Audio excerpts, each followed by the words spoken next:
Hello, everyone, and welcome to this episode on the grand strategy of Stalin's empire, part 2, covering from 1941 up until Stalin's death in 1953. I am very lucky to be joined by many guests this evening for this panel discussion on this topic. So, first, we have Furious Pertinax. Hello. Hello, good evening, and of course, my apologies for not being able to be here for part one, but wonderful to be here for part two. And indeed, it's actually remarkable we have a five-man star panel, so this will be a great episode, I'm sure. Well, we're very lucky to have you specifically for this episode because we're actually covering the war in this episode. So I'm sure we'll be Yes, lost without you. So we're me, very lucky me, to me have and the you. Ostfront are inseparable, right? Absolutely. Uh, And Hitman, hello. Hello, Ian. Thank you for having me on again. And this should have got a good follow-up to the previous discussion. One can only hope. And we have History Bro, also known as Bodade. Hello. Hi, I am. Honour and a privilege to come on. It's a real treat. Thanks for having me. Hopefully, I'll just add to a little bit of colour commentary. I know most of you guys are much more of an expert on old Yugef Shilly compared to me, but no, happy to be here. Thanks for having me. Well, for those of you who don't know, Bo, of course, is a mainstay. He is basically the history boffin of the Lotus Eaters. He's a Yeah. regular fixture over there. Of course, he has his own channel, History Bro, and you have appeared on this channel, I think, once before. I think a very long time ago when we were discussing the death of Tsar Nicholas II. Is that right? Yeah, and I've had you on Lotus Eaters a couple of times, had Rupert on. Yeah, but it's the first time I'm speaking to Hitman and Pertinax. So yeah, again, I'm just really looking forward to talking about the Iron Man, the devil incarnate, one of the most despicable humans ever to have lived, in my opinion. But also one of the most successful, unfortunately. Oh yeah. I think was it Seabag Montefiore said it's like the most successful dictatorship ever. I think he said something like that. Yes, or referring to it even as Stalin's slave empire, I think is a Right, pretty good yeah. way of explaining it. Yes, all such horrific sort of descriptors, euphemisms are appropriate for the man of steel. Yeah. And of course, Rupert August, hello. Hello, good to be back. Hopefully we can match the quality of last time. I'm sure we'll have no trouble. Fantastic. And we are just continuing directly on from last time. So where we ended last time was discussing the strategic position of the Soviet Union in June of 1941 and discussing Stalin's fateful mistake to have severely miscalculated the disposition of the Wehrmacht and Adolf Hitler's strategy, re the Soviet Union. So the first question I want to put to the panel is, how did Stalin cope when he heard about the German invasion in the early hours of the 22nd of June, 1941? Well, if myth and legend is to be believed, he was completely shocked, went into basically isolation for a long period of time.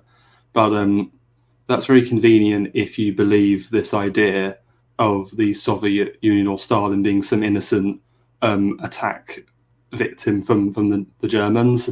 But from what I've read, that's not quite true. He was very active in the first week after the invasion, giving many orders to attack and to resist the invasion. And it was only really after the initial week and the devastating losses that the Soviet Union had suffered that he started to become a bit despondent. Just to add a little bit more meat to that, and thank you for bringing that point up, him, and that is the myth regarding, but it's not a myth in the sense that this is just simply a popular myth, i.e. it's been embedded into national memory. This is a myth which has been prevalent among many noteworthy historians up until very, very recently, when archival research since the fall of the Soviet Union has more or less disproved the idea that Stalin was essentially sequestered in his dacha, inviting upon himself some sort of drunken stupor, etc., completely removed from the affairs of the Soviet Union. What we sort of know now is that most of that evidence only comes out in 1953 to 1956 off the back of two politically charged attacks on Stalin. First of all, the idea that this drunken stupor story could have existed during the time of Stalin is beyond the pale in terms of taking the man of steel and making him into a quivering, pathetic coward who was also strategically inept. But stories revolving around this came out, first of all, as an attack on Beria, because Beria was seen to be one of the few figures in contact with Stalin, but also the conduit for arranging a possible peace feeler only a few days after the beginning of the operation, involving the Bulgarian ambassador. Another beneficiary of this myth was, of course, Nikita Khrushchev, who, not a fan of Stalin, 3 years after the death of Stalin, would lead his campaign of de-Stalinization, attempting to reform the Soviet Union away from Stalinist orthodoxy. And so the myth for him was very potent in the sense of demystifying the great man. And of course, since then, as Hitman has pointed out very correctly, the narrative of the victim Stalin is very much a sort of microcosm of the victim Soviet Union, i.e. the Soviet Union had no idea this attack was going to happen, and this was seen as a great betrayal. Indeed, that is basically the prevailing view in Russia today. But before I move on, and does anyone else have anything to bring in, comment on that? Yeah, I'd just like to say I'd always found that story odd. It just sort of doesn't fit with Stalin's character at all. I don't know if any other, well, it wouldn't have come out, as you say, during his lifetime, any sort of weakness. But nevertheless, I don't think there's any sort of credible evidence that he sort of ever did that. Obviously, it's a massive blow, sort of politically, strategically, and everything. But still, it just never seem to really fit with Stalin in my mind. Well, yes, just to add to that as well, Bo, the idea that Stalin could have been overthrown during this time, Stalin was perhaps weakest in the week following the commencement of Operation Barbarossa than at any time perhaps in the last 13 years, because it was a grand strategic miscalculation, as we went into last time. Perhaps Stalin, out of all the members of the Politburo and the Soviet hierarchy, was the most favorably disposed to the idea that Hitler would not attack the Soviet Union in June 1941. So there was there were major political ramifications focusing on that. But of course, in terms of evidence regarding this story, it's not evidence for the fact that he was in stature. It was rather evidence of absence, the fact that he didn't make any grand speeches, radio broadcasts to the Soviet Union until I think it was 2 weeks after, where he proclaimed the initiation of the Great Patriotic War. But that doesn't mean, despite his conspicuous absence, that he was doing nothing. He was going through and discussing strategy with his generals. He was overseeing the official sort of memoranda with Molotov. And it's interesting to consider that Molotov's own sort of position during this time reflects this idea of the great betrayal or the great shock, when Molotov, on the morning of Operation Barbarossa, is having this back and forth with Ribbentrop, his counterpart in Germany. And he, of course, says, what have we done to deserve this treatment of the unprovoked invasion? So the stupor and Molotov's response to Ribbentrop really do lend credence to this idea, essentially, of the Soviet stab in the back theory, that this was a betrayal by an ally. Marcus, anything you want to bring in? Yeah, sure. I might come in here because I do agree that there's this sort of massive disparity between sort of what sources have since revealed, which Hitman and Bo have both alluded to, and what the popular narrative was, you might say, as a part of that sort of post-45 narrative of this sort of surprise and immense sort of, oh, how could the Germans do this? And Stalin being basically sort of stunned into sort of almost becoming mute. Like you say, he doesn't even give a speech until 2 weeks later. What I would say is this: if I take a sort of, because you and I have sort of covered the opposite of this, where we've sort of talked about Suvorov and Icebreaker, which is a separate stream. I don't want to go there, but it's this idea that the reason a large number of Soviet soldiers are captured and killed and large numbers of artillery and aircraft are destroyed in the very opening, few days of the war is because they're basically put in this sort of semi-offensive posture, shall I say. And what my view has been on this, and it's sort of evolved over time, is that probably Stalin knew that there was going to be a reckoning at some point between the USSR, the Soviet Union, and the Third Reich. But probably what he's stunned by is the timing. That there have been these, the Luftwaffe was defeated in the Battle of Britain, 1941. Or 1940, the Italians attacked Greece and the Germans commit in 41 to, the Balkan campaign, where they sort of overrun Yugoslavia and overrun Greece, and we've covered that in separate streams too. And probably thinking, well, the Germans have been tied up. I've probably got another 12 months up my sleeve. And also too, we've got to think that the Soviet Union is recovering from the Great Purges. They've they have overcome Finland, but at a very high cost and to considerable, shame almost of the Red Army and their performance in the Winter War. They're still licking their wounds in a very fundamental way. And so these conditions all present themselves. And then, of course, as we know, the fateful day arrives where the Germans do attack in 1941, in the sort of height of summer of 41. And my position on this is that Stalin probably isn't surprised. Like I said, he realizes a reckoning probably will happen between these ideological enemies. He's probably taken aback by the timing. He's surprised that it's happened at the time that it has in 1941. And I think that's what stuns him. And then I think... just to cement this point, because this is more or less the conclusion we came to at the summation of the last discussion, the idea that Stalin was in an offensive posture. He was planning an offensive of his own later in 1941 that would have struck into southern Poland and southern Bohemia, the middle of Czechoslovakia. But I think the greatest folly of Stalin here wasn't that he couldn't conceive of a German attack. The common sort of myth going around is that Stalin couldn't conceive of Germany opening up a second front. No, that's not the case. The greater folly, you can say, is that Stalin didn't believe Hitler would attack the Soviet Union until the Soviets were ready. Yes, kind of that whole, you've attacked my base in like video games, and we're meant to have like a 20-minute, treaty, as it were. That's not too far from the truth. But that's the thing. It sounds ridiculous, but it sounds a lot like that. The other thing that's worth mentioning too, and I mean, for instance, Anthony Beevor's work covers this in his Eastern Front writings, and I know I would take this to be true, is that when the Germans initiate, the attack on the opening day of the war, in Barbarossa, that there is still, because as we know, they do agree to partition Poland, and there's these sort of on the side agreements whereby the Germans are still purchasing or acquiring off the Soviets raw materials, because the Germans need, they need oil, they need, they're getting a lot of iron from Sweden, but they're bringing in sort of materials from the Soviet Union, particularly rare materials that the Germans just don't have in continental Europe, even in the occupied territories. And so, I did say July, I meant to say June because it's 22nd of June, that when the German planes are taken to the skies and the Stukas are in the air and the German tanks roll over the border, there are still trains arriving from the USSR laden with war materials that are arriving at occupied German railway stations in Poland. So to that point, you can say the Soviets are surprised.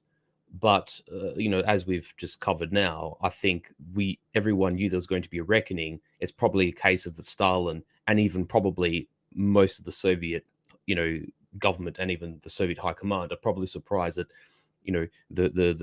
the German high command and the Führer have ordered this attack at this point in time, considering, and let's not forget, the Germans also fighting in North Africa. The Africa Corps has been sent under Rommel.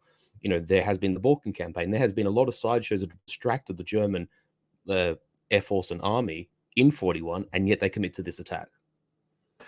And just before I move on from here, and thank you for all those points, Marcus, Rupert, anything you would like to say? Yeah, just to tack on to that point, to sort of rehash something that we said last time, which I think is probably relevant. You mentioned last time that Stalin was consistently underestimating the Wehrmacht, perhaps because he was thinking in very quantitative terms, whereas the Wehrmacht was able to consistently punch above its theoretical weight. If you look at everything on a spreadsheet, it doesn't necessarily quite look quite as good for Germany. And it looks a lot better for the USSR. So perhaps also thinking in the sense of, Germany can't possibly be invading yet because look at what they're trying to do it with. Yes, and just if I remember correctly, we're talking about a regular army in excess of 5 million men with millions of reserves, the largest air force in the world, the largest tank force in the world, etc., etc., etc. So on paper, as you say, it is the quantity of the Soviet Union that really is awe-inspiring. Nevertheless, they are outclassed by the tactical and strategic superiority of the Wehrmacht, and also the fact that the Wehrmacht have experience where the Soviets do not. So, Marcus, would you like to give Sorry, us... AM, Yeah, can I yeah. ask a quick question? I don't know if any of you guys know this. Stalin may not have been sort of completely comatose for 2 weeks, but is there any truth to, at least for the first few minutes or the first few hours of him getting the news, that he didn't believe it, or is there any truth to any No, of that? that is true. I mean, he's not just disbelieving regarding it's you can almost say it's a combination. It's less he's disbelieving about the attack. It's more that he's disbelieving about the effectiveness of the attack. For example, in the first few days, um, there was a huge thrust into the Baltic. Brest-Litovsk is surrounded on the frontier, and there is a mitigated offensive into Ukraine. The Germans are able to launch bombing campaigns as far as Sevastopol, and within a few days, tanks will be on the way to Minsk. And I think Stalin and of course, most of the Red Army, the Red Air Force's strength is wiped out on the ground. And I don't think Stalin could comprehend the sheer success of That the is Wehrmacht shocking, within isn't it? its early days. And that is what stupefied him more so than just the idea of the attack. Well, to add to that, AM, he actually says quite famously to Beria, surely the Germans haven't destroyed all of our planes. And I mean, I think anyone in that position would feel as Stalin would. I don't think, again, this is especially given the seemingly unassailable strategic position that Stalin was in, as Rupert has outlined. So, Marcus, would you like to give us a brief overview of how the Soviets bear up during the first sort of 6 months of the conflict during Operation Barbarossa proper? And here is that's just a map of the Soviet Union pre-invasion, and that is a map of the phases of Barbarossa. Indeed. I'll try and keep this brief because I know we've got an awful lot to get through, and I'll sort of speak in more of a macro sense. You did mention its drive to the north in the Baltics and the initial push to Brest-Litovsk, because the first sort of cities that sort of army group center confront are Grodno, Bialystok, and Brest itself, because obviously to cross the Bug River to get into sort of Poland, that's how the Germans have to get across. And immediately on to the east of Bialystok, there's the first encirclement, which the Germans close and capture with relative ease. But beyond that, once they cross the Niemen River, there's yet another pocket. And this is probably the first big encirclement of the conflict, and that's to the west of Minsk. They catch several Soviet divisions in a pocket on the outskirts of Minsk, because of the three army groups, Army Group Center is the strongest of the onset of 41 of the attack in June 41. And what the Germans have done, they sort of break up their armies. For people who don't know, they have Army Group North, Army Group Center, and Army Group South.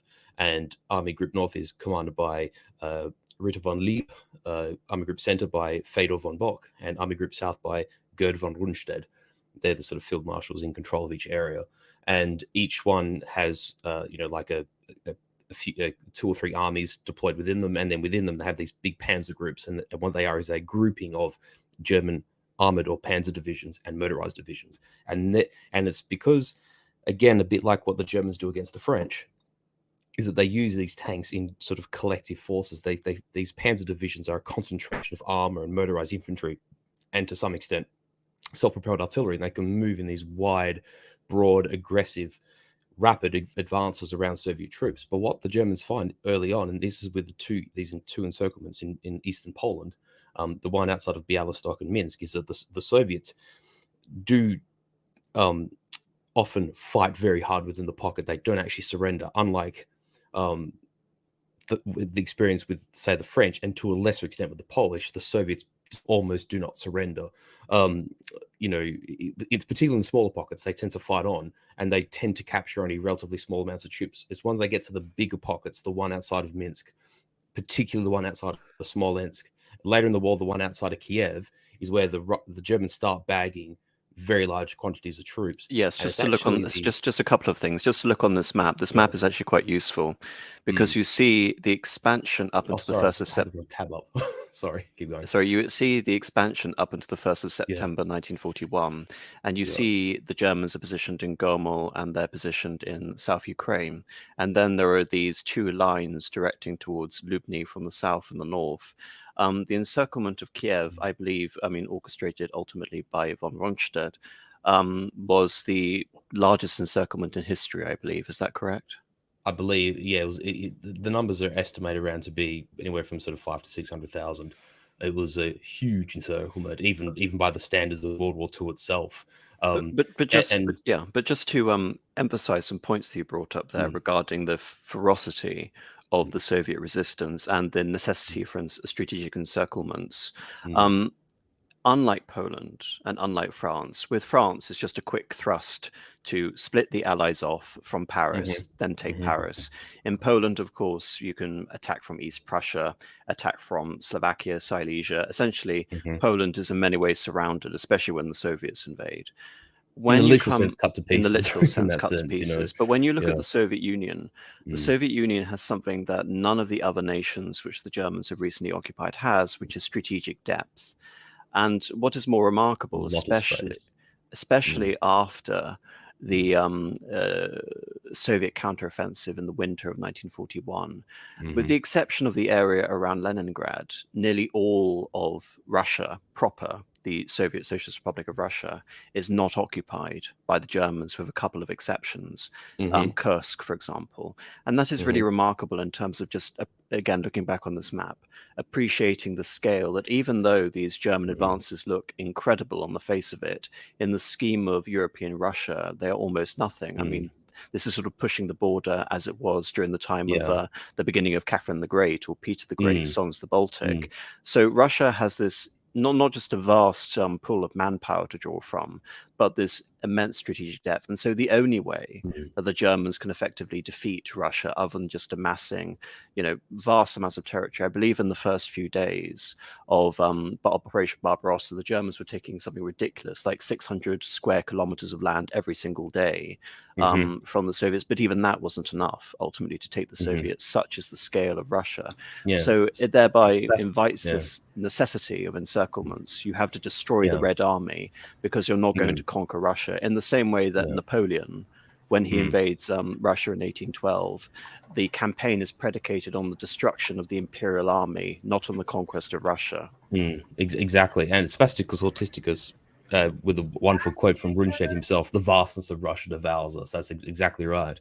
But just to discuss Kiev very briefly, you can see in the sort of orange color, which is the second phase, which is sort of the first week of September, the Germans do break through in the south and in large parts of Army Group North. But in the center, even though it's still summertime, the Pripyat marshes are still relatively difficult to negotiate. So the Germans basically opt to go around it. But the Germans are presented with this irresistible opportunity. And a lot of people who talk about the Eastern Front say that Kiev is to some degree to blame for Moscow. I myself don't take the view in terms of the failure to capture Moscow.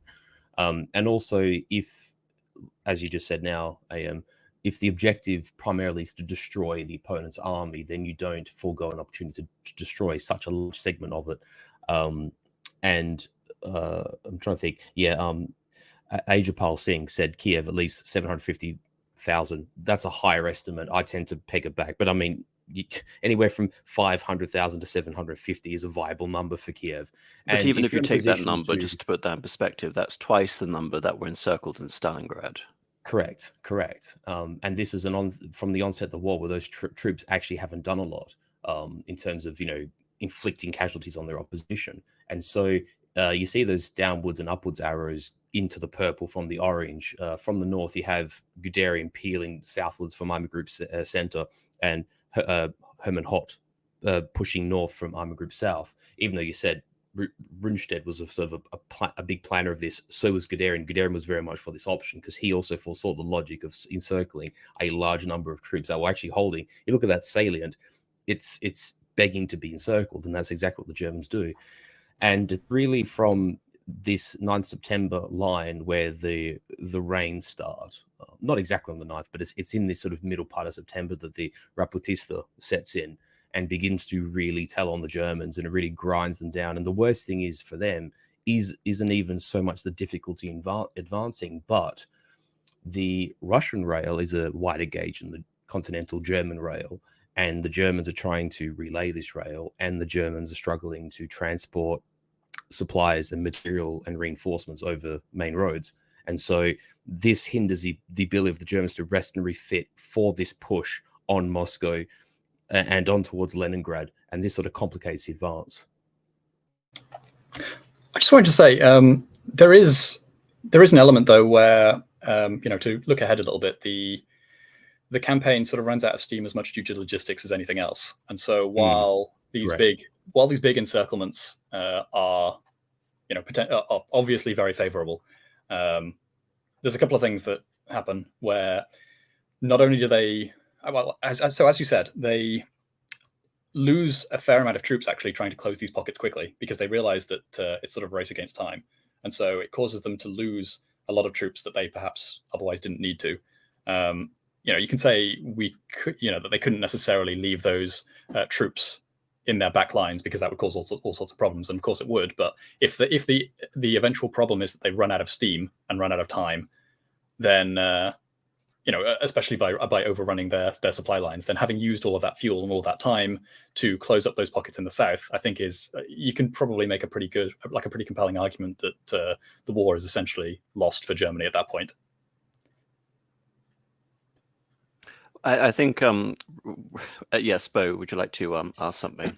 Yeah, just a super quick question. Whether you guys know about, I'd love if you could clarify for me, to what extent the German high command you mentioned Napoleon, that got my mind ticking.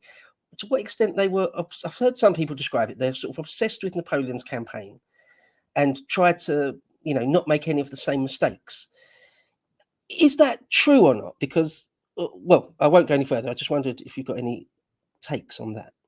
I'm not sure regarding specific obsession. I think part of that was the motivation, especially from Hitler's point of view, not to obsess on Moscow. I think there was a prevailing view, especially from Hitler, that the generals were looking for the particular prestige of being the conqueror of this or that city. And so the strategy was not just the envelopment and the destructions of the Red Army, which was what Napoleon should have achieved but failed at Borodino, but the conquest of resources that even in the event should Barbarossa fail, which it did, Germany will be able to sustain a long protracted war against Britain and the Allies by circumventing the blockade through access in particular to Kiev. And this is very much based not on the experience of 1812, but based on the experience of the First World War, with the privations suffered as a result of that conflict. So I think regarding the sort of specifics of 1812, you'll have to sort of embellish that a bit more. For me to sort of respond to that. But anyone else, is there any sort of credence regarding looking back at this as some sort of second 1812? I mean, especially from Stalin's point of view, though, the whole language of this, it wasn't even conceived of a war in the defense of the international proletariat or the Soviet Union. It was conceived as the second patriotic war, the second 1812, very much from the Russian point of view, as a way to try and, again, you can say, reincorporate elements of nationalistic patriotism, something which the Soviet Union was supposed to be moving beyond. Instead, Stalin here is very much buying in to this idea of the Soviet Union as a successor and not essentially the ender of the Russian imperial heritage there. I suppose as Pertinax said, sorry, just super quick, Sure. The grand strategy of whether to have a giant push in Army Group Centre to Moscow and take Moscow or not. And I think the Germans Hitler changed his mind, essentially, even more than once, wasn't it? Was with Napoleon, I believe, correct me if I'm wrong, but he never necessarily meant to go as far as Moscow, really. He got sort of goaded into that in a way. He sort of made that decision around Smolensk or something like that. Anyway, just the parallels there, whether the German High Command, well, they were obviously painfully aware of World War I and 1812, and were making a conscious effort to try and not make the same mistakes. I just find it interesting. There's so many parallels there, and whether There's to also what something. extent they were aware of it all. There's also something else to consider, which is I don't believe that the Germans imagined the Soviet Union would be able to put up the resistance that they did. I believe that there was an assumption that the Soviets, not just the army, but the political system was so debilitated and weak post the Winter War in Finland, post the purges, that the Soviet Union would have simply collapsed as a result of a protracted conflict. In a way, they overestimated France and underestimated the Soviet Union in this respect. So it's not just a military struggle, which again wasn't just directed at Moscow. It was aimed at Leningrad, it was aimed at Kiev, it was aimed at Moscow, i.e. the acquisition of all of these cities in a quick succession of campaigns that would have led to the quick collapse of the Red Army and the Soviet Union by extension. Whereas Napoleon, you can say it was this, you're correct when you're saying that it was a almost a strategic sort of offshoot of where he had ended up in Smolensk as a result of failing to capture and destroy the Imperial Army. And of course, ultimately, it didn't serve any strategic utility because he had to retreat.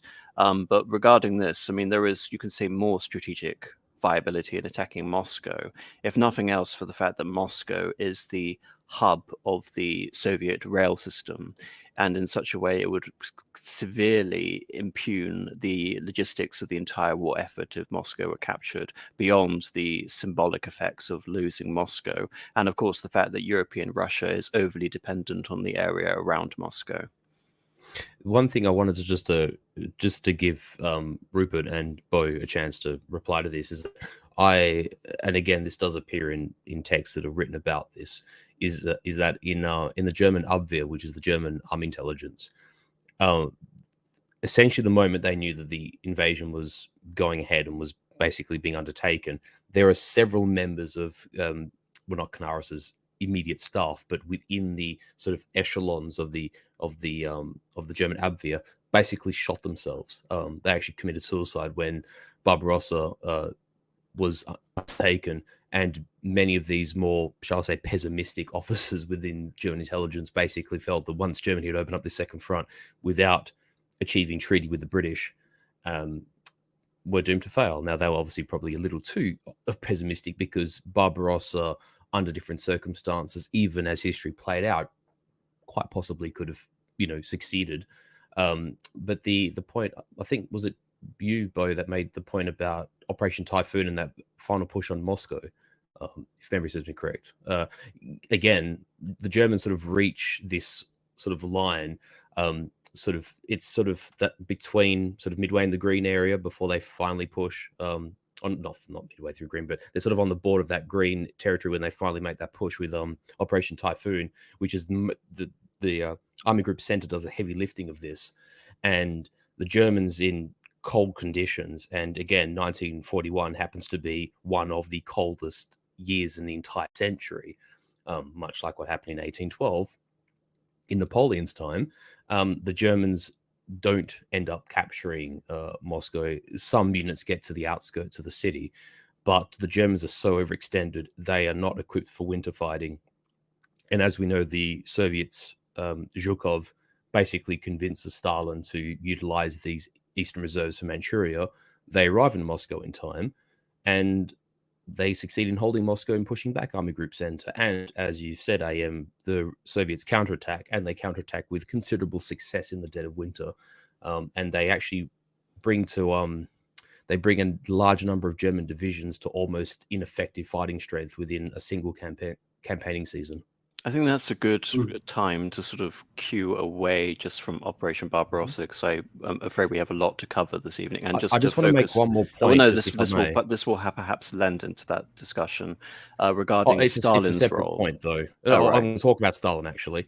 And sorry, just very quickly, is that, and I don't know whether you've come across this, and I've only heard this from others who've either researched this or even from veterans and people who've been involved with the war itself, is that there was a phase between the late September, like the encirclement of Kiev, and that final push on Moscow, where Stalin was actually considering throwing in the towel. Now, I don't know whether that's actually true or not, but from what I've been told on this subject and from what little I've read about it, Zhukov is the one who actually I think it's Khrushchev and Zhukov who convinced Stalin to not fold. and it's when these divisions arrive, and then Stalin marches his, when they do the march through Red Square just before they're basically sent to the front, and then Stalin gives his speech around that similar time. I don't know if you guys want to talk about that or whether it's relevant, but because it involves Stalin, I thought it was important. Yes, that's actually quite a good segue, Marcus. Thank you for that. The main peace feeler suggestion came out during the Beria interrogation after his fall from power quickly after Stalin died in 1953. And this purported peace plan involved surrendering to Germany most of European Russia, effectively kind of like a recreation of Brest-Litovsk. In order to 1917 treaty, yeah. Yes, the 1917 treaty. However, in terms of the credence for that plan, it was suggested very early on. We're talking a few days into Operation Barbarossa, and there is no sort of evidence in terms of minutes of the meetings that had ever happened at all. It came out under torture post-interrogation. That's why I was a little bit frosty about mentioning it, but I think it was worth talking about. But it's interesting also getting into this all the more so in terms of actually giving Stalin the benefit of the doubt regarding foresight and saying it's not simply as a result of deliverance, you can say, by the Siberian forces, but you can say that this was a result of, not in spite of, Stalin's grand strategy. Because, of course, a few months before Operation Barbarossa, what does Stalin do? He neutralizes the Eastern Front. By that, the Eastern Front in the grand scheme of the Soviet Union, not the Ostfront, the front with Japan, by signing a neutrality pact with Japan following the disasters for Japan at Kharkin Gol and Lake Khasan, in which essentially the military faction, the army faction of the Japanese political system had fallen from power to be replaced by people such as Isoroku Yamamoto. So that is, as a result of Stalin's policy, you can say it's one of his grand sort of strategic achievements, and that gives the Soviet Union that edge where it can bring in those forces from the east, which in any other situation would have to be committed to the Eastern Front to see off a potential strike north plan as a result of the Japanese sort of countervailing strategies. So that's one thing, but this sort of leads into a broader discussion as to what Stalin's role was in all of this. You've mentioned the Soviet generals, you've mentioned the German plans, but what was Stalin's role in all of this? I just want to bring up a couple of things first. Stalin, perhaps politically, what he did was perhaps politically expedient, is that he pinned the first series of defeats on a general, on Dmitry Pavlov, and had him summarily executed a month into the war. Thereafter, he'd actually, Marcus and I were discussing this just before we came on.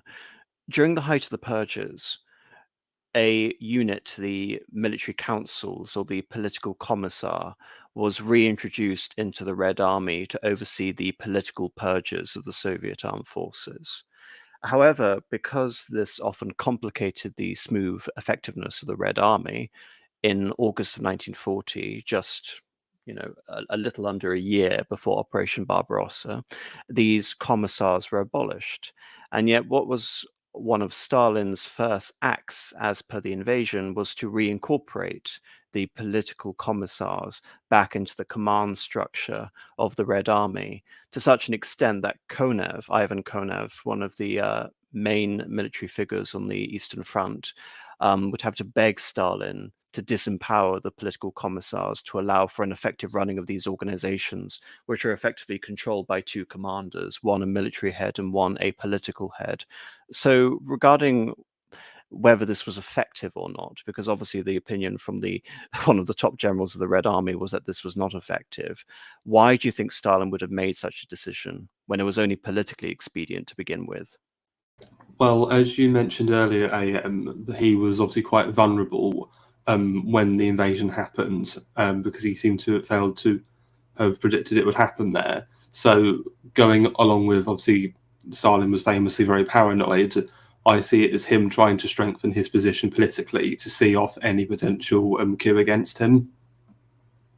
So that's interesting. So you consider this as a preemptive strategy to continue the political hold, the party hold over the army, as opposed to allowing some sort of coup within the army or within any potential organization that could have threatened Stalin.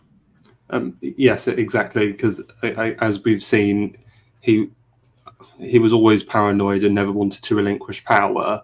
And so, given when he's vulnerable, I just think he was just being overly cautious. But there's also another feature this, which you can say could actually explain the ferocity of the Soviet resistance, in which giving political commissars a direct role in the tactical administration of the army would mean that they would basically be receiving orders from the party, which is to hold ground, which otherwise would be would be militarily inexpedient. Because one of the things that the Soviet Union has in abundance, as we've discussed, is land. So what you can say would be the wiser strategy, as opposed to putting up such bitter resistance, would be to retreat further in, to stretch the German supply lines and allow them to be destroyed by the land.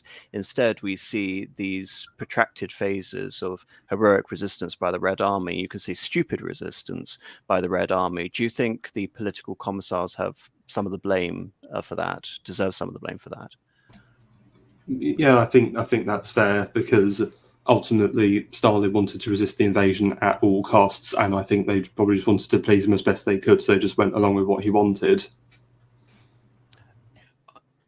Can I just come in here very briefly? Oh, so you go, Rupert. I'll come in after you. Yeah, I was just going to say, so there is that element of being able to ensure that so for one thing, you can ensure that party loyalty is better enforced amongst the the rank and file, and make sure that tactical decisions are aligned there. But you can also potentially stop any surrenders preemptively by commanders, or any, potentially even turning coat. Kind of hard to imagine that happening en masse, but you never. Well, I mean, you have Vlasov, don't you? So it was a possibility. Yeah, eventually you have figures like Vlasov, but who knows how much more of a factor that would have been, especially with fairly numerous pockets happening here and there, with commanders potentially being offered the opportunity to go and join the other side instead, and especially from the reports that were being received early on of people coming out and greeting the Germans as liberators in places. Admittedly, I think mostly in areas that had up until very, very recently been part of Poland, so that probably skews things a little bit, but. Yes, the phenomenon is still there. In large parts of the Ukraine as well, and the Baltic states, the ones who'd suffer because especially the Ukraine had suffered terribly under the period of the Holodomor. One more thing, very quickly. Sorry. Go. Yeah, no. But I think it is worth sort of bearing in mind one of the through lines of the previous stream as well, and Stalin's previous history, even before he was in power, is that if there is a conflict that is that's kind of like drawing him in one way or the other, political expediency tends to take over. So that sense of accepting depreciated military effectiveness in order for political stability seems to be very in keeping with what Stalin would do.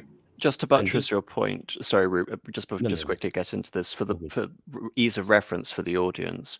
If you look at this map to 9th of July 1941, with the exception of the area around Minsk, virtually all of that land was controlled not by the Soviet Union before 1939. So the Baltic states, Eastern Poland, Bessarabia, Bukovina, all of that had only been recently acquired, which can perhaps explain the rapid loss of those territories, but also why the Soviet Union wouldn't be so necessarily invested in those territories to begin with. And indeed, Beria had, on the eve of the invasion, been conducting mass, essentially, interrogations, force removals, population transfers of potential fifth colonists, rebellious groups that could have defected to the Germans. So just to cement this idea of the necessity from Stalin, the political commissariat, which is ensuring party discipline, indeed to military discipline throughout the conflict, at a time where the Germans certainly believed that the Soviet Union was on the brink of collapse. But even those crackdowns weren't enough. Yeah, exactly. Well, also it's worth considering too, those factors are true, but also that of the three formations, North, Middle, and Centre Army Group, North, Middle, and South Army Group Centre is the most powerful of the three formations, and of course, it makes sense that is also where they make the most headway as well. If you look at this map, certainly in the opening part of the war. Just one thing I did want to mention briefly as well, and this is sort of not really contradicting Rupert at all, but just it's something worth noting is that when there are encirclements, say in Poland and in France, yes, they have varying degrees of ferocity and tenacity where they fight the Germans, but generally speaking, the capitulations sort of happen within a relatively short time, or indeed like terms are reached between officers and sort of, they go to their, the surrendering soldiers go to their prisoner of war camps and sort of that's that. But because of, and this is probably greatly emphasized by the ideological difference between the the Bolsheviks and the Germans, and their mirrored ideologies, is that the resistance within the Soviet pockets is almost where they do fight. It's almost sort of at fanatical levels, and especially where there are NKVD political commissars embedded within the troops in great numbers. And even though it makes sort of little military pragmatist sense at the time, what this actually does do is over the course of 41, particularly in the latter months of 41, and this indeed into 1942, which I'm sure we'll get to very shortly, this actually has a telling impact on the German divisions. By the time the Germans get to the other side of Operation Typhoon and the Soviet counterattacks, a large number of German divisions are barely at half strength. A lot of German divisions are anywhere between 70 to 75% strength, and some are as low as 40 and 50. And the vast majority of them are not actually, when I say combat ready, not so much that they can't fight, but they are incapable of going on offensive operations. And this actually compromises German planning for Case Blue, which comes in 1942. And so, as a logical, from a tactical standpoint, as a lot of these encirclement, these sort of last stand Soviet holdouts are in some of these pockets, it does actually fatally weaken the Germans, because this is where the Germans start losing some of their best officers, some of their best troops, some of their most experienced crews in terms of their tanks and their fighting vehicles. And this starts to set a trend as to what actually happens to the German army in the East throughout the course of the war. This is just to underline that the Soviets have a decisive manpower advantage. I mean, in terms of raw casualties, the Soviets lose around 5 million have casualties during Operation Barbarossa, and the Germans 1 million.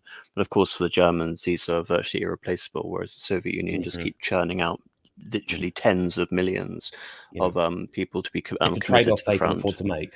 It's a trade-off they can afford to make, essentially, yeah. So just reviewing quickly the fight back and what Stalin is doing at this time as the Soviets are retreating further and further into the Union, exploiting the strategic depth of the country.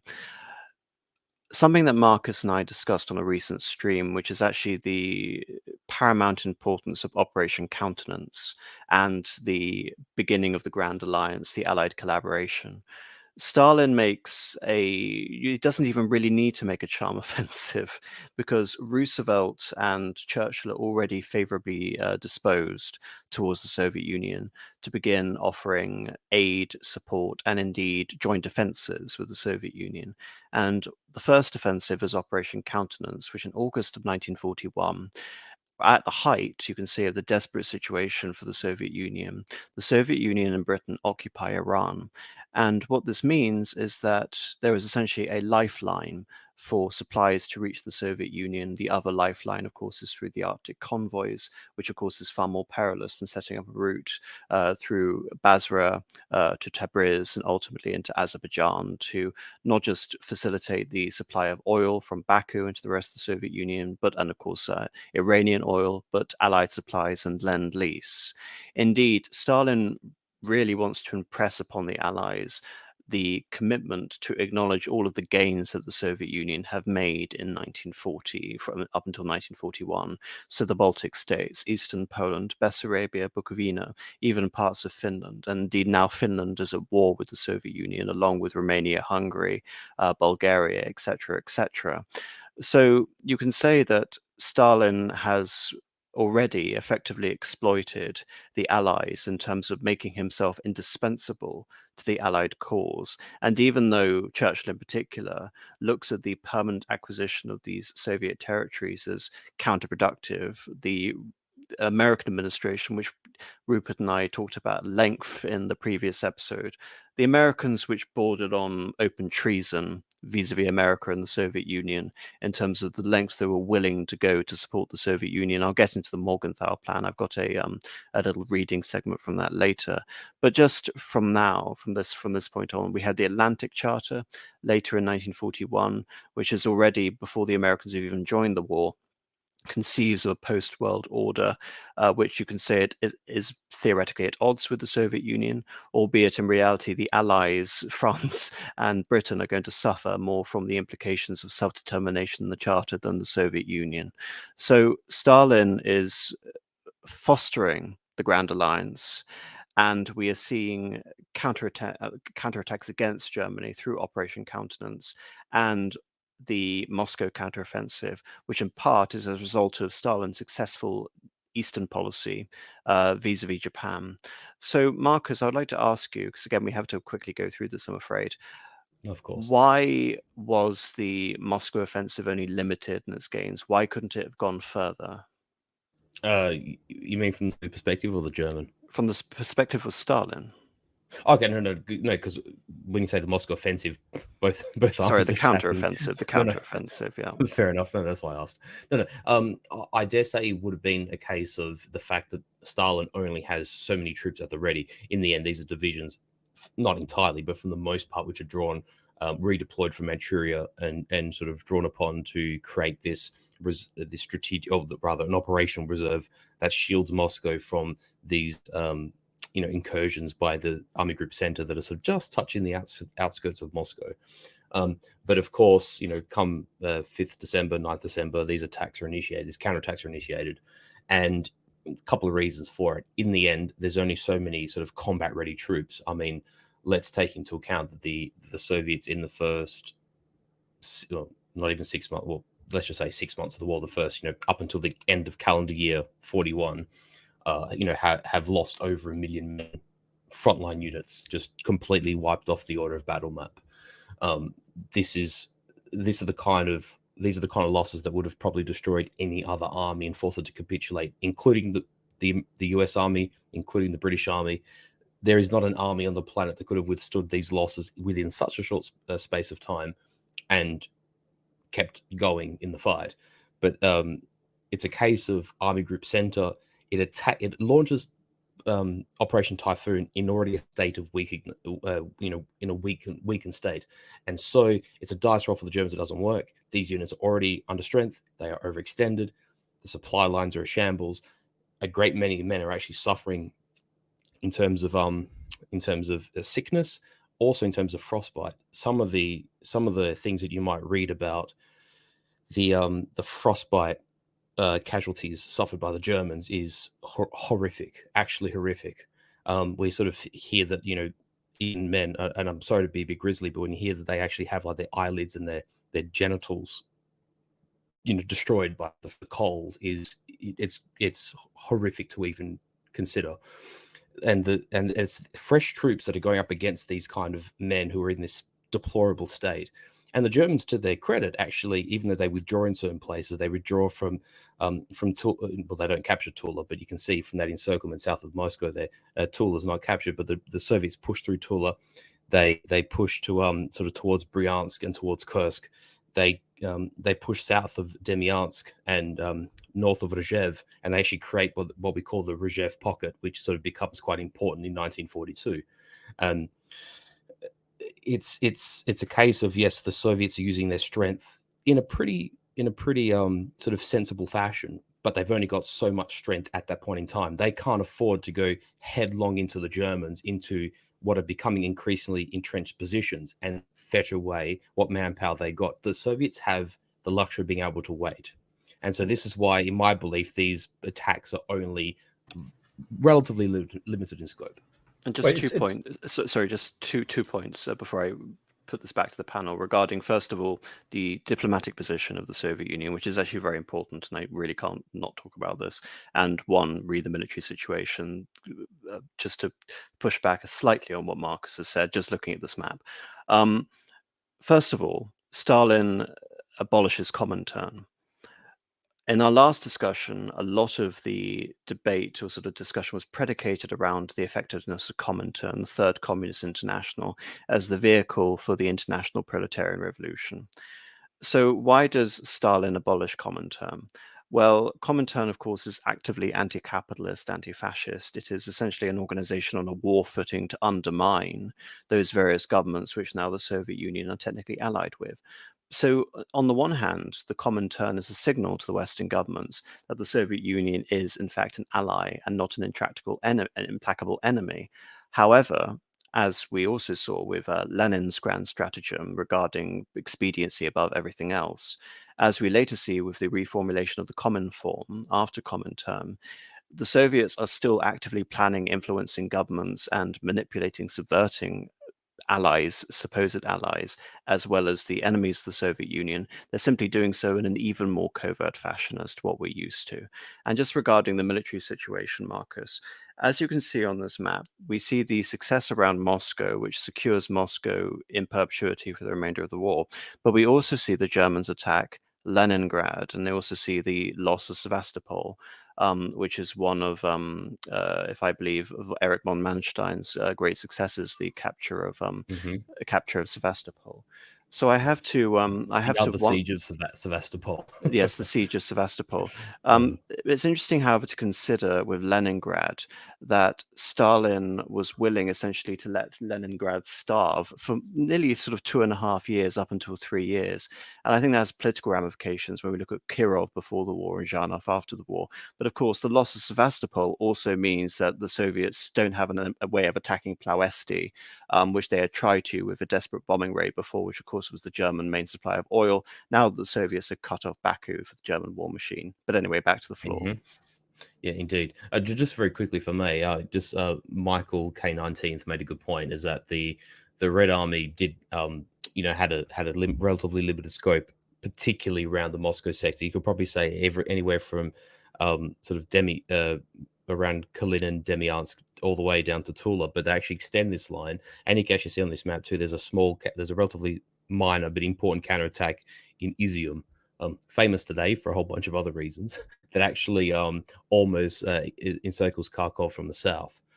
Indeed, these are sort of other attacks, and also that Moscow front is wider than what they anticipated and actually does dissipate the strength of this counterattack. But as you say, it succeeds in taking Moscow, but it's insufficiently strong insofar that what we have left is this salient around Rozhev, which is, it comes to be known as the meat grinder because the Soviets try several times in 1940 to dislodge the Germans, which they don't succeed in. But then, like you say, the trade-off is that Stalingrad is relatively remote. It's up in the north. It does not have the same political, strategic, operational, and even logistical, and probably even economic importance that Moscow does. Well, ironically, it's not just Moscow. I would say at this time, Sevastopol has more strategic significance than Leningrad, not just absolutely. Moscow. But hence why the trade-off is willing to be made. So in the end, protecting the capital of the nation and the regime was of tantamount importance. And I suppose if you're in Stalin's shoes, it makes sense to not allow Moscow to fall. And also, what the Soviets are doing here, primarily speaking, is that they're inflicting the largest amount of damage and casualties on Germany's largest formation, which is Army Group Center. Looks like maybe AM just dropped out there briefly. But one thing I'd like to say is I totally agree that Leningrad might not be of the same strategic importance, but politically, I mean, Leningrad is St. Petersburg, isn't it? So politically, it's massively important, no? Yeah, exactly, though. That's the problem. Yeah. That's the problem for Stalin, because Stalin has his own and I agree with you, power by the way, base. Bo. Yes, I agree with you, but that's part of the problem, Bo, is that Stalin has his political power base in Moscow, whereas Leningrad is more associated with Lenin, ideally, but also Trotsky. And not only that, but when we look at party coups, which ferment the original purges from 1937 to 1938, and the purges after the war, they are targeted primarily at the Leningrad party apparatus. So when Stalin sees the siege on Leningrad, Stalin is as much seeing this as an attack on the Leningrad Communist Party as much as an attack on the city of Leningrad. So he can tolerate that. Yeah, the loss of Moscow would be far worse for Stalin personally as a political loss as much as anything. And so on that basis as well, although Leningrad is symbolically important to the Soviet Union and to the revolution, like you say, it's less important to Stalin personally for those reasons that you've mentioned. Well, not just less important, it's antagonistic to Stalin, or at least in Yeah, Stalin's exactly, warped yeah. mind, yeah. Just a couple of other things on this this offensive. It is interesting to note that almost all of the gains that are made by the Soviets are in the area of that last operation. I can't remember which one it was called. The final push Typhoon. on Typhoon. Yeah, the final push on Moscow. So the story there being, to my understanding, they sort of gather together all the strength they can for sort of like one final push to see if they can sort of get the whole distance before winter hits to try and grab Moscow, but they don't quite make it. But in the process, they sort of weaken themselves against the possibility of quite as robust a defense as they may have otherwise been capable of. So they suffer accordingly. And very vulnerable to counterattack, which is what turned out to be reality. Yeah, exactly. Yeah. But also another point on this, on Battle of Rzhev, I think it actually ends up being the longest battle of World War II over its whole duration. But it's a continual sore for the Germans in a way, because although the casualty ratios, I believe, are quite favourable to the Germans, it sort of draws quite a lot of their reinforcement and manpower from elsewhere. Come full blow, they would have been quite handy to have elsewhere. Also, if you look at the nature of that particular salient, there's sort of almost like two bulges in the one salient, which A, makes it highly difficult to hold, B, required a large concentration of troops to hold safely, and B, did sap a lot of German capacity either to reinforce other parts of the front or even to create defensive depth in that sector, which is why eventually, I know we're getting a bit ahead of ourselves, but eventually with the disaster at Stalingrad, the catastrophe of Stalingrad, the Germans actually initiate Operation Buffalo to evacuate the Rzhev salient. And the thing is it's a bit of a win-loss thing, because you hear it written and described in these terms, even in a contemporaneous sense, is that Rzhev was considered the pistol to Russia's temple. The Germans were holding a pistol to Moscow in a figurative and literal and strategic sense. But evacuating from that Rzhev salient, the salient takes the Germans, rather than 120 or what is it? Just short of 200 kilometers away from Moscow. They end up being over 300 and sub 20 kilometers from Moscow. It basically takes Moscow out of direct imperilment, direct danger once the Germans do that. So it's a bit of a win-loss both ways there. Well, the other thing as well is that if you're thinking about this in logistical terms, then supplying Rzhev becomes even more difficult, because if you can see there, you've got to get over a river in fairly hostile climes, but also you're doing so under what is quite reliably artillery range, and so the actual supply attrition just to move things from from the Eastern Front in general into the Rzhev salient incurs a much greater loss in terms of logistical supplies, and it's just generally more difficult. Correct. Yeah. Just on that, sorry, yes, Bo. I was just going to say, just a tiny bit of colour. I just think it's a fantastic or terrifying image, great historical image that Guderian's big cats get within sight of the spires of St. Basil's in Moscow. It's just one of those sort of great or terrible moments in history. And it's interesting to consider, again, what the ramifications would have been had Moscow fallen. I think that's one of the sort of great historical what-ifs. I don't believe it would have led to the collapse of the Soviet Union. But indeed, as the Rzhev pocket is maintained, the Soviets have to deal with that threat, albeit the Germans won't exploit that and will ultimately decide to avoid Moscow and attack into the south, again targeting Baku indirectly, as well as the Persian corridor, which has been maintained during Operation Countenance. But there's another thing I want to bring up, which a large focus of the last discussion was focusing on the slave economy, mobilizing all of the resources of the Soviet Union to service the empire of Stalin. And as a result of this grand mistake, not only is the Soviet population decimated, the territory, vast loss of territory, But there is a major sort of economic effect as a result of this. Many of the great projects of the 5-year plans were dismantled as a result of this. And in order to keep the Soviet Union on a war footing, the main industrial regions around Kiev and around Kharkov were effectively evacuated.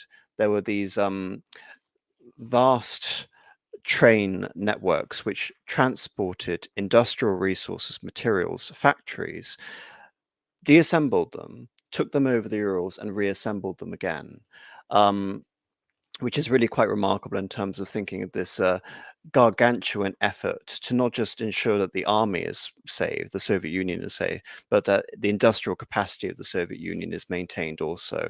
And that's on top of the fact that the Soviet Union is receiving vast amounts of lend-lease through these corridors, which are being maintained through Baku and through the Arctic convoys. Just another similar point that I think is a little bit underexplored is the sense in which they have to try and do the same, not just for the industry, but also for a lot of their like agricultural produce, because not only have they lost their primary coal mines and industrial regions in Ukraine, but that also comes with a massive loss of wheat and various agricultural produce that they don't get back for a very long time. And so, although they try and bring extra areas under cultivation, I'm sure you Pertinax know that this is something that sort of takes a bit of time, and it's not necessarily something that you can just move all your farmers to a different place and expect the exact same. And unfortunately, Lysenkoism isn't the roaring success that everyone thought it would be. So you can adopt spontaneous mutations for plants that can grow in any atmosphere, irrespective of the condition of the soil. Rather remarkable, but alas, one of the many failures of socialist scientific thinking. Indeed, who would have thought that fine Ukrainian wheat would not grow with the same vigor in northern Tajikistan or on the Caspian coast or something? Yeah, or even in the middle of Siberia. Exactly. Yeah, exactly right. But the other issue, of course, is I guess a more meta one, in that we might not necessarily know the full extent of how bad this gets. And I don't know. To me, as an aside, this is probably one of the more plausible scenarios that causes the Soviet Union to begin to crumble, is because we seem to know from released records to some extent that there were food troubles happening in the Soviet Union in 1942, 1943 particularly. But we don't really know how bad it got, and it might not have been properly recorded, so we might never know how bad it got in terms of food shortages. But we know that it was pretty grim. Well, speaking of food, obviously when the lend-lease from the America comes in, America exports absolutely enormous quantities of food to the Soviets, which I imagine was mostly given to the Red Army to keep it fighting. I mean, it's so extensive that even America has to enact some low-level rationing. And just to emphasize that, it's not just that, of course, prioritizing the Red Army wasn't just a factor of the war either. It was a priority even before the war. But the Red Army has also been massively expanded. And of course, it is not just incorporating vast supplies of manpower, but is also introducing women into pivotal roles in the Air Force and the Sniper Force, etc., etc. But of course, from Stalin's point of view, keeping the army alive is not just the point of ensuring their combat effectiveness, but relaying to this point about political commissars, that an army marches on its stomach bow to bring Napoleon back into this, that a hungry army is also a mutinous army. I am very surprised, or maybe it just speaks volumes about Stalin's actual paranoia, or that he's insecure, that how much he has to just keep purging his officer corps, because of course he really did a number on it in the 30s. You said in our recent stream when we were talking about Lenin how the Red Army during the 20s or after the Civil War was really Trotsky's army. He was the Red Army in all sorts of ways, and that after the schism between Stalin and Trotsky, Stalin felt the need to, purge the officer corps. That all makes sense. But to still be doing it repeatedly during the war, it does seem, well, it just seems obviously a bit crazy that he's either paranoid or he's just insecure. I wouldn't say it was crazy. I would say it was a continuation of the same policy, which is the fear, obsession over a Napoleon type figure. Because as we've seen, Stalin is not a Napoleon. He is not someone who can command troops at the front, envisage grand military strategies, and maintain political control at home. He has to delegate. He tries to delegate to a general called Timoshenko, but Timoshenko is not up to the caliber of someone like a Georgy Zhukov or even an Ivan Konev. So the problem therefore becomes investing too much political, you could say political power or prestige to someone like a Georgy Zhukov, who is very quickly establishing himself as one of the greatest of the Soviet generals, would in turn mean that win or lose, he would either face the threat of a military coup during the war or a military coup after the war.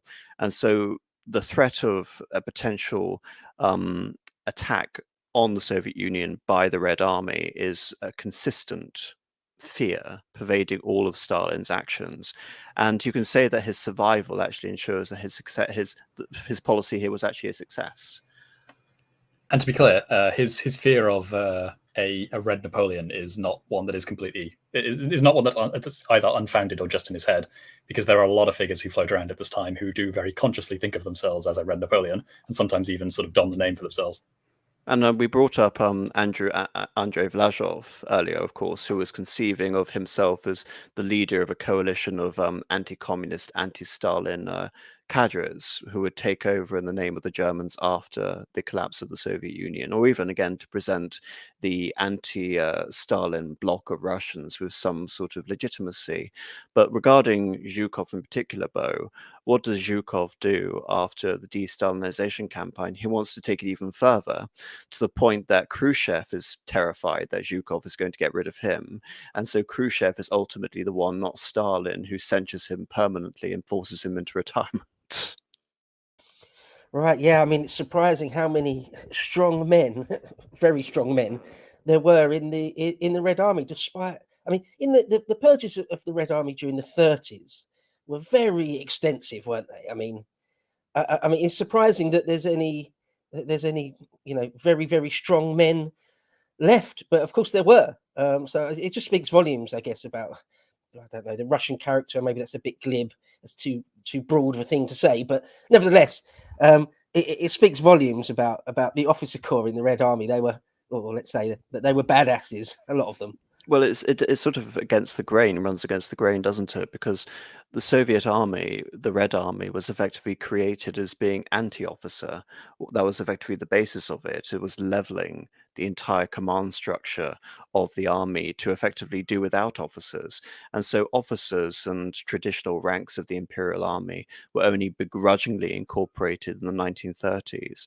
When we look at figures like Georgy Zhukov, for example, Georgy Zhukov survives the purges and he makes a name for himself on the Eastern Front at Lake Kazan and the Battle of Kharkov Gol. But of course, the Germans are basing their military strategy upon the devastating effects of these purges and are looking at the Winter War as the vindication of this. But as you've just explained, Bo, they were seriously underestimating the Red Army with the benefit of hindsight. An interesting figure who, sorry, Rupert, I'll just be very quick. An interesting figure who sort of embodies this dynamic and this sort of almost contradiction very well is Rozakovsky, who I believe was of half Ukrainian descent himself. Rokossovsky was Polish, if I believe. Sorry, half Polish. Yeah. He was even made a Marshal of Poland after the war, and correct. But that's another important. But he's interrogated and tortured so badly, all of his teeth are knocked out. And he's basically he's absolutely savaged by the political officers. But he rises very, very highly throughout the course of the war, and actually to the point where Stalin sees it fit to have his teeth replaced with essentially he has like metal teeth by the end of the war. He has dental work done on behalf of being a rehabilitated general, and he's actually general given quite considerable in terms of commanding the kind of strong forces which end up breaking through into Europe and, defeating Germany in, 44, 45. I mean, Rozakovsky is almost just slightly under generals such as Zhukov or Konev or, these other leading generals who well, I tend to think of them as a triumvirate, really. That those three generals, Rokossovsky, Ivan Konev, and Georgy Zhukov, as the three greatest Soviet generals during the war. Yeah, exactly. So if I could just bring up another figure, There's another general who I don't think really gets talked about very much in regards to the Eastern Front, but I also think they're pretty important, and it's Boris Shaposnikov. He was the chief of staff of the Soviet military about 3 different periods, and he was the chief of staff again from 41 to 42 before having to resign due to ill health. But he wrote a book called, I believe it's pronounced Moj Army, or The Brain of the Army. Well, I mean, he was humiliated though because of his role in the Winter War, though, wasn't he? True, because that was his second stint, which he had to resign. But then he's brought back in 41, and so what was focused on was this idea of the Moj Army. Is that in this book he very much stresses the idea of a command structure or general staff of all these different officers collaborating with each other collectively, with the commander-in-chief delegating, which seems to go with what the other Stalin ended up doing. So it seemed to be an effective strategy. So I think this would be a good time, because again, I'm always conscious of time, I'm afraid, of seeing out, trying to assess the remaining sort of activities of the war up until 1944. Marcus, would you like to give us a very brief overview of the situation up until essentially the victory at Stalingrad for the Soviets? Well, fortunately, we've talked about a fair bit of 42 already. But needless to say, yes, you can see here that well, the Rzhev salient is still being held. Come 42, because this map is showing 43, but the Rzhev salient is held throughout the duration of 42. The Germans have you got the 42 map that sort of shows the advances of Barbarossa? The advances of Case Blue, or is this the only one you've got? Oh, sorry, no. I thought because this implied the gains of Case Blue, that this would be sufficient. Yeah, it is sufficient. That's fine. It's just for the dates. But you can see here that because also one of the start line for Barbarossa for Case Blue doesn't matter. You can sort of see here that the orange color is the maximal extent of Barbarossa. So many people, many in the Soviet high command expected a second push to Moscow. But what actually happens is that the Soviets attempt because obviously the main counterattack in end of 41 is against Army Group Center to relieve Moscow. What the Soviets actually do is they initiate this sort of like a spoiling offensive. They don't realize it's a spoiling offensive, but they actually initiate a spoiling offensive against Army Group South, which is poised to initiate Case Blue, which to some extent weakens the Soviet units that are already in that sector, which is why the Germans have a relatively easy run of the first month or two of Case Blue, because the Soviets throw themselves into these headlong attacks, not realizing it's a reinforced Army Group South that has been strengthened with reinforcements from Germany, reinforcements from the General Strategic Reserve, and some units from other army groups are being deployed to the south, particularly amongst motorized and panzer forces. And so the Germans initiate Case Blue. They originally, Stalingrad was just a sort of a place on a map. They weren't even particularly committed to taking it. In fact, just to re-emphasize that point, as we discussed the two, again, the lifeline through Iran for Lend-Lease and allied supplies, and of course food. And we talk about Baku in Azerbaijan, which isn't on this map, but it's the far east, southeast here, which is the main supply of Soviet oil. So again, as you say, Marcus, Stalingrad is an incidental target, which takes on a symbolic significance because of the name and the location and its position across the Volga. But the strategic impetus for Case Blue before this diversion, you could say, is the disruption of these resources to the south. Correct. And indeed, in order to protect the flanks of these advances and to sort of concrete the gains of these advances, the capture of places like Kharkov, because this ends up being the second battle of Kharkov, the capture of Belgorod, the capture you see in this, so the top left corner, top corner of this advance, Voronezh, which is top of the River Don, was important to sort of anchor the flank of the advance. We're actually, and to some degree, Rostov, sort of in the south there, the very tip of the Sea of Azov, were far more critical targets than Stalingrad ever was in terms of the initial planning of Case Blue. So the Germans achieved these objectives relatively early. They reached Stalingrad. What actually happens is, and what I believe to be part of the rationale is that because Panzer Group 4, which is still commanded by Hermann Hott, who commanded it, 1941, he's still commanding the 4th Panzer Army.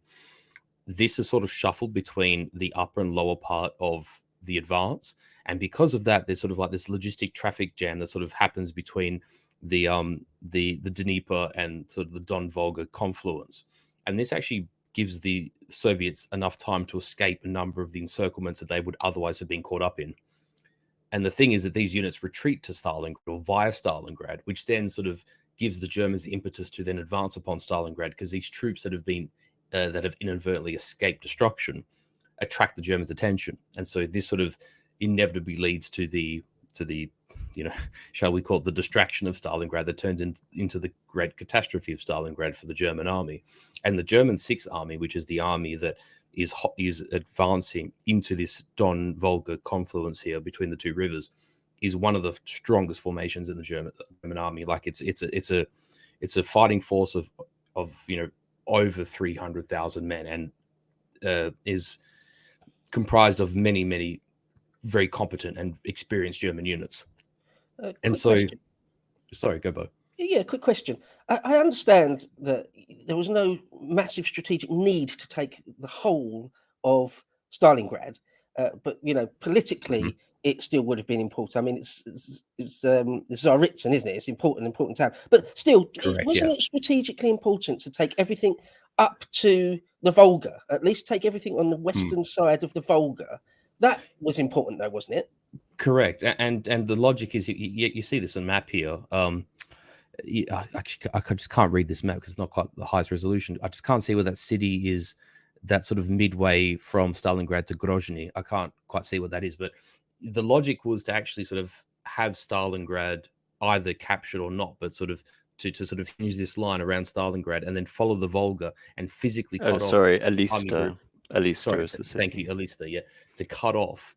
To actually reach the Caspian Sea and cut off the south from the northern, or rather to cut the Soviet Caucasus off from the rest of the country.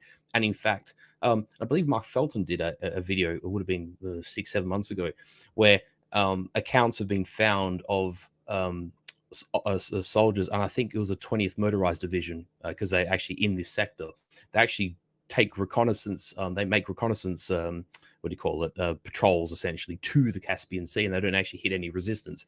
It's just because they don't ever dig in and sort of hold the line there, these lines then represent that. But the Germans never succeed in actually creating a hard sort of line, a sort of combat line along the Volga. They don't dig in. And at this point, they're already desperately overstretched, because the Germans are committing, at this point, they've split army group south into A and B. So A is the northern sector that's sort of essentially north of Stalingrad, and then Army Group B is everything sort of south of it and heading towards the Caucasus. They captured Maikop. They're heading towards Grozny, and just it's the same principle as they discovered in 1941. The further they advance, the more they're spread out, and no matter how many Soviet troops they kill and capture, there just is more. And eventually, this army group, this Case Blue, this Fall Blau, this operation becomes consumed by its own, you might say, unattainable ambitions. So just to build on points that both Bo and Marcus have raised, I find it wonderful, the irony that the Soviets were retreating from the advancing Germans, and so by successfully retreating past Stalingrad, they had already accomplished their ultimate aim, which was to avoid capture by the Germans and encirclement. So from a tactical point of view, that had already been achieved by the Soviets, and thereby the attack on Stalingrad ultimately ensured the conditions for the later encirclement by allowing Zhukov to place strategic reserves on either side, which allow for the envelopment when they attack the weaker flanks, which I believe are patrolled by Romanian and Italian, essentially allied troops, not the main German, yes, and Bulgarians, yes, not the main German contingents at Stalingrad. But to go on to Bo's point, there is, of course, the famous speech made by Hitler, where he casually brings up the fact that we encountered the city along the Volga. It just happens to bear Stalin's name, and we got it, really. But regarding the role of Stalingrad, of course, is that the fact it bears Stalin's name ends up being less significant for the Germans, but everything to the Russians, and in particular Stalin's own, the mythologizing of Stalin, that it happens to be the city which coincidentally has Stalin's name attached to it. Not just it's not the only city that has Stalin's name attached to it, but conveniently this is one of them, kind of like Alexander, tracing through and naming everything after Communist Party officials, this case in the Soviet Union. But it's the most preeminent one that bears his name. Yes, but it is the most preeminent one. It's one of the marvels of one of the 5-year plans in terms of modern Soviet urban planning. And so the fact that this city of all the cities should be the one which acts as the turning point for the war, for the Soviets to begin their relentless push into Europe, if anything, it galvanizes support for Stalin and builds into this idea of him representing the hero of the Soviet Union, or the great patriotic war, the man of steel. And what's just another what's point quickly, sorry, though, George, just on the point about the Volga. To my knowledge, quite a lot of the area that we're talking about, except quite obviously along the actual banks of the Volga itself physically, is not terribly traversable. It's quite arid. No, it's especially this essentially everything southeast of Tsaritsyn, Volgograd, Stalingrad, Astrakhan near the Caspian Sea is basically desert. It's basically unlivable. In fact, I think the largest ethnic group in that region are Kalmucks, who are actually Mongolians. So it's very conducive to that sort of nomadic lifestyle.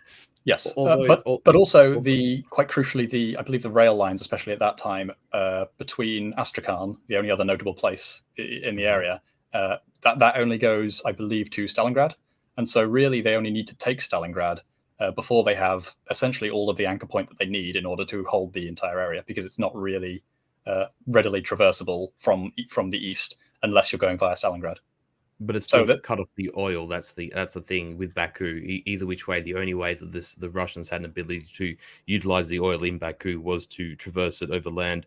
The Soviets didn't really have an ocean not the Caspian Sea as an ocean per se, but they didn't have the ability to really transport those volumes of oil across the Caspian Sea. They needed the land link at that time. Yeah, to my understanding, they weren't ultimately going for Baku because getting across the Caucasus would have been too steep a task. But if they made it to Mayakop and Grozny, that was essentially their objective. Exactly. And just on that point, very briefly as well, is that if you look at, say, like the movements, and I actually do have Hoth's book Panzer Operations, which is a fantastic read, although obviously embellished because it's, every man has his own perspective and biases, right? And the Germans have the reasons for writing what they do. Same with Manstein's Lost Victories. Is that had the Germans say attacked into the Caucasus, theoretically speaking, with the full strength units that they had in 1941 and the logistical capacity they still had in 1941, in terms of horses, in terms of Opals and trucks and this sort of stuff. The sort of terrain south of Stalingrad and certainly sort of heading towards sort of between Stalin and Grozny is relatively, well, maybe semi-arid is probably a better way of describing it, but perfect flat territory for motorized and light armored units. But the problem was the Germans had suffered so much attrition from their perspective, come 1942 and certainly throughout 1942, that's no longer the case. In fact, when you actually see like the Soviets initiating Operation Uranus and the encirclement of Stalingrad, the unit that I mentioned before, the 20th Motorized Division, which is the only mobile unit that basically sits between Army Group A and B, between the two army groups. It's essentially split in half because they're so lacking in fuel and they're so lacking in vehicles that these two sort of portions of the division become separate from each other. So, the German sort of military position from a standpoint of material and supply was pretty dire, even when the Soviets are launching Operation Uranus. Sorry, there's just an interesting question in the chat. Obviously, we talked a lot about the relationship between the Soviet republics, the notion of what the Soviet Union really represents, and this idea of a recoalescing of the Russian Empire, albeit under a different name, and Stalin is representing the Red Tsar. Well, it wasn't just that the Soviets were trying to foment the creation of these independent Soviet socialist republics within the broader scope of an internationalist Soviet Union, most notably in Ukraine. But during the 1930s, when the parties had been purged, and nominally Stalin believed that the local political strata from everywhere from Tajikistan to Ukraine had been brought under control, the Germans, of course, used this as a convenient pretext to sow divisions between the mainly now Russified, now having a broken away from this idea of indigenization or supporting the ethnic groups towards supporting grand Russification, or what Stalin referred to as the Great Russian Chauvinism. And so when the Germans push into this territory, on the ruin of the Western Soviet Socialist republics, the Germans create Reichskommissariats, Reichskommissariat Ostland, which incorporates areas of Belarusia, Lithuania, Latvia, Lithuania, and of course Reichskommissariat Ukraine. What is interesting about this, however, is that the Germans weren't trying to do what the Soviets were doing in the 1920s, which is fostering these identities to be explicitly anti-Russian. Rather, they were trying to subordinate these populations to effectively act as potential vehicles for German colonization. So it seems counterproductive, and you can say that the Germans are unable or unwilling to effectively exploit the animosity of the nationalities after the betrayal of Korenizatsiya during the 1930s to direct them against the Soviet Union. Just to put this in perspective, there were three major colonization plans that were drawn up by the Germans in 1942. Two of them were focused on Reichskommissariat Ukraine and the Baltic states. One was going to be the recreation of Gotia, Oyum, the Eastern Germanic state in South Ukraine and Crimea. The other was going to be a recreation of the, you can say, the Aussiedlung, when the Germans expanded eastwards into the Baltic states and established the Terra Marina, the crusading principalities. So essentially the Germans were trying to reimpose German control at a time where they could have really exploited those ethnic divisions. Indeed, the Soviet Union believed that the Germans were going to exploit those ethnic divisions. And so as they're retreating eastwards and they begin to finally retake land, they begin targeting their own populations. The most obvious population to be targeted, of course, is the Volga German population.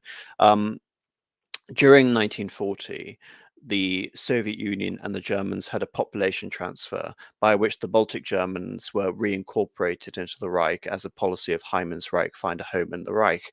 But the Volga Germans remained in the Soviet Union, and as Bo, you can probably tell on this map, the Volga Germans are relatively near to Stalingrad. Indeed, there is a autonomous enclave, or I believe it's the Engels enclave, of course, after Friedrich Engels, that consists of Volga Germans and was given limited autonomous status during the 1920s.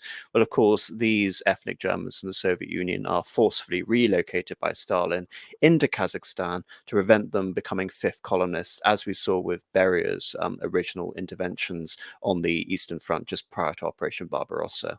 Now, as you can see on this map, the Soviets are expanding next to Ukraine and into the Kuban region, which has already been subject to decossacization.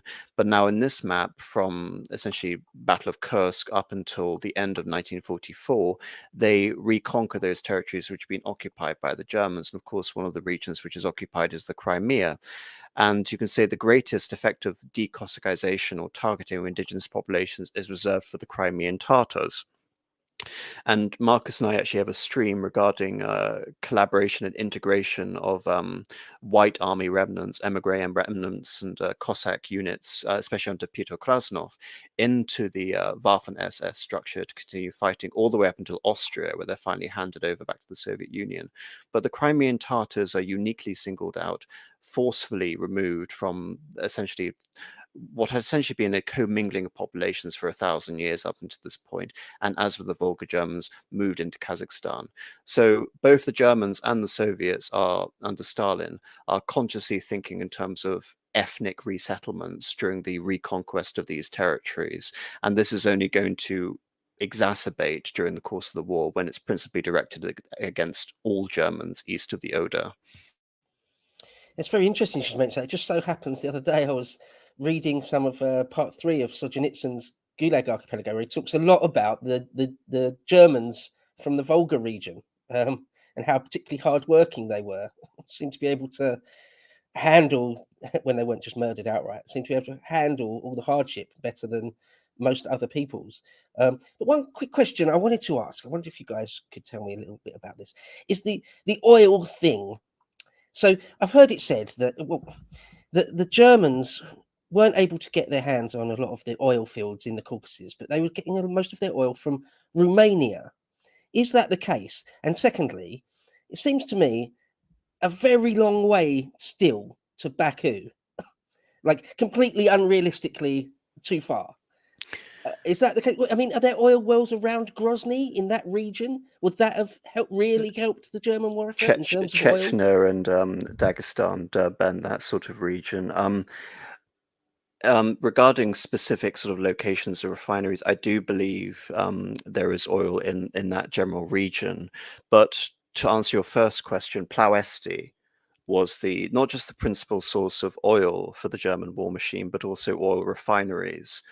Before the war, Baku was supplying oils to Romania, refined in Ploesti, to be sent on to facilitate the German war machine effectively. And this was one of the reasons, and indeed you mentioned the idea of the Soviet Union's strategic depth and the sheer distance between Baku and the boundaries of the Reich and the Soviet Union, going back to this first map here, and just see how distant Baku is even from the European border of the Soviet Union. This is one of the reasons why Stalin believed he could basically play for time, and why he believed the German attack wouldn't come when it did. And in fact, one of the, you can say, misdirections Stalin initiated to ensure the Germans wouldn't be able to attack was actually increase the flow of Soviet oil, not decrease it, to make Germany more economically dependent on the Soviet Union at a time where they were considering invasion. Clever. Yeah. Just a quick point, just to answer what you've asked, Bo, is two things. One, this is why in the couple of streams where we've discussed this, whether it's, whether it was Silverov's Icebreaker as a book, or B, when we had our alternative victory outcomes streams about the world wars writ large, we talked about the outcome of the North Africa campaign and the ability to sort of open up a second front there, whereas for the Axis forces, the idea of being present in Iraq or Iran or even Turkey, Baku is, and Azerbaijan is literally just over the border. It's a couple hundred a few hundred kilometers to get there. Whereas to go from Bessarabia, around the Ukraine and the Donbass and through Circassia, between the Caspian and Black Sea, to eventually get to that place, it's a monumental logistic and strategic effort to get there. And I think this is where, say, like, the Führer's brain was just a little bit sort of too fanciful, in that the sheer amount of good fortune an army would have to succeed in that plan, never mind the logistical constraints to get there and the logistical burdens imposed upon German sort of systems and equipment to sort of facilitate that, and then to be able to then hold that territory after one's captured, and then to keep it safe. And just about Ploesti, very, very briefly, it sounds unrelated, but this just for perspective. One of the reasons why the Allies, when they invaded or they initiated Operation Husky, which was the capture of Sicily, they were so adamant to actually land in the southern part of Italy, what they call the Mezzogiorno, is because one of the largest Italian air bases in the south was at a place called Foggia. And they did capture Foggia, I think, towards the end of 43 or beginning of 44. And the advantage of Foggia was that it was the first time that a strategic British and American bombers could target Ploesti with relative ease. See, for it to be attacked from any other vector, it'd have to fly through German soldiers and German flak batteries and entrenched defenses to get there, which was very perilous. Whereas from Foggia, if you think where southern Italy is in proximity to Romania, it's a relatively short flight with a lot less inbuilt German defenses or even sort of Axis defenses writ large. Yeah, thanks, AM. So you sort of see from Italy's heel to Romania, to the middle of Romania, it's a relatively short flight and doesn't pass over any major German cities, which would otherwise be defended by flak batteries. So the fact that the Allies made the capture of Foggia a priority should tell you what the Allies perceived of its importance to Germany. And just building on this idea, of course, Stalin's ace up his sleeve throughout all of 1941, despite how desperate the Soviet situation seemed, though, was the fact that he held on to Sevastopol. And as you look, Sevastopol and its distance towards Ploesti in central Romania, just north of Bucharest, is much closer than that of Sicily. And so the continued hold, the Soviet hold on Crimea, therefore, was of pivotal importance for the Soviet war effort, and why the Germans dedicated so much in the way of resources of taking Sevastopol through 1941 until 1942. So yes, but just pushing back on your point slightly, Marcus, revolving around the furious, fanciful notions, it wasn't a matter of directing an attack towards Baku, but simply stopping the supply of resources, both oil and lend-lease through the corridor. And of course, when you have committed yourself to the destruction of the Soviet Union, I'm sorry, you have to think in fanciful terms. I mean, if we're looking at fanciful terms, I mean, when we look at fanciful terms, Churchill believed that the fall of Stalingrad would be the prelude to an invasion of Iran and a German invasion of India, if you want to get fanciful. Indeed, but we should also take into consideration too that Churchill, by sort of by 1942 had good reason to sort of worry. I mean, yes, the Allies had a few wins here and there, but the Axis had basically complete domination of the mainland. I mean, he had his reasons to be concerned, shall I say. So, Marcus, would you essentially take us through what happens in 1943, where the disaster, as we see with Stalingrad, basically unmakes Case Blue, the Rizhev pocket, etc. They're pushing back into Ukraine. How do we get from this map to this complete disaster over the next 2 years? Okay, so just go back to the previous map just for a second. Just want to start on the prior map. Yeah, so here you can see after, I should probably mention this, the scale, because I shouldn't assume that everyone knows what happens at Stalingrad. The German Six Armies basically sent in to this massive meat grinder, which is Stalingrad, which is a battle that occurs for months. And the the Sixth Army, by the time it arrives at Stalingrad, is approximately about 290,000 men strong. And the Soviets initiate Operation Uranus in the first sort of fortnight of December. You see 12th of December there. They break the Romanians and Hungarians, the Romanians, Hungarians, and Italians who are guarding the Don on the north. They break through the south, which is even more thinly defended by a ragtag of, I believe it's also Hungarian and German units in the south. And by the time the pocket is closed and more or less overrun, or when Paulus eventually surrenders the Sixth Army in 18th February, the Soviets capture 91,000 predominantly Germans who were stuck in the pocket, of which by 1955, I think less than 10,000, around 9 to 7,000 are repatriated. The rest are lost in the camps, just for perspective's sake.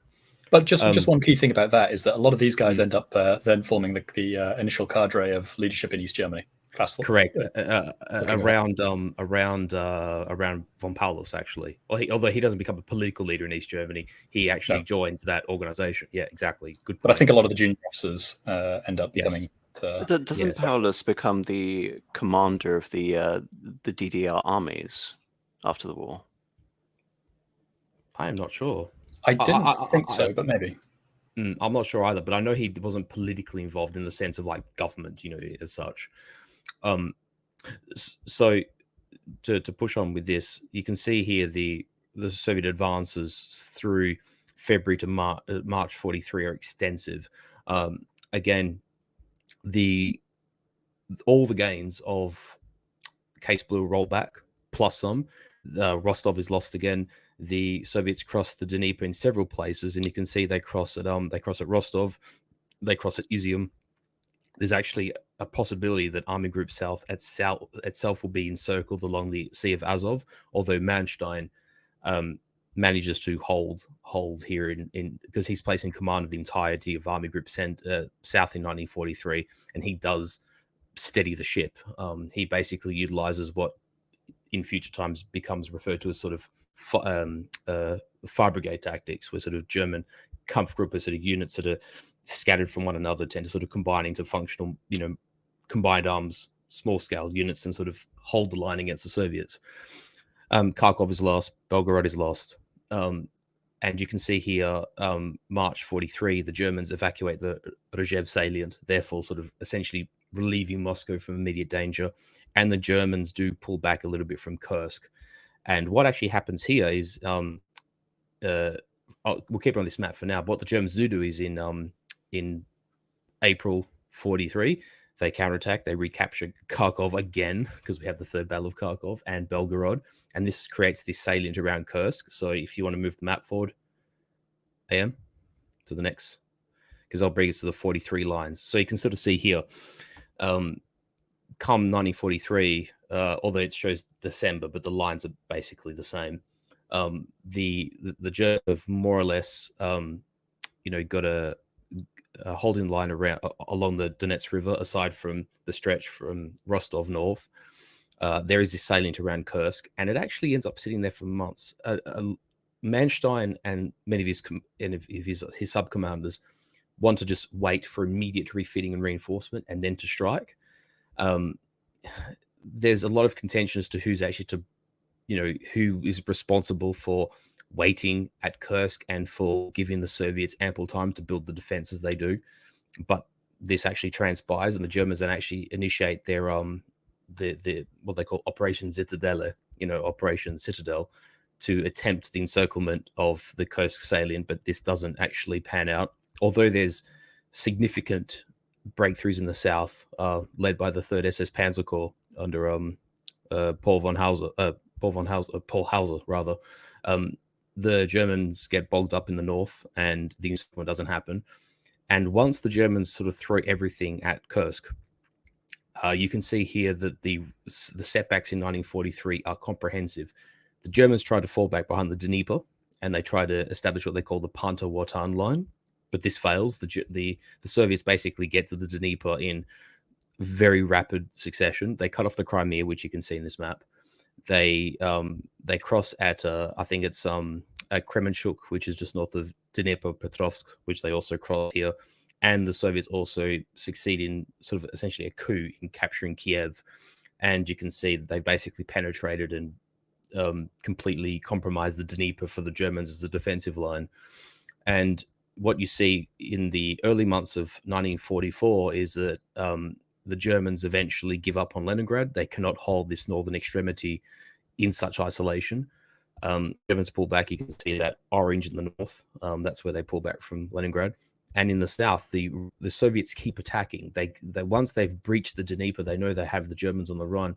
And much like what happened with the German counterattack in 41 with Operation Typhoon and weakening Army Group Center, the dice roll for Kursk hasn't paid off, and the Germans lacking in in reinforcements and strategic reserves are pushed back. And then you can see throughout the early months of 44, the Soviets basically have almost entirely recaptured the Western Ukraine and have almost sort of, well, they've breached what would be the eastern boundary of Poland on its 39 boundaries, its 39 frontiers.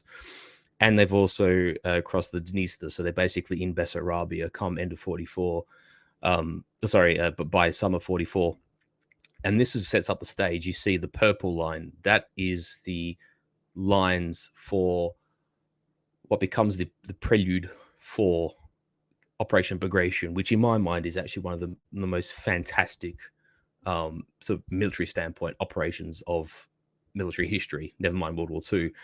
And at this point, Army Group Center, although it suffered atrophy, it did suffer in 41, because it hasn't done a whole lot of fighting throughout 42, aside from the Rzhev salient, and through 43 was largely intact, was largely unscathed during 43. It mostly retreats rather than fights, or rather engages in a fighting retreat without massive encirclements. It keeps itself intact as a fighting force. But you can see here along the Pripyat marshes, there's a dangerous bulge, there's a dangerous salient. And what the Germans basically resolved to do is sort of build a defensive line using the Pripyat marshes as a southern sort of buttress. And then along these cities here, Vitebsk and Orsha, most specifically, the Germans dig in with some very, very good infantry divisions, particularly the 78th Sturm Division, which is sort of a division that's built upon as being this sort of template for future German divisions, but this obviously never comes to pass because the German army is destroyed in 18 months. But this is one of the great examples of what the Soviets call maskirovska, which is Soviet deception tactics or deception operations, which they're so supremely successful. The Germans keep thinking that with the Soviets pressing in the south, they'll keep pressing in the south. So what actually happens is there's a massive transferal of German resources to Army Group South, and also because of this retreat from Leningrad, the Soviets also start pushing towards Narva, which is between Lake Pepius and the Gulf of Finland, up on the eastern part of Estonia, and the Soviets attack there in the early months of 41. So the Germans also send reinforcements to the north, and they denude Army Group Center not only of reserves but also of critical equipment. It's denuded of artillery, it's denuded of anti-tank guns, it's denuded of armor. I actually have a small, like I said to you, the only book I'm actually going to read out of for this is Paul Adair's Hitler's Greatest Defeat. So if I can maybe summarize just the scale very quickly of the absolutely. Go ahead. Mm-hmm. Here we go. This was not unwelcome news to OKH, which is Oberkommando das Heer, which was basically the German command on the east, right? Because they could bring powerful reserves to bear in this area. Sorry, I'd have to use Latin numbers here. The 54 Corps was taken away from Army Group Center to create a reserve to strike a preemptive blow in the south. The Army Group Center lost heavily as a result. Although it gave up only 6% of its territorial front, it lost 15% of its infantry divisions, 88% of its tanks, 23% of its self-propelled guns and artillery and armored artillery, 50% of its anti-tank guns, and 33% of its heavy artillery.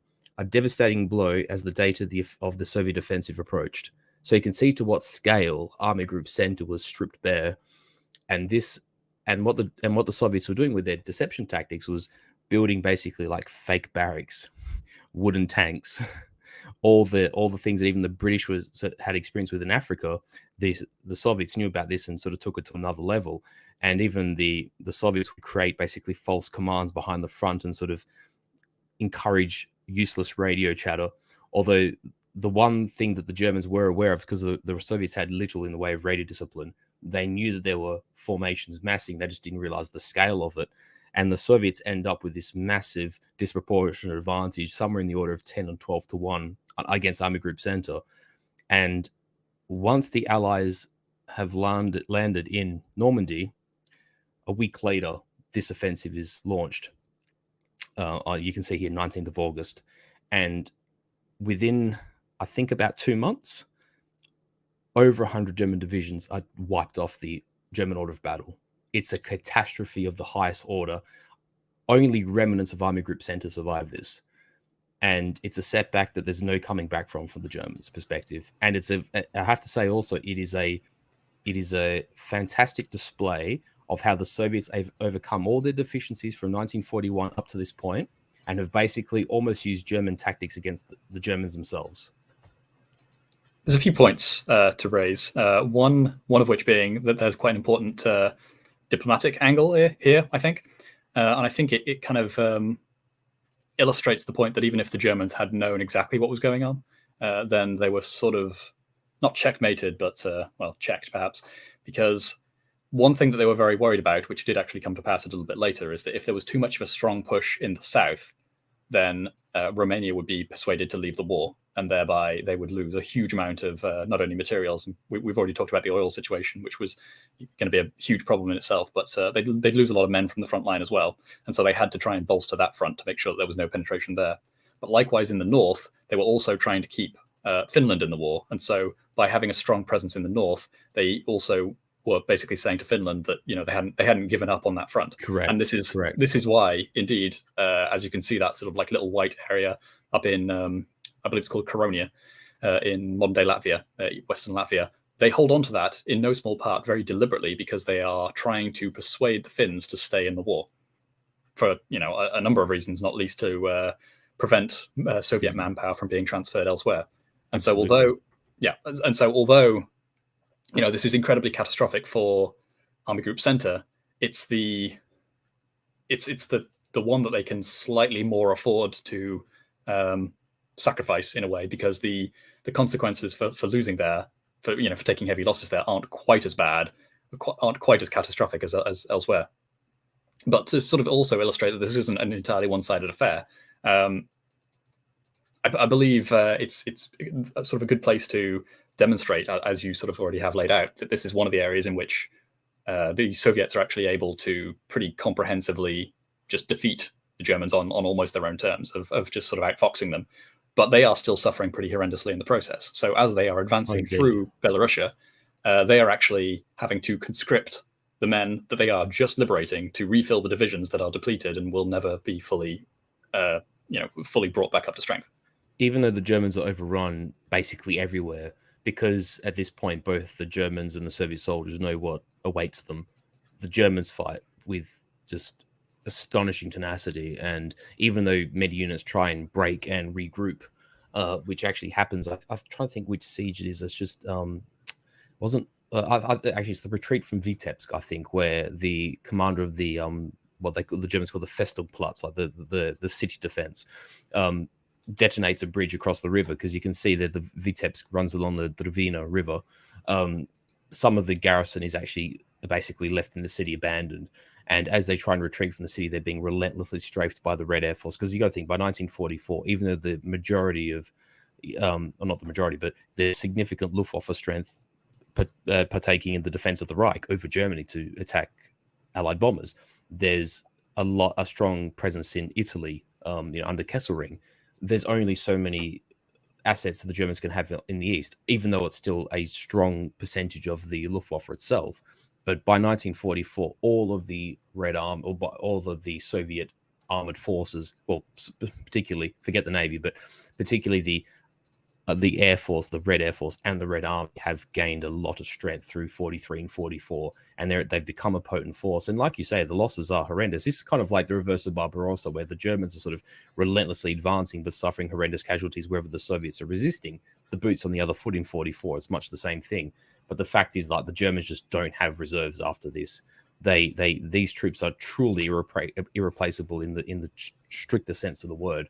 And you can basically see, by the time the operation exhausts itself, certainly in terms of Army Group Center, by 19th of August, they've reached the Vistula. They're actually on the outskirts of Warsaw, which is itself its own controversy, because the Poles accuse rightly the Soviets of not helping the so-called Warsaw uprising. Well, I just don't want to preempt that, if that's all right, Marcus. Just to summarize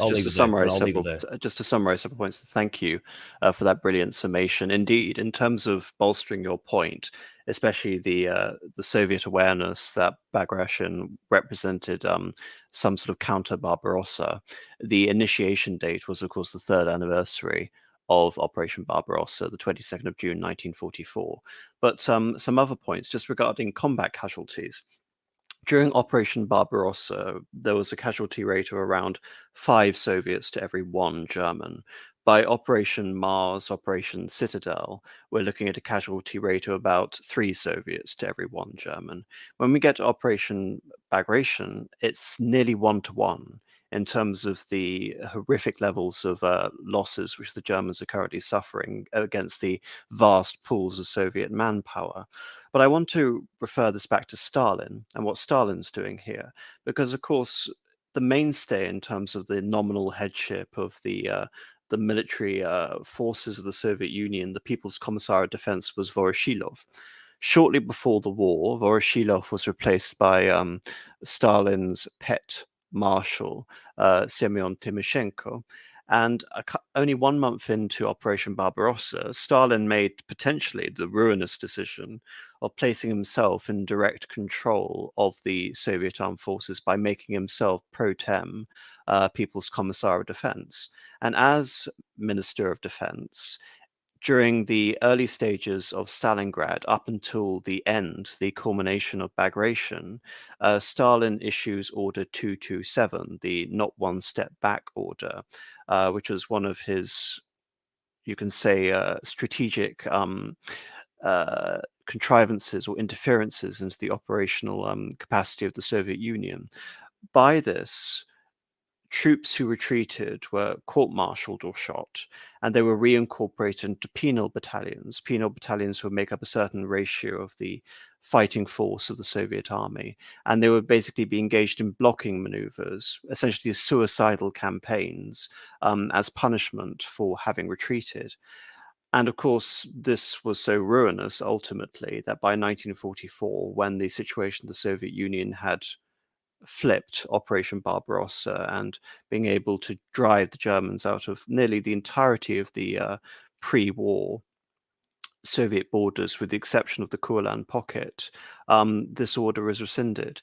Do any of you think there was any strategic validity for Operation 227? I mean, it wasn't just Stalin who was responsible for it. I do believe it was also essentially implemented by another marshal, Alexander Vasilevsky. But do you think it served any purpose other than perhaps damaging morale for the Soviets? Well, I think it's possible that they were just trying to instill fear, to make the soldiers fear the higher ups more than the Germans. Yes, to be more fearful of the commander behind you than the enemy in front of you. Yes, very one can draw allusions to the Roman practice of decimation, but I think, to be honest, in this situation, it wasn't as effective as decimation was. My understanding is that it was it was more directly pointed at the officers who were up until that point carrying out a lot of unauthorized retreats, and so I believe it gets used on commanders, possibly everyone up to Chuikov, who has some sort of like questionable decisions in his given timeline of events. Obviously he ends up staying in Stalingrad, but it seems like he was planning to leave at one point and perhaps was persuaded otherwise.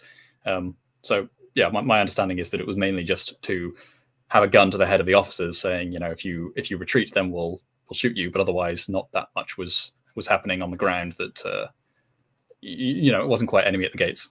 So the large incorporation of penal battalions would also be consistent with this idea of the Soviets conscripting all of the resources of the Soviet Union into the war effort. Again, kind of like a slave army in addition to the slave empire.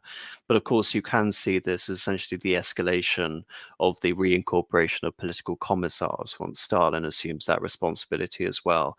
That is about representing fidelity to Stalin as much as it is the continuation of the efforts towards winning the war against the Germans.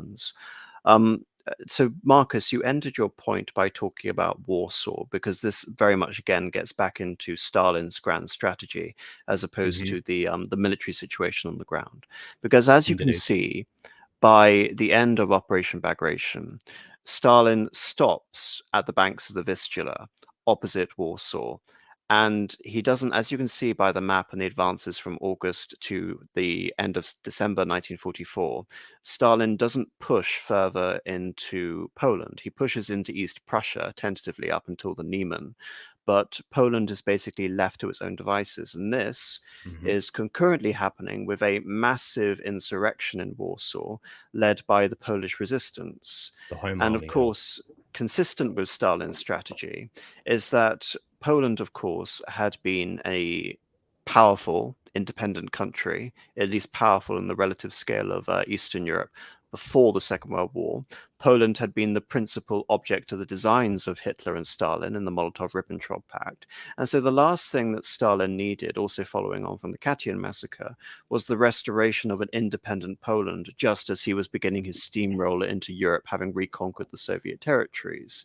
So in this way, allowing the Germans to eliminate the Polish resistance without any Soviet aid whatsoever would basically accomplish all of Stalin's goals for him and allow him to push into Europe unimpeded, with the implications of contested legitimacy, or essentially going into Europe side by side with the Poles as opposed to running roughshod over them. Indeed, and it sort of sets up the situation where the best of the remaining German reserves and the best of the remnants of the Polish underground army are basically killing each other. in and around Warsaw. Meanwhile, the Soviets are sitting back. There is a case to argue that because the bulk of the fighting had been done through Army Group Center, or what was territory held by Army Group Center, that many of these Soviet units were at the limit of their logistics, which is, shall I say, an understandable point. But given how close they were, and given how the Germans, I mean, we're just talking over the river. They're just literally over the river, Mm. waiting and doing nothing. Yeah, they could have even provided you know, air and artillery support. Exactly. Yeah. So you know, that's being extremely generous to the Soviet position. But actually, just before I go any further, Bo, you said you wanted to chime in. Yeah, would you mind if I make a quick point? Yeah, if we're doing this chronologically and we're talking about Stalin's grand strategy, if we're talking about 1944 now, I suppose before D-Day, which is, you know, June, there's the Tehran conference right at the end of 43, and I think that is absolutely vital to sort of bear in mind, because correct me if I'm wrong, but it was at Tehran, wasn't it, where the Allies decide that they are going to go for insist on a complete surrender from the Nazis. They're not going to accept any sort of negotiated peace. And I think it's at Tehran they decide that they're going to do you know, D-Day Normandy, not some sort of attack in the Balkans from southern Italy. So I think both those two things, if I'm not wrong, you know, that would absolutely have informed Stalin and the Soviet high command in how they're going to play it all throughout, well, until the end of the war, but certainly all throughout 44. Is that right? Surely that's of key importance here. Well, I think the idea of the unconditional surrender for Germany, I don't think, even though Tehran confirms it, this was agreed in preliminary discussions at Casablanca. And I do believe that once the Americans were involved in the war, there was never any question about unconditional surrender. There was simply no chance that the German state as constituted would be permitted to survive, let alone any territorial revisions that would come out of it, which is why the Germans were so determined to fight up until the finish. But regarding the implications, certainly the regime as it was, yeah. Yes, regarding the implications of a Western front and the implications of a Balkan front, in 1941, before Operation Barbarossa, Stalin had essentially avoided creating an allied Balkan front, and by that I mean Western allied Balkan front, by preventing, essentially disallowing Soviet support of the Yugoslav coup in April of 1941. As a result of that, Churchill and his designs of creating an original Balkan front were denied in Greece and Yugoslavia. And so Stalin, you can say, predicated on that understanding that Churchill was wanting to push the Allied offensive as close to the Soviet border as possible. Look at the map here. In 1944, having allowed the Polish resistance to be eliminated by the Germans, thereby, you can say, completing that grand arc of history, beginning with Molotov-Ribbentrop Pact, as the Germans and the Soviets end Polish statehood. You can say now in 1944, history is repeating itself. And despite the fact that the Germans and the Soviets are at war with each other, they are collectively collaborating to abolish Polish statehood once more, as tragic as that may seem. But if you look at this map, Bo, what does a Normandy offensive mean? It means that the principal impetus of the Allied offensive is going to be in the Low Countries and northern France.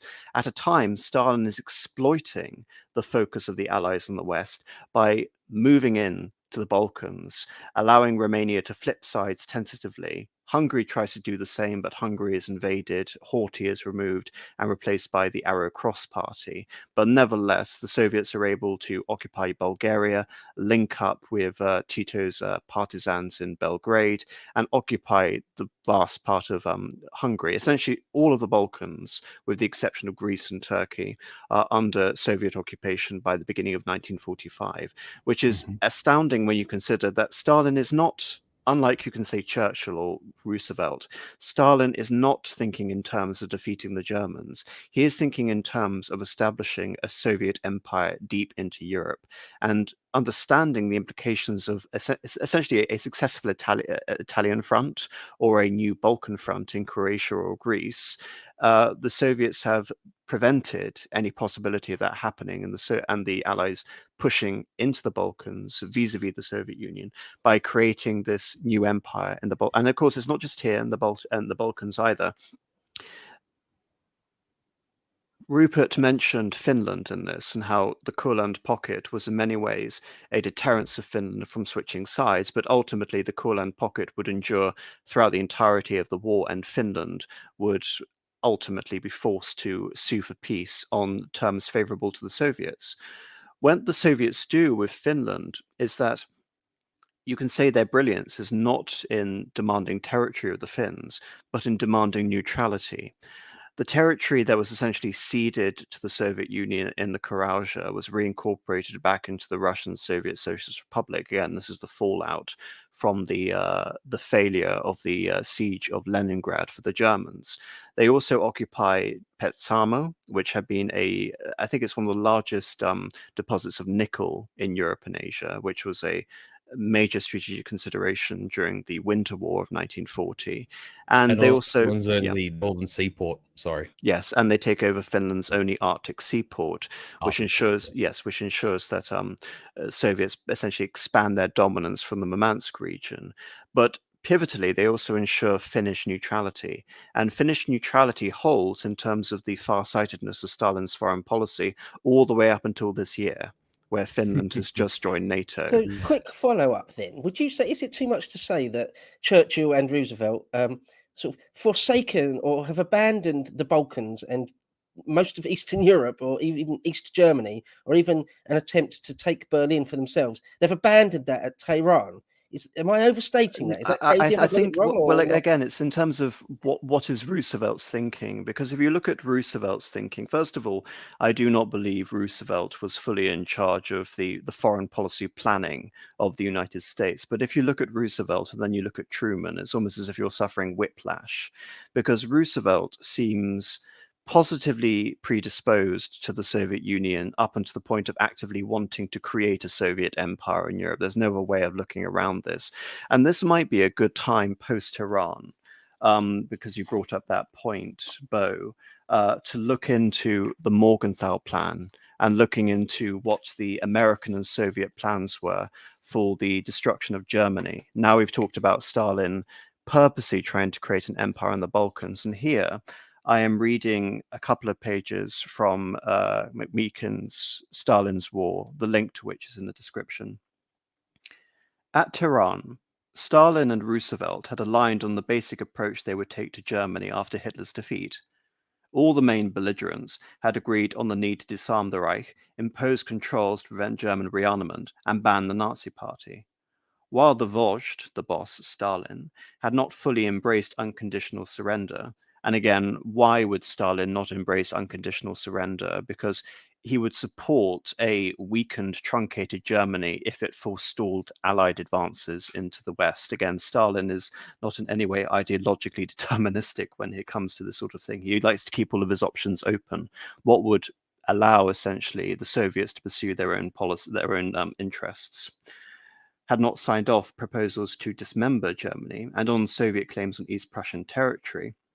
The two statesmen had agreed that Germany must be severely punished, setting themselves against what Stalin scoffed at as Churchill's desire for a soft peace. The most dramatic moment came when Stalin had proposed the summary shooting of 50,000 or perhaps 100,000 German officers after the war to intimidate the German people, prompting Churchill's objection and Roosevelt's compromise solution that the Allies might shoot only 49,000.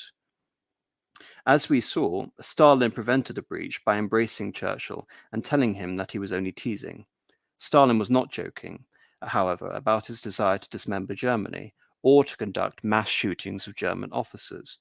We know this because US Treasury Secretary Henry Morgenthau Jr. and his assistant, the Soviet asset, Harry Dexter White, specifically referenced Marshal Stalin's list of 50,000 from Tehran when discussing preparing a list of Germans who ought to be shot on September 4th, 1944, in a planning session for the upcoming Allied conference in Quebec, a proposal that had evidently been taken seriously by the US Treasury Department. Why shooting Germans was US Treasury business was not obvious. Nonetheless, that this was considered Treasury business by summer of 1944 is clear in the historical record. Somehow, in the aftermath of the Allied landings at Normandy, which brought the prospect of Germany's final defeat in sight, A long-running policy discussion in the Treasury on how to administer the German economy after the war morphed into an open-ended revenge fantasy. During the same meeting at which he and Dexter White spoke of death quotas for captured Germans, Henry Morgenthau also proposed the complete shutdown of the Ruhr, the industrial areas, in terms clearly designed to inflict maximum human suffering. Just strip it. I don't care what happens to the population. I would take every mine, every mill and factory and wreck it. Steel, coal, everything. Just close it down. I am for destroying it first, and we will worry about the population second. Why should I worry what happens to the German people? Anything you want to comment on this so far? No, just absolutely overwhelmingly brutal. But again, this is the Americans in line with Stalin's thinking, not the other way around. Morgenthau's a revenge fantasy from the people close to Roosevelt. I mean, it sounds crazy, but it seems to have been the case. It is the case, right? That's what they were. It's terrible. Well, the thing, really, the thing is, Bo, it isn't just a revenge fantasy; it's an ethnic revenge fantasy. If you know anything about Morgenthau. Oh, well, we'll get into this. He mentions this. I don't want to preempt anything. Morgenthau's talk of deindustrializing the Ruhr was not mere rhetoric either.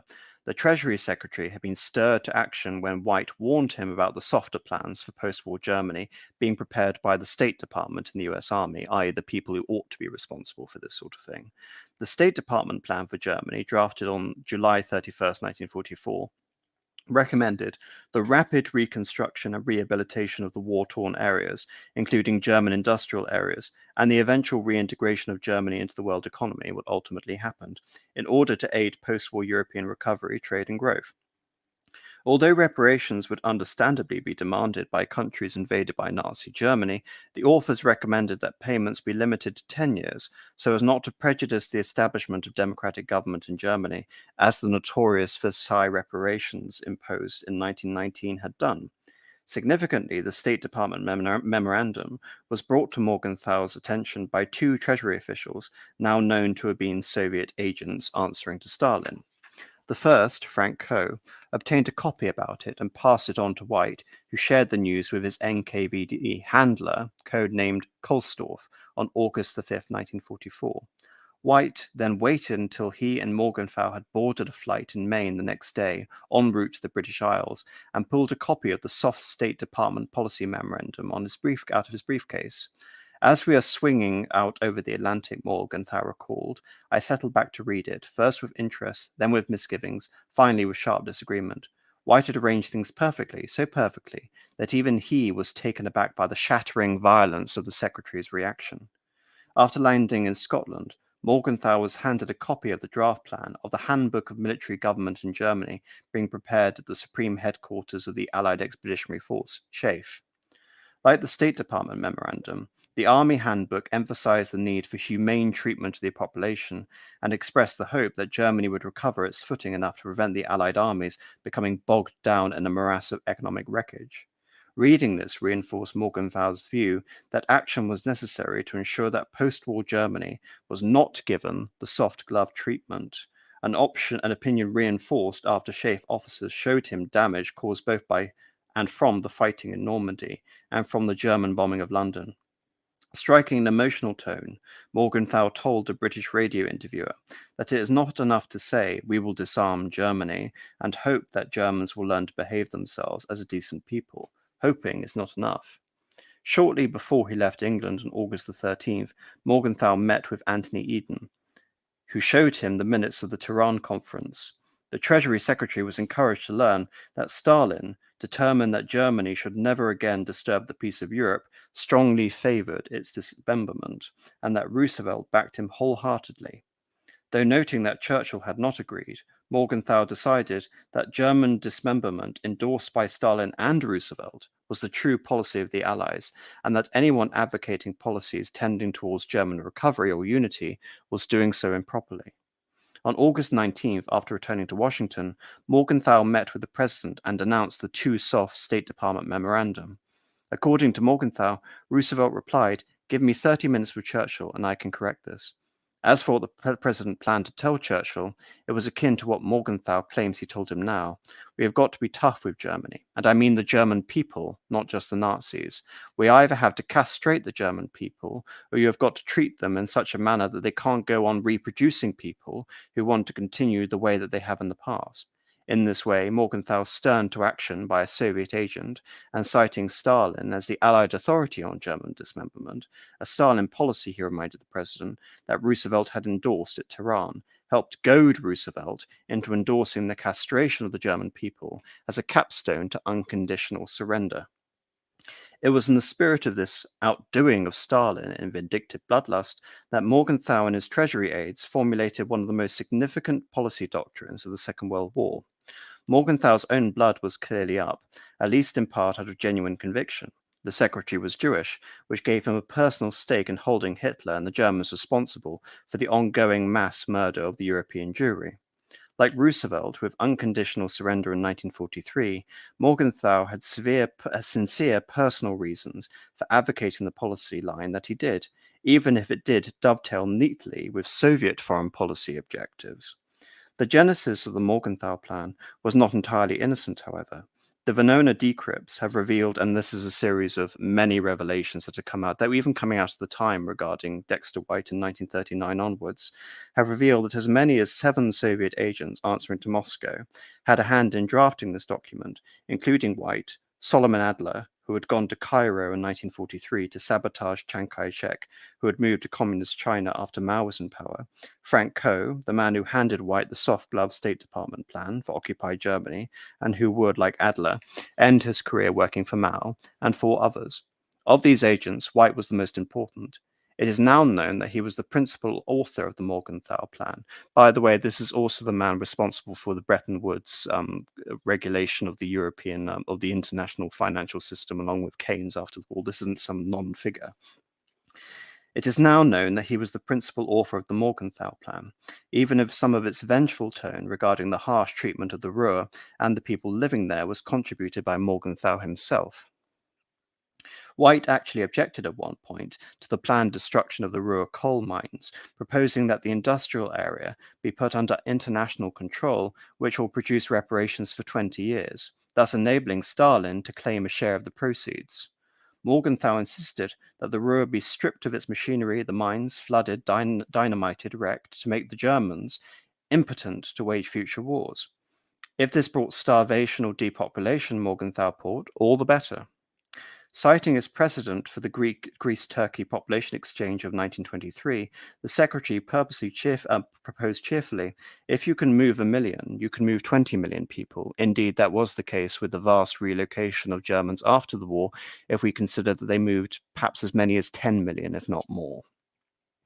The final draft of the US Treasury's suggested post-surrender plan for Germany reflected both Morgenthau's nihilistic vision of a deindustrialized Germany and White's Stalinistic case for industrial asset stripping. Clause 3 proposed that the entire Ruhr area should not only be stripped of all existing industries, but so weakened and controlled that it cannot in the foreseeable future become an industrial area.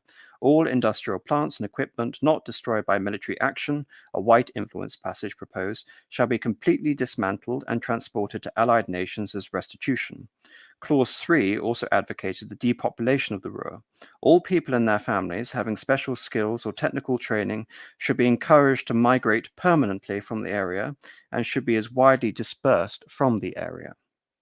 White's hand about Soviet influence was more clearly visible in Clause 4 on restitution and repatriation. Rather than regular annual payments, what this clause demanded was the restitution and reparations to be effected by the transfer of existing German resources and territories, including property looted by the Germans and territory occupied by them, an allusion to the contested borderlands of Eastern Europe in which the Red Armies were now advancing. White added here that the occupying powers had the right to the confiscation of all German assets of any character whatsoever outside of Germany. More broadly, this clause envisioned the removal and distribution among devastated countries, such as the USSR, of the industrial plants and equipment situated within the international zone of occupied Germany, and the North and South German states delimited in the section on the partition. White's Clause 4 also authorized the use of forced labor outside of Germany for restitution or reparation of war damages, inviting Stalin to take as many slave prisoners as the Red Army and the NKVD could capture. So, in addition to just outlining, you can say the reciprocity between assets, the highest assets of the US government, Henry Morgenthau Jr. in particular, and Soviet policymaking. This is also a window into Stalin's whole stratagem concerning Germany.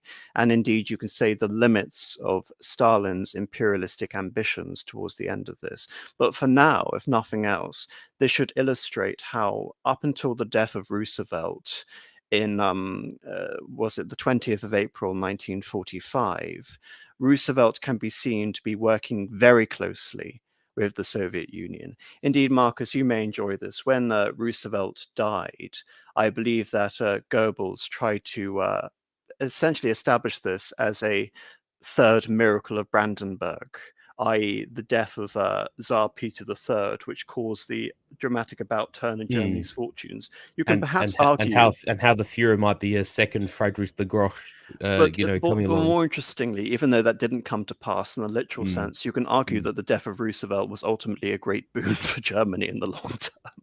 In terms of the potential yes. I was going to say, in terms of the implementation of such policies, exactly. No, I quite appreciate that that little tangent there, that point.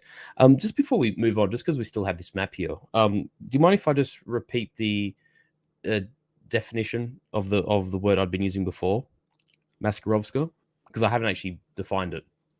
Of course. And before we move on, because one thing I do want to make a point here, because then we'll move back to this conversation about that excerpt, is that because you asked me about, I didn't complete the answer about the advance on Poland, is that you can actually see by the colors on this map and also the dates as well. The Soviets do reorient their offensive operations rather than westwards to the south, and you did mention the capitulation, or rather the changing sides of Romania and then Bulgaria, and sort of by the end of 1944, you have this Battle of Budapest taking place, and Hungary being essentially occupied by the Red Army. But there's a Dare in his book does often use, and it's also just parlance. It's in Soviet writing from this time period, and after this time period from this time period thereafter, the Soviets use this definition of Maskirovka, and the official Soviet definition of it is the means of securing combat operations and the daily activities of forces, a complexity of measures directed to mislead the enemy regarding the presence and disposition of forces, various military objectives, their condition, combat readiness, deployment and operations, and also the plans of the command at every level. So that's a pretty fundamental the definition of what the Soviets consider Maskirovska, and what we see with these offensives in 44 is a massive, that playing out.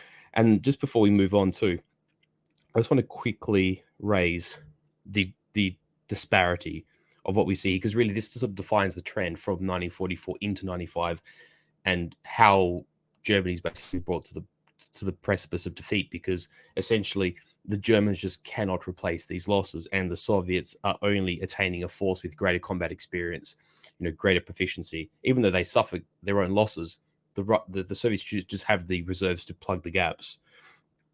And the total comprised strength of the four armies which constituted Army Group Center had approximate strength of anywhere between 750 to 900,000 men all up, if you sort of tally everything the Germans had. The Soviets, on the other hand, had 2.5 million men with a frontline strength, an immediate frontline strength of half that, which is 1.25 million, 4,000 tanks and self-propelled guns, being tank destroyers and self-propelled artillery, 22,000 guns and mortars, 2,000 Katyusha multiple rocket launchers. As described in the book, this is a 3-to-1 advantage in men, 10-to-1 advantage in tanks, and a 22-to-1 advantage in all artillery systems. And that really goes to show the disparity. And it's also true the origins of where we see modern Russian firepower doctrine. The Bagration is the demonstration of that. Sorry, that's all I wanted to say about. No. I mean, it was a bit of a detour, but I think it's a nice cap off in terms of what I was hoping for that segment was to segue away from the war into the post-war, because of course, I did want to say that before the excerpt, but I didn't get there. Sorry. Well, yeah, if we had planned it better, we should have organized those things to be reversed. But anyway, okay. But so appreciating the war effort. Now we're getting into the post-war situation, because Indeed. the war is a determined outcome unto this point. Absolutely. So it really doesn't matter that much. So regarding the implications, of course, the big three. Churchill and Roosevelt meet Stalin at Yalta in the Crimea, and the plan is drawn for the joint military occupation of Germany. Indeed, there are various aspects of the Atlantic Charter which call for the self-determination and the no annexations clauses, but of course the Allies are turning a blind eye when it comes to Stalin's ambitions. However, that doesn't mean they have simply willy-nilly abolished the idea of continuing the enduring statehood, sovereign statehood of these countries in the east, and essentially allowing them to determine their own fate. But in reality, as these territories, as you can see on this map, are occupied by the Soviet Union, they can really do nothing about that other than rely on these essentially increasingly meaningless platitudes. The only sort of real questions now come to the shaping of the post-war settlement and the creation of the various empires. Of course, when the Allies meet at Potsdam, only Stalin is still in power out of the big three. Churchill has been removed from power. He's lost an election to Labour's Clement Attlee, and Roosevelt has, of course, died, and he's been replaced by his vice president, Harry S. Truman. As you can see on this map, Stalin doesn't actually achieve much in terms of direct territorial annexations as a result of the war. You can say perhaps in keeping with the spirit of the Charter, only recognizing the territories in 1941 with one major exception, which is the annexation of northern East Prussia. And you can say the surrendering of the area around Bialystok back to Poland, which had previously, as you can see in this map, been part of the 1941 Soviet Union, that little bulge going into East Prussia there. So this area... Well post Ribbentrop-Molotov Pact, of course. Yes, post Ribbentrop-Molotov Pact. Because in 1939, it was part of Poland, of course, yes. But as Rupert has just mentioned, that Bulgaria is allowed to keep southern Dobroja, and indeed the Soviet Union keeps Bukovina and keeps Bessarabia. So Romania, of course, gets northern Transylvania back, but does ultimately suffer territorial losses. But Romania flips sides, but only ultimately to be occupied by the Soviets. So does Bulgaria. Hungary keeps a puppet Axis regime until it is completely defeated. Prague isn't occupied until after the fall of Berlin. And of course, as you can see here, Poland is almost entirely reconstituted. The bulk of what would have been an independent Polish army and a Polish government have already been eliminated via German and Soviet acquiescence during the Polish uprising of 1944.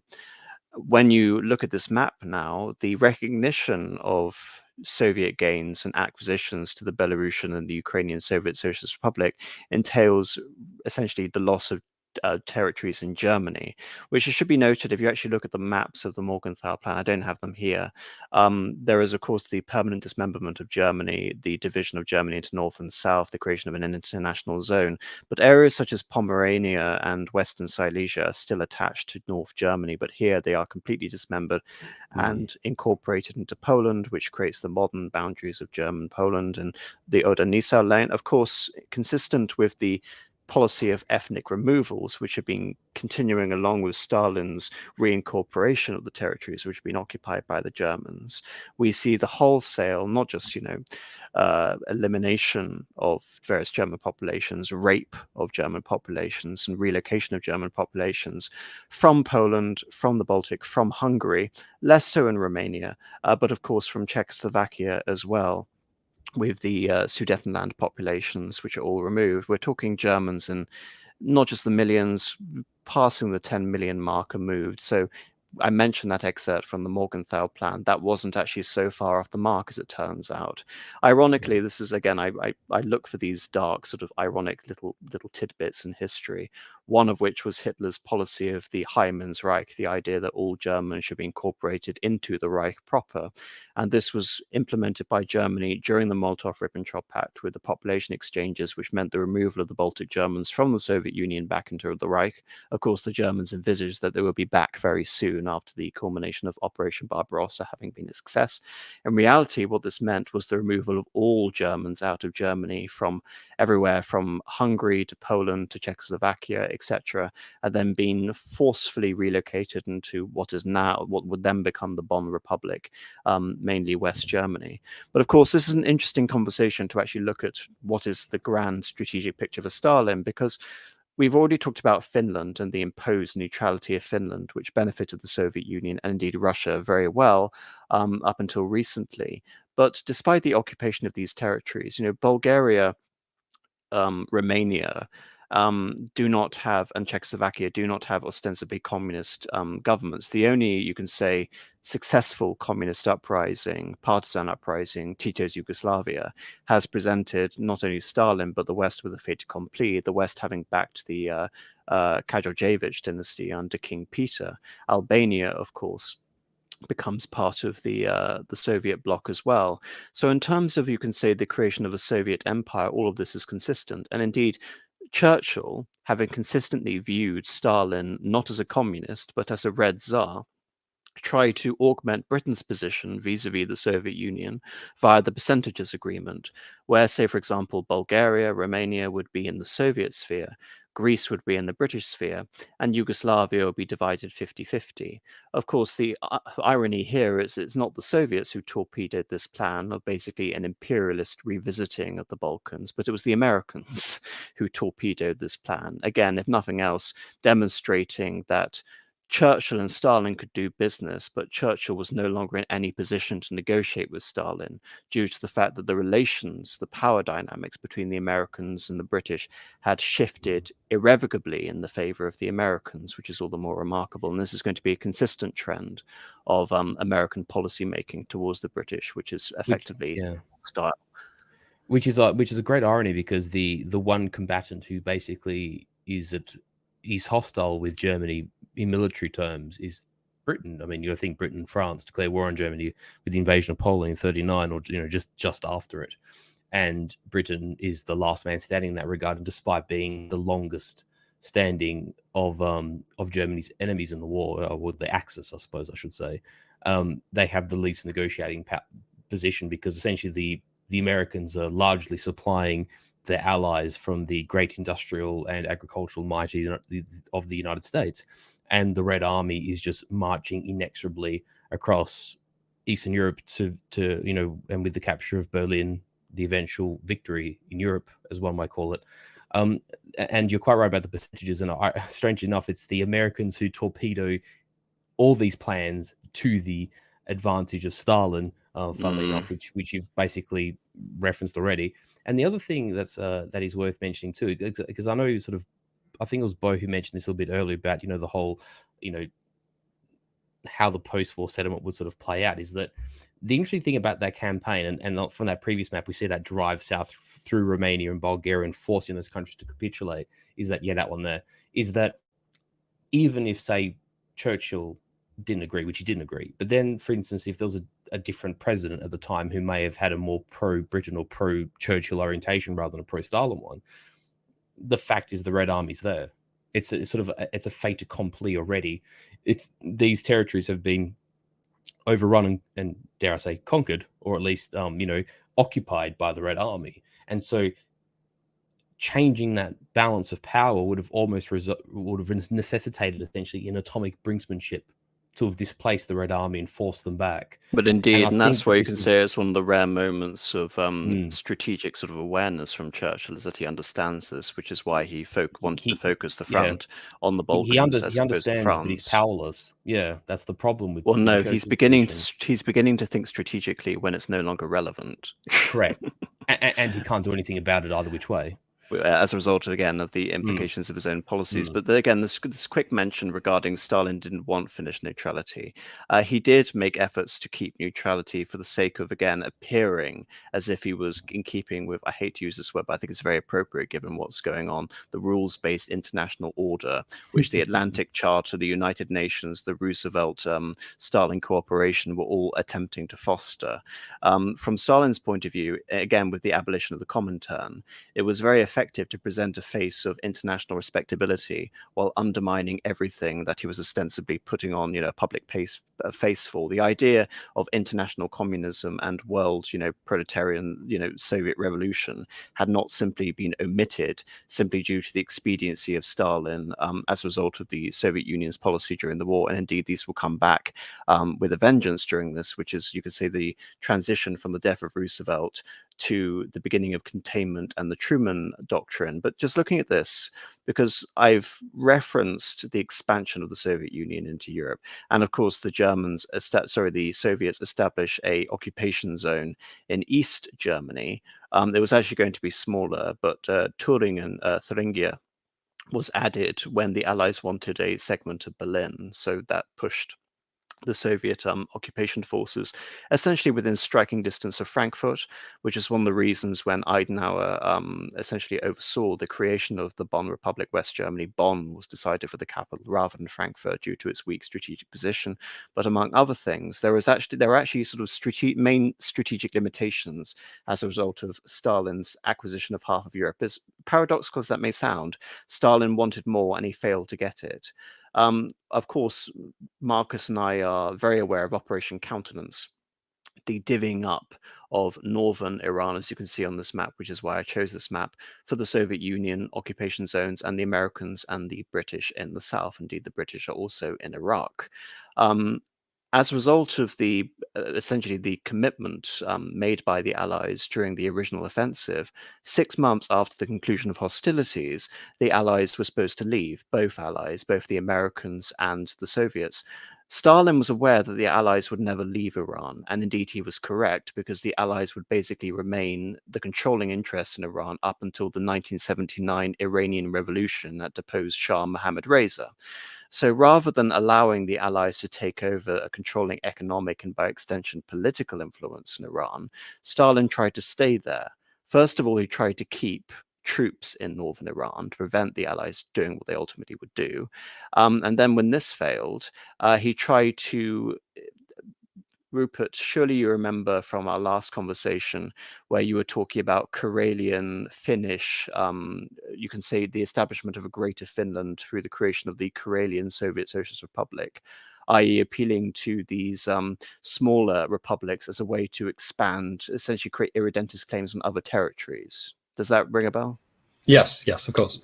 Well, here Stalin is trying to do the exact same thing. The Soviets, of course, have already established the Azerbaijani Soviet Socialist Republic. Of course, if you look at the ethnic makeup of Iran, Iran only has about 60 to 70% actual Persians in the country. Iran is basically a geographic descriptor rather than a nation in the way that we think. And worth noting there quickly, just I believe today, and I think even then, there are more Azeris in Iran than in Azerbaijan. Yes, absolutely, by a huge margin. I mean, if you look at this map, the pink, essentially the purple areas of Iran are all Azeri Azerbaijan. And Azerbaijan itself is only roughly about a third of that size. So, well, the western portion of that northern half. yeah, the northwestern portion here, around the city of Tabriz, all Azeri, Turkish, non-Persian.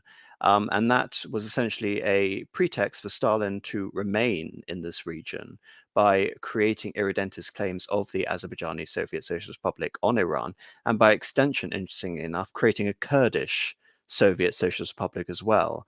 Ultimately, Stalin was forced to relinquish these gains as per the Iranian crisis. But again, it indicates that Stalin was in no way content with these relatively limited gains in Europe.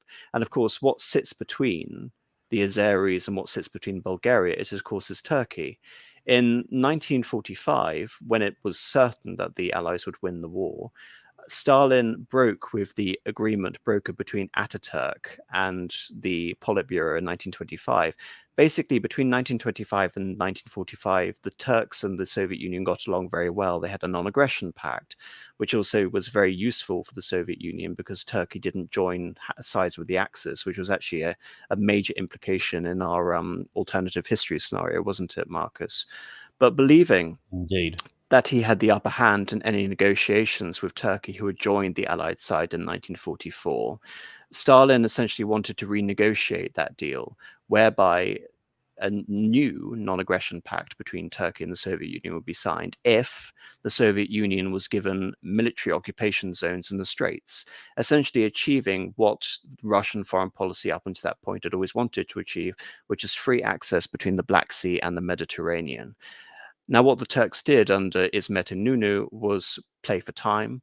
And ultimately, by 1947, 1948, they were in discussion with the Truman administration about joining NATO. And by the 1950s, they are now a part of NATO. So Stalin's great gambit in terms of trying to renegotiate a settlement in Turkey to bring Turkey into the Soviet orbit, or at least establish Soviet concessions in Turkey, backfires massively and leads to the Allies establishing a NATO bulwark, which still exists to this day, it should be noted, Erdogan aside. And of course, the Allies would later use this as a position to set up nuclear weapons to threaten all of European Russia. So this is never really mentioned, ever, really, when it comes to Stalin. But this is one of his greatest strategic blunders, failures in his entire career, and that really shouldn't be understated. Absolutely, couldn't agree with you more. Quick question: was it ever realistic, really, for Turkey to be taken into the Soviet sphere? I mean, going back to the 18th century, back to Catherine the Great, as soon as they got railroads, all that sort of thing. Back in the Ottoman days, there's antagonism between Turkey and Russia. Was it ever going to be realistic, really? Well, with the Soviet, but yeah, sorry, Hitman, go ahead. Well, what I would say to that though is remember back then the Ottomans were a great power, like the Russian Empire. Now the Ottoman Empire is gone, and it's just the Republic of Turkey, and it largely follows Ataturk's vision of being this sort of non-belligerent, isolationist state. It had no interest in being a great power, so it was very different in that respect. Well, no, but just one more important respect is that both states were vehemently anti-religious.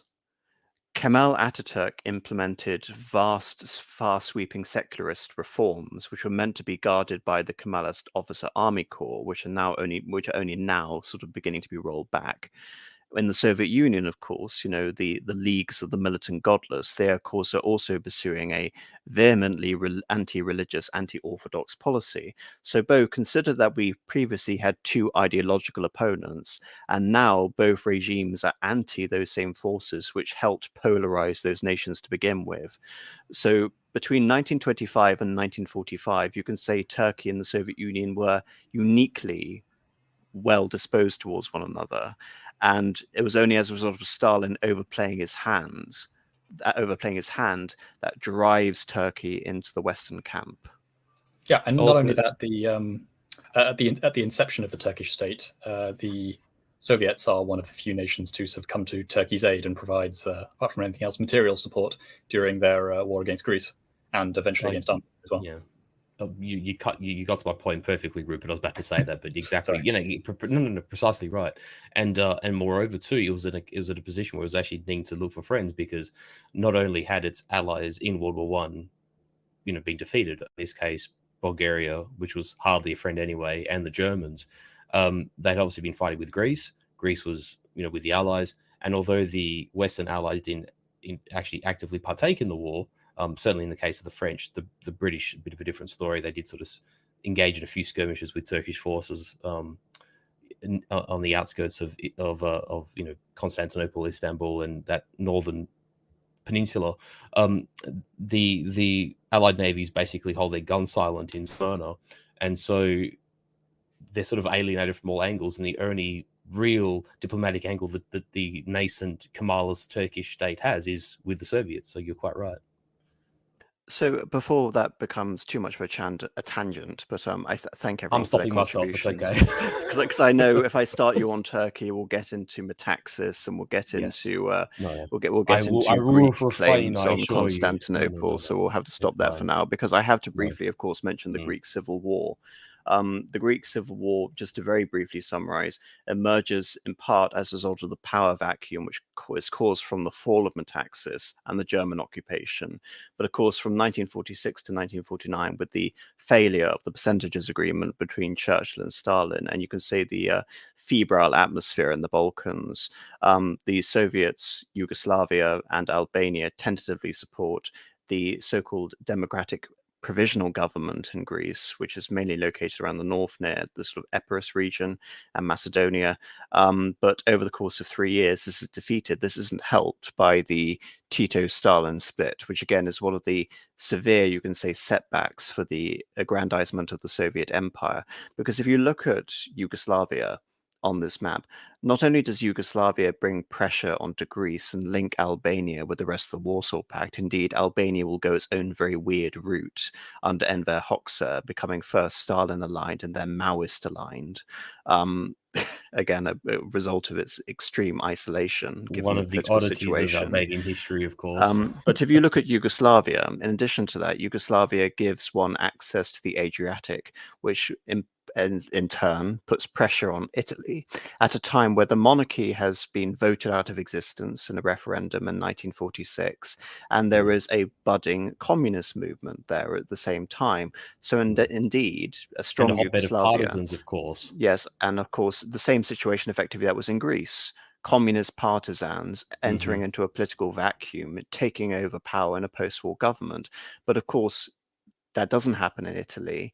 The Greek Civil War is a victory for the Royalists at the Hellenic army, and Yugoslavia flips and begins the non-aligned movement. So all of these things are, you can say, cordoning the Soviet Union into that impossible situation where, despite being, as you can see, the largest land empire at that time, they are effectively landlocked, which is all the more remarkable because Turkey, Iran, Yugoslavia, Greece, all of these areas are ultimately denied to them, which is why I want to focus back onto Germany and why I put so much emphasis on the Morgenthau plan. It wasn't simply to illustrate the level of American involvement in Stalin's post-war planning, but it's also to indicate, again, one of Stalin's greatest strategic losses here.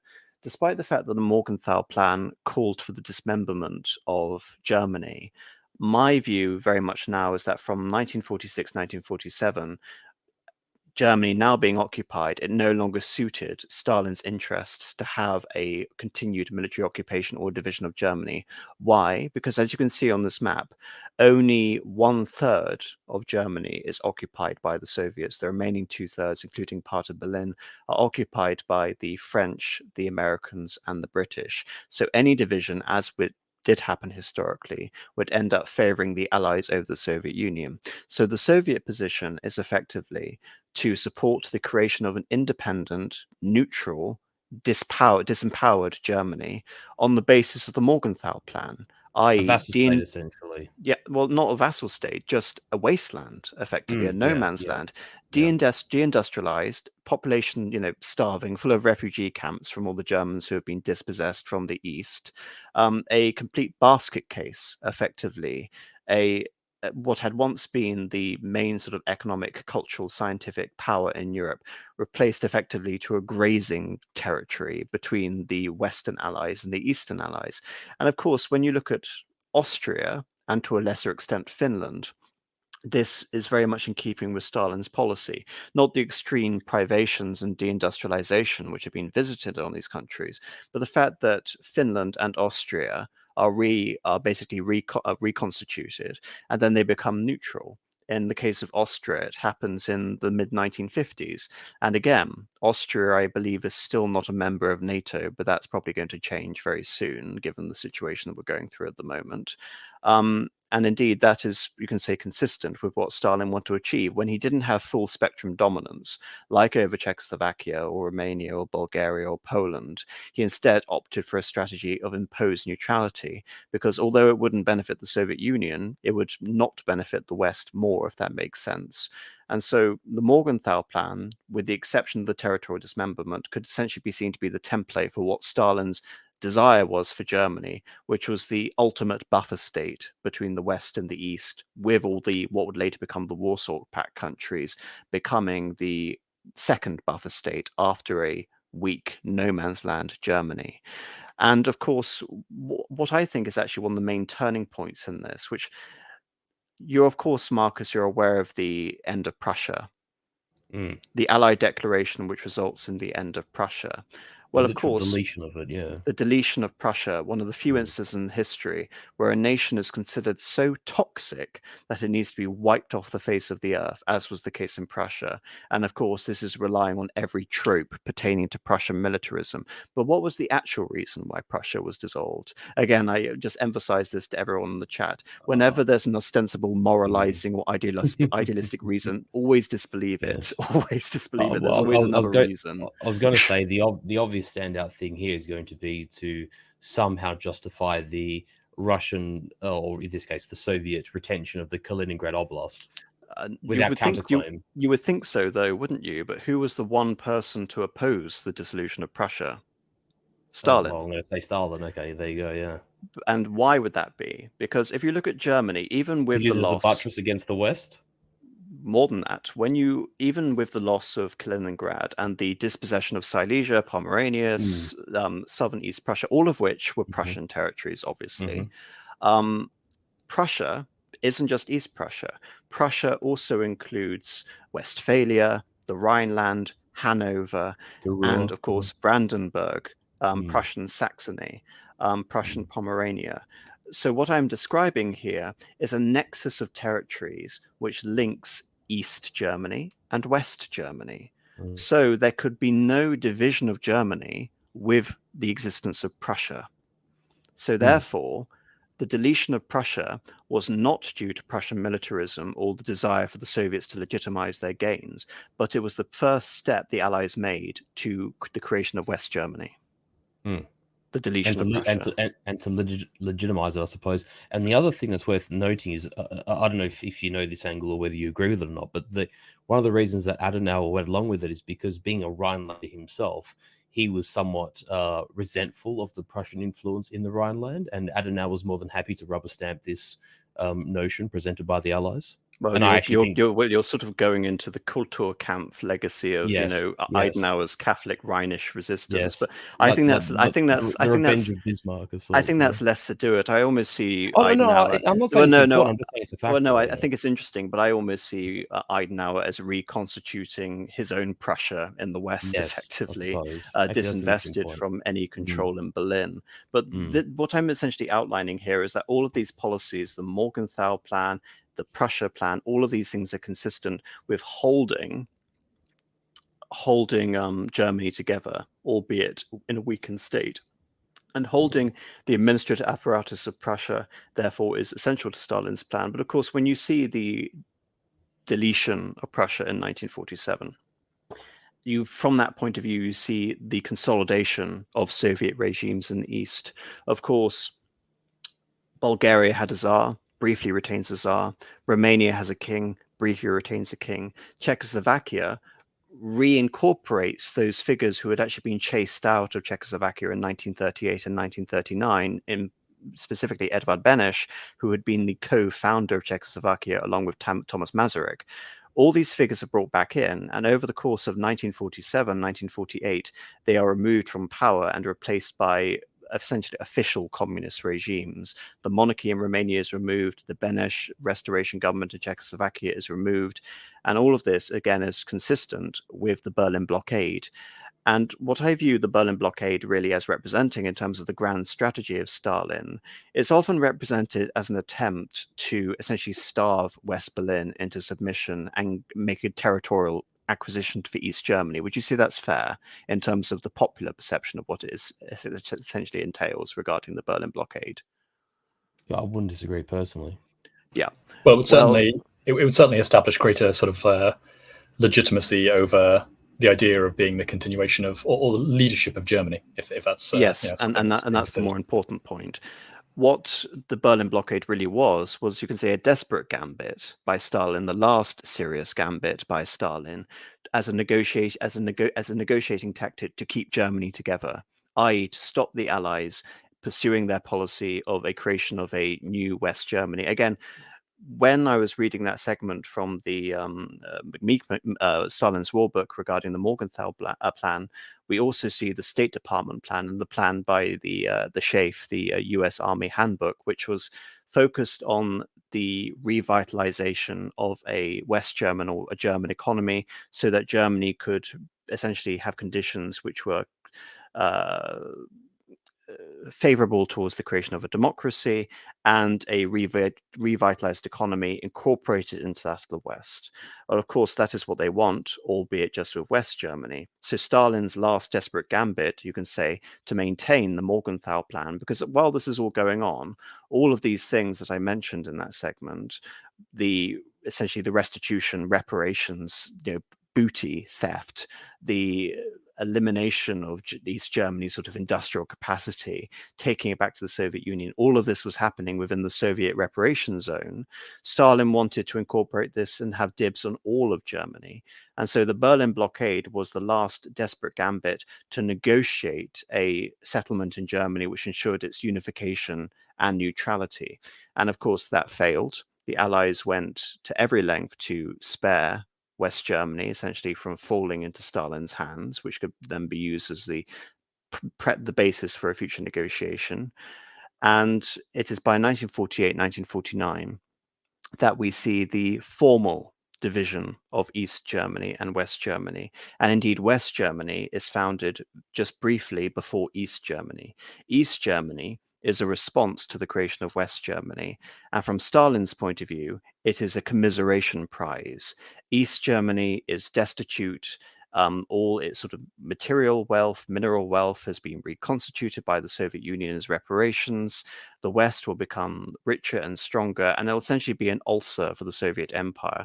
What it basically serves as is a forwarding point of the Red Army for any potential invasion of the rest of Europe.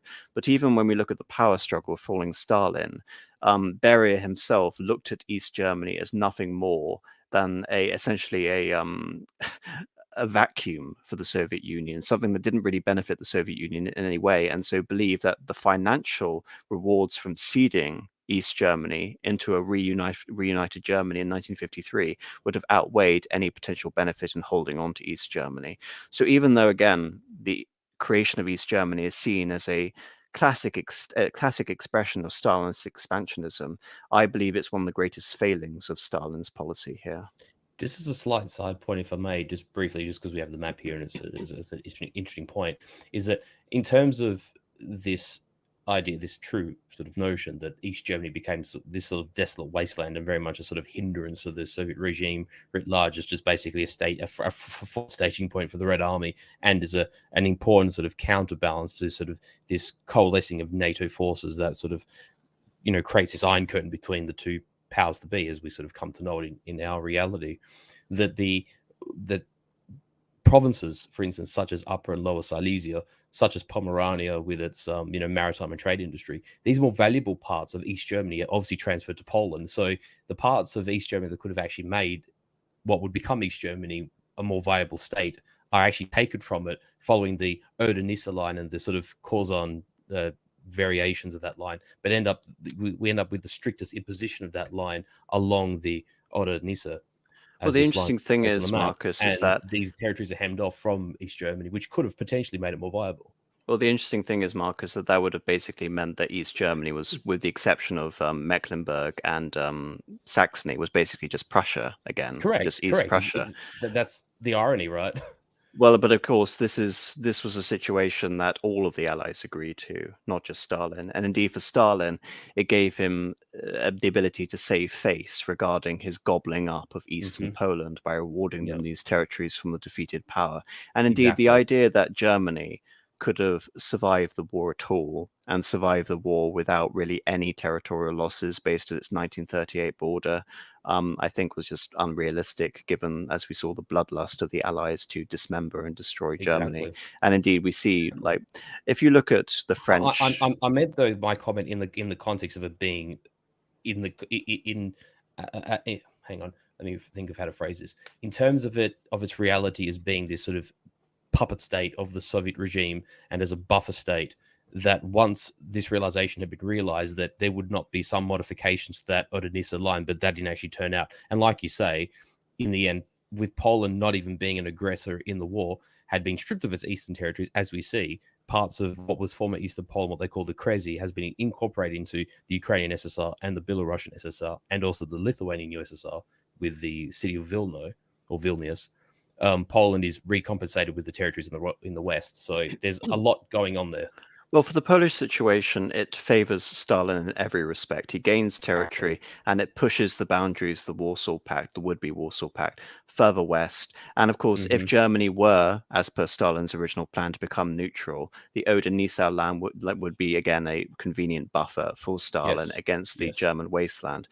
Now, what Stalin does to consolidate all of these territories, again, moving from the limitations back to the successes, Stalin rejects Marshall aid.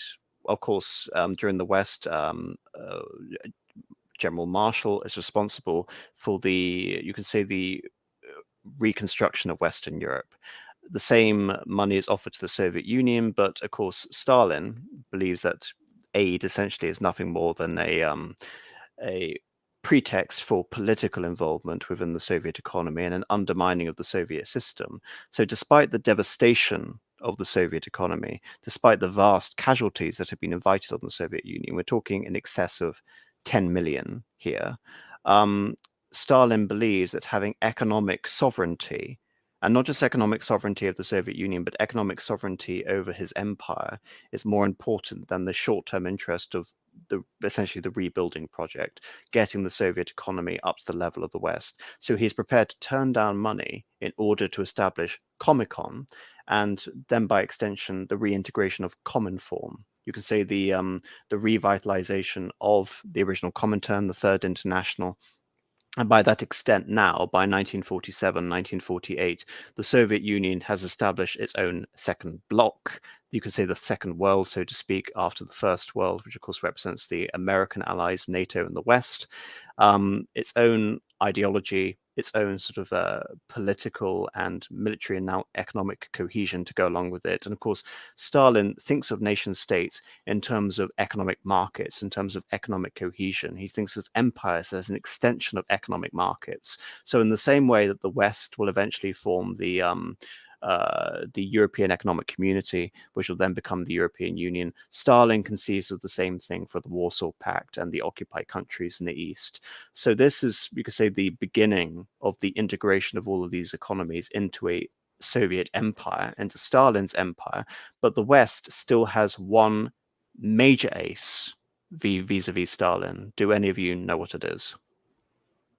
Nuclear weapons? Yes, thank you. Oh, really? Obvious. Oh, that Yes. was something I wanted to chip in there. Just I was expecting a trick question there. If we were talking Yes, about, same. if we were talking about the Berlin airlift a minute ago, which is 48, isn't it? And I think the Soviets get their nuke in 49. So between the end of the war and the Soviets getting their bomb, that's sort of a bit of a unique moment in time, because the Americans, Truman and then Ike, didn't shy away from threatening to nuke people all over the place, I believe. And well, you can also, see it though, can't you, Bo? You can see that all of these things that I've been mentioning Mm. are compensation for the fact that the Mm. Soviets do not have the nuclear weapons. So yes, Mm. Stalin doesn't have the nuclear weapons, but he surrounds West Berlin, so he's going to exploit the hand he's been given. Well, one other thing I just wanted to point out, I believe it's a quote of Stalin when somebody said in the sort of immediate post-war period, well done for winning the war, basically. Well done for sort of expanding your power into as far as Central Europe, really. And he said something along the lines of, Tsar Alexander I got to Paris. Oh, yes. So you could just tell from that quote alone that his ambitions were unbounded, might be a bit much, but He certainly no, wasn't I think happy. He wasn't happy with what, you know, and well, yeah, obviously the nuclear thing is a massive sort of unspoken strategic element. I think we've left well, I mean, unsaid to Bo, this point. if you look at his defeat in Turkey, his defeat in Iran, his defeat in Germany, yes, he gets his way in Austria and Finland, but in the likelihood that those are minor battles compared to losing Iran, losing Turkey, and losing West Germany. When you look at the nuke between 1945 and 1949, any conventional war between the Allies and the Allies would have a decisive advantage, despite the fact the Soviet Union was the most gargantuan, monolithic war machine that had ever been created up until this point. And so you can say that the nuclear program is, again, one of Stalin's ultimate triumphs in terms of his grand strategy. But it not only does it exhibit the Soviet determination to get the thing done. I mean, Beria organizes these closed research cities and basically has all of the workers in the project, held to gunpoint. You will complete this project or you'll all be shot. Complete secrecy, cities just carved out of Siberia, dedicated to the research of nuclear weapon. But also, this represents a success of the Soviet espionage project as well. We've already talked about in the previous episode the Cambridge Five, which in reality were many more agents, Kim Philby, the passing of thousands of classified documents to the Soviet Union. We talked about Dexter White and the implicated higher ranks of the Roosevelt administration giving information and indeed forwarding policies from the Soviet Union to be implemented by the Americans. But you can say out of all of these, yeah, there's actually another component as well, which is that I believe as one of the last packages of Lend-Lease that was sent to them, the Soviets actually requested and were granted basically everything that they needed in order to make the bomb. Well, not just that, but they also, as a result of espionage in the Manhattan Project, they also got the technical know-how and the expertise to build it, in addition to the materials. So effectively, Stalin had created the conditions whereby the West had given him everything he needed to construct his own nuclear bomb. And that's what I really mean by the triumph of the. Yes. Are we going to touch on how that happens, or are we not going to touch on how that happens? I'm cognizant of the fact that it's over 3 hours, and we still have quite a lot to talk about, which is why I've tried to rush this segment. But if you want to bring up anything brief, Marcus, go right ahead. No, just the fact that there was a situation whereby it was the first instance where I believe under the U.S. Espionage Act, the people responsible for the leaking of the secrets of the Soviets were actually executed in 1953. One, Julius and Ethel Rosenberg. One can't help but think it's a bit late at that point, though. Yeah, and also other associates, Harry Gold, etc. And also an actual German scientist who worked on the project prior to the war, Klaus Fuchs, was implicated as well, and he actually spent 5 years in prison in Britain, and then after his sentence, he relocated himself to East Germany. So it's an interesting little plot twist. Well, it's interesting you bring up those surnames in particular, because it's going to play the final sort of chapter in Stalin's life. But so talk about those limitations, then we come to the triumph, of course, because as we see the Soviet expansion into the West, we haven't really at all on this episode talked about Soviet expansion into the East, which was a consistent topic in the first part of this episode, whereby the Soviets had essentially infiltrated the nationalist movement. They had infiltrated the Chinese Communist Party were taking orders from Moscow. They had expanded into Mongolia. They annexed Tanatuva. They had interests in East Turkestan, carving that up and making that into a Soviet Socialist Republic. Also using the Japanese and the Chinese to basically tear each other apart, while the Soviets profited by doing absolutely nothing, which in turn set about the conditions whereby the Soviets could withdraw troops from Siberia to aid in the defense of Moscow, as Marcus brought up. But of course, as coinciding with the occupation of Okinawa, the Americans' nuclear bombing of Hiroshima and Nagasaki, we see the Soviet occupation of South Sakhalin, which had been ceded by the Russians in 1905, but also of Manchuria, which was the greatest of all of the Japanese sort of mainland Chinese colonies, Manchukuo. This very quickly, not only does it lead very quickly to the end of the Japanese Empire, because even with the bombings, they still had a sizable land empire in China, irrespective of the Pacific War. When that is finally dealt, it's basically death blow by the Soviet Union. The Soviet Union is now in control of essentially the reserves of the Kwangtung army. It also is able to carve out a occupation zone in Korea. South Korea is essentially occupied by the Western Allies. North Korea is occupied by the Soviet Allies. Everything has basically been set up for the resumption of the Chinese Civil War and the Korean War. You would think, though, wouldn't you, that the communists would be Russia's first priority, but while all of this is going on, the Soviets sign a treaty with Chiang Kai-shek, basically trying to stabilize relations. And Stalin actually does very little other than giving the communists the cash in Manchuria to aid the Mao and his cohorts in terms of continuing the war. Indeed, you can say it's more American passivity than Soviet aid, which results in the fact that Chiang Kai-shek's regime will crumble within 4 years. Chiang Kai-shek will retreat to Taiwan, and Mao effectively presents the creation of the People's Republic of China in 1949 as a fait accompli. During Stalin's lifetime, this was a major boon. It was a major boon because it brought the largest, by terms of population, empire in the world into the Soviet sphere, into the communist sphere. Yet at the same time, Mao, for all his faults, was also responsible for the reincorporation of China into a single unitary state for the first time, really, since the beginning of the 19th century. So everything had been set up whereby, with Khrushchev, with the death of Stalin, we see the Sino-Soviet split, in which China, far from becoming an ally and a potential satellite for the Soviet Union, becomes an enemy.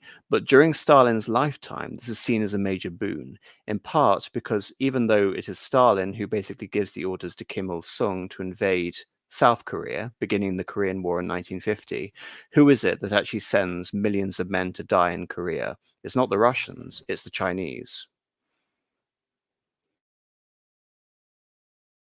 So yes, that's a cue for anyone who wants to comment on that.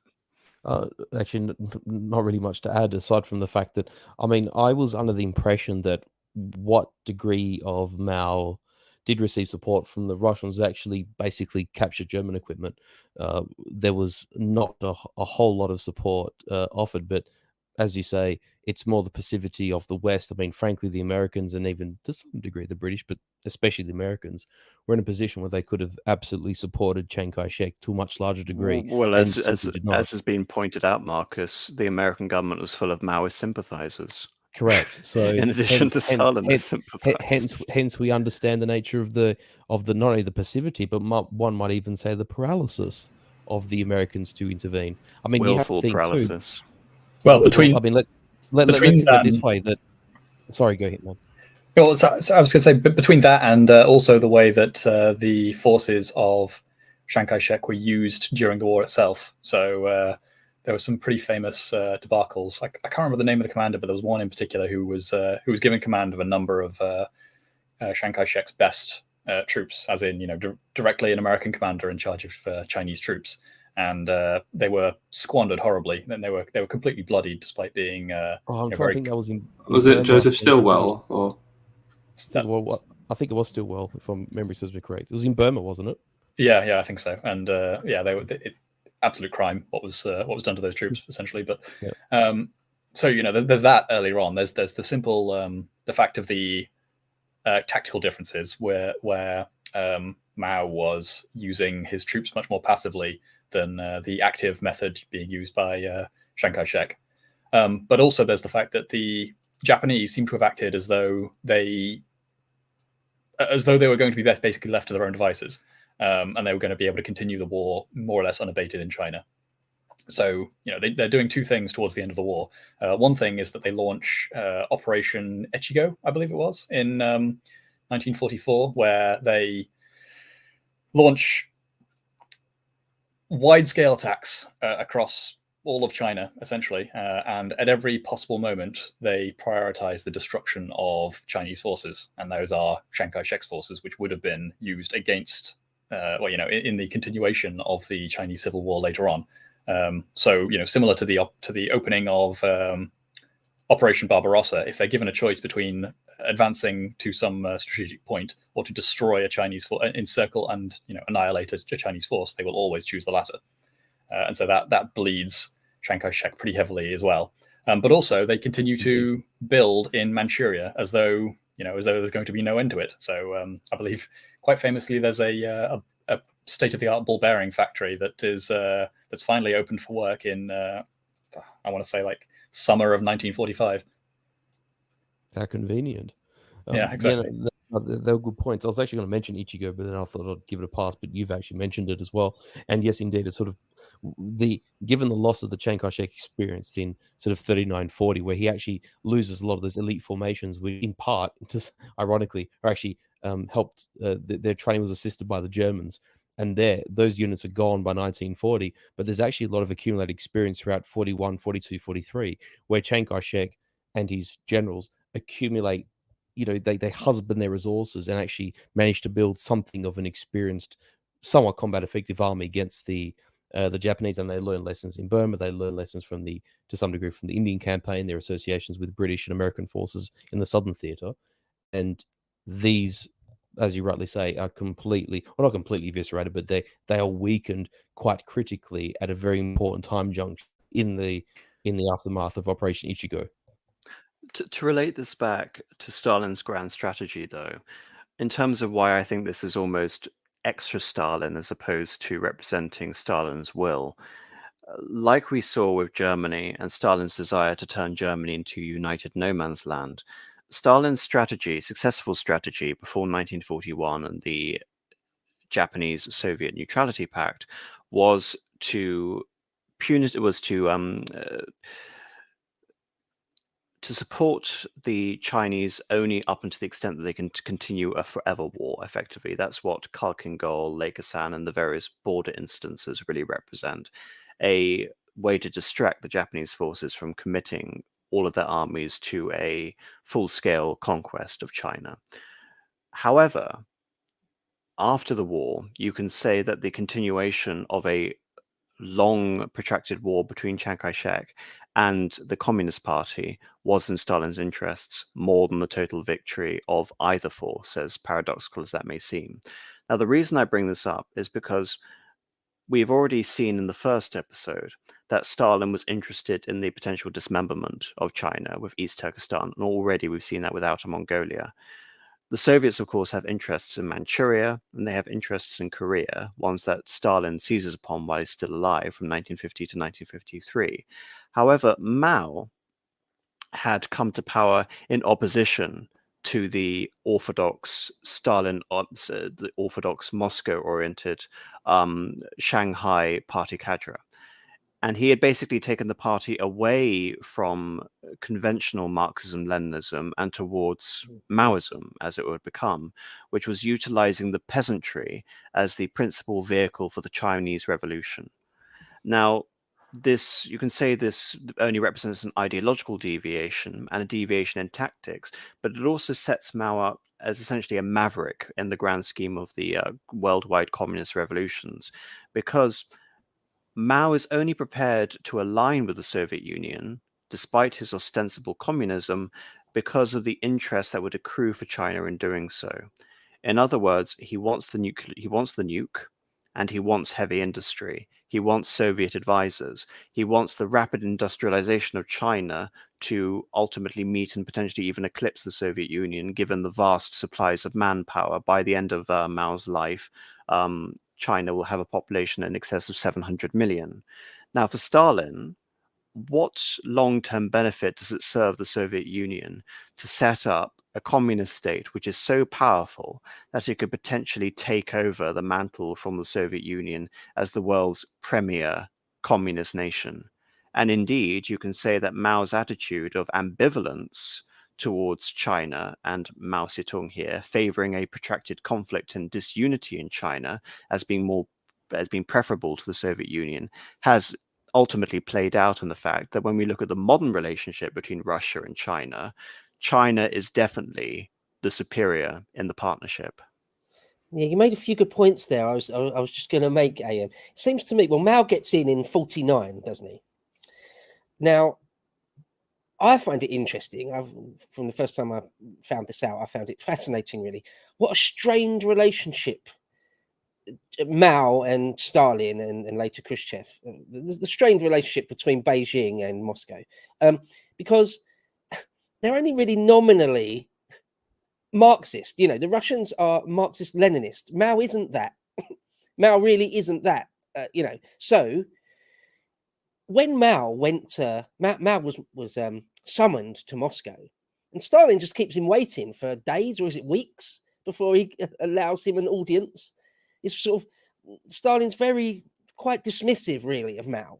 You know, Mao's the new kid on the block as far as Stalin is concerned, who's sort of, you know, a venerable senior statesman. You know, he likes to think of himself, or is one of the most powerful men in the world, perhaps one of the two most powerful men in the world with nukes by 49. So I think Stalin absolutely sees Mao and a Marxist or communist China as a problem. It's a problem for him. And I think Mao, from his point of view, even right at the beginning there in 49, from the very beginning, as far as Mao is concerned, he doesn't want to be the junior partner. He resents that. You know, he sort of undeniably is, but he absolutely resents that. And so it's a sort of quite a strange relationship. For the low resolution view in Washington is that suddenly a third of the world has gone red. You know, Russia and China are just all on the same page now. They're essentially one giant block doing everything in unison, and you know that couldn't be further from the truth, I think. And of course, you can see perhaps the genius in someone like Kissinger in terms of recognizing that fact as being completely patently false, and that this potential alliance between the communist blocs can be frustrated and turned against them. Interestingly enough, the current US State Department, not to get too invested in modern politics, is completely oblivious of that fact and can't operate with the same nuance in terms of trying to separate Russia and China, but that's another question altogether. In the 1970s, the Americans were capable of that. But yes, you're correct in the sense that when I look at Mao, Maoism represents agrarian agitation and subtle elements of anarchism, and indeed elements of cultural Marxism as well, far more so than Stalin, which represents aggressive focus on heavy industry. And you can say in many aspects, focusing on the idea of the proletariat as the main vehicle of the revolution, as opposed to the agrarian mass. In some respects, they are the same in terms of basically creating cults around themselves, like we saw in the 1970s. It's patently obvious. And indeed, you can say with the harsh party discipline and the fusion of commissar and military roles in the People's Liberation Army are very similar. So in many respects, they are mirrors of each other, yet in other respects, they are polar opposites of each other. But of course, they are similar in one major respect, though, which is both are virtually interested in world domination. I think that's undeniable. And of course, this means in the 1970s that Maoist China is cannot be reconciled with what is now Brezhnev's Soviet Union. Yeah, again, just to hammer that point home, yeah, absolutely. Mao, his ambitions truly were sort of unbounded, I think, and Stalin and his when was the sort of formal split, Russo-Sino split? 1960, I think. Right, so that's still quite early, isn't it? Really, in the scheme of things, that's really quite early. So by 1960, they're sort of not really out and out enemies, but you know, in all sorts of ways, they're not working together, sort of in some sort of profound sense. It's a difficult, again, just a very difficult relationship. They're both just eyeing each other with suspicion, and they're ideologically really quite different. I think really quite different stories. Well, I know this is going off into a different tangent, but just to very quickly summarize, 1956, you have the secret speech. Khrushchev denounces Stalin. De-Stalinization ensues. Mao takes that as a pretext for ideological deviation, even though he himself is an ideological deviant and a revisionist. Then you have the Great Leap Forward in China. The Great Leap Forward leads to utter disaster. Soviet aid and Soviet expertise and Soviet giving the Chinese the nuke is not forthcoming, thereby on all fronts, the Sino-Soviet split not only allows Mao to establish his relative power vis-a-vis the Soviet Union, but it serves as a wonderful distraction from the disaster of China's own attempts at rapid industrialization, creating backyard, at-home furnaces, etc., etc. Wonderful little ideas like that. So that's just to very briefly summarize what was going on there. So just to summarize why this is remarkable. The greatest gain for the communist revolution during Stalin's career is despite Stalin, not because of Stalin, and in contravention to Stalin's long-term interests, as we see by the 1960s and 1970s. So I want to end this discussion by talking about Stalin's internal consolidation in peacetime from 1945 to 1953, because there is a myth that the Great Purges essentially ended before the war. That is not the case. The purges, as we've elucidated several times throughout these conversations, were ongoing, perpetually ongoing.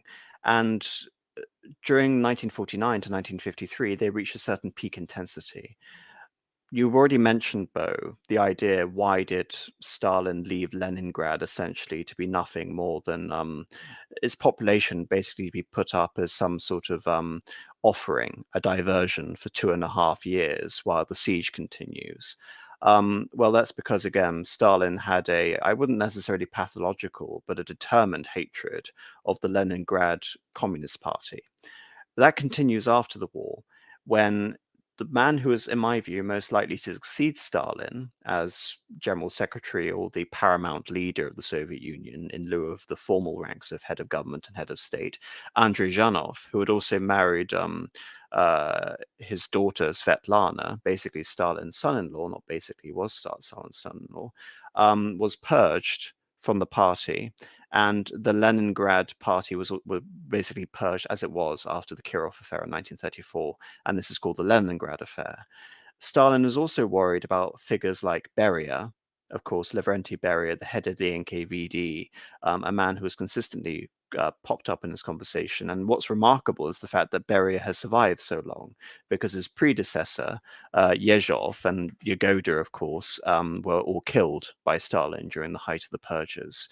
So what is remarkable is that Beria survived, and that Stalin adopts a rather subtle strategy when dealing with him, which is to simply demote him and essentially separate the NKVD into various smaller organizations so that he will have, Beria, a smaller role over the strategic apparatus over the Soviet Union. And of course, when Stalin ultimately dies, Beria tries to undo all of this. But of course, then there is the doctor's plot, the Jewish doctor's plot. So does anyone else really want to get into the details of that? Well, I mean, I can say a few words. Who was, I can't remember the guy's name. Who was Stalin's personal doctor? I can't remember the guy's name. But he was Jewish, wasn't he? I think he was, I've heard him described as one of the last Jews in Stalin's inner sanctum. Well, I can't remember his name, Bo, Yeah, but I can't the remember his important name. thing is that he advises Stalin to take some time off, i.e. retire from some, all-encompassing political roles after Stalin received some strokes. And of course, Stalin understands that after Lenin went through a series of strokes from 1922 until 1924, Stalin basically took over the running of the Soviet Union. And so Stalin takes this cue from his doctor as part of a plot to remove him from power. I think it is just interesting that since his early life, Stalin or Yugashvili was, not a friend of the Jews particularly. Growing up in Gori, in modern day Georgia, which is sort of a bit of a cliche to say, but a bit of a melting pot of different peoples. And in his early life, having all sorts of when he was sort of a gangster, for want of a better word, in and around places like Batumi and Baku, actually, all sorts of ethnic killings in like the 1905 revolution and all sorts of things. They're quite often ethnic and religious strife, basically, and and Jewish factions played a role in that. And I think he was always very suspicious of what would they quite often call them, emigres. You quite often call emigres. I mean, he hated. He was famously extremely rude, making just massively over anti-Semitic comments about Trotsky. You know, loads of them all the time.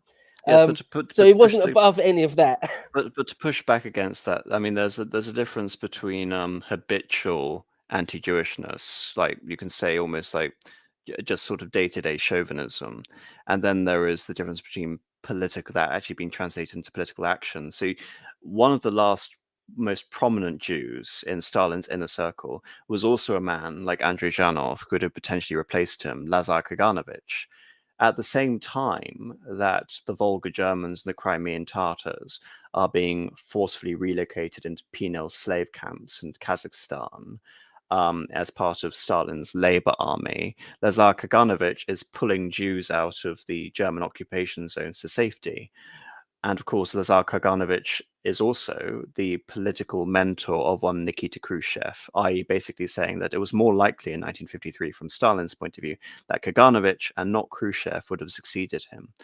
And indeed, I believe Kaganovich actually may have outlived the Soviet Union. I think he died, when was it, 1991, 1920, 1992? I can't quite remember. So he would have perhaps gone on forever had he been the leader of the Soviet Union. But the point is, Stalin had courted Jews.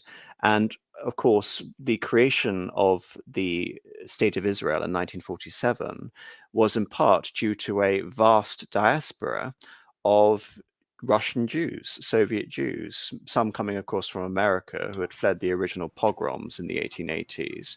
But Stalin believed that given his propensity, and indeed you could say the Jews like Kaganovich representing the upper echelons of the Soviet Union, that the State of Israel could have potentially joined the Soviet bloc.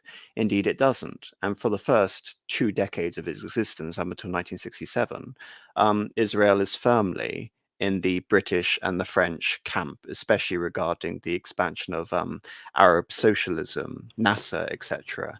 And so what is remarkable is that beyond the doctor's plot, Stalin believes that there is some sort of extra ethnic factor which is directly antagonistic at him personally, again seeing this as a form of betrayal against him and the Soviet Union. Well, it's also worth noting that there was another attempt to create a Jewish ethno-state of sorts, but within the Soviet Union. Well, no, there wasn't an attempt. There was a success. It's still around. Well, it's a small Jewish enclave just north of Manchuria. It's still there today. It was, in fact, yes, I believe, established in the 1920s. It was actually the first autonomous Jewish state before the creation of Israel. Yes, I say attempt because it's not really much of an ethno-state when they constitute less than 10% of the actual population.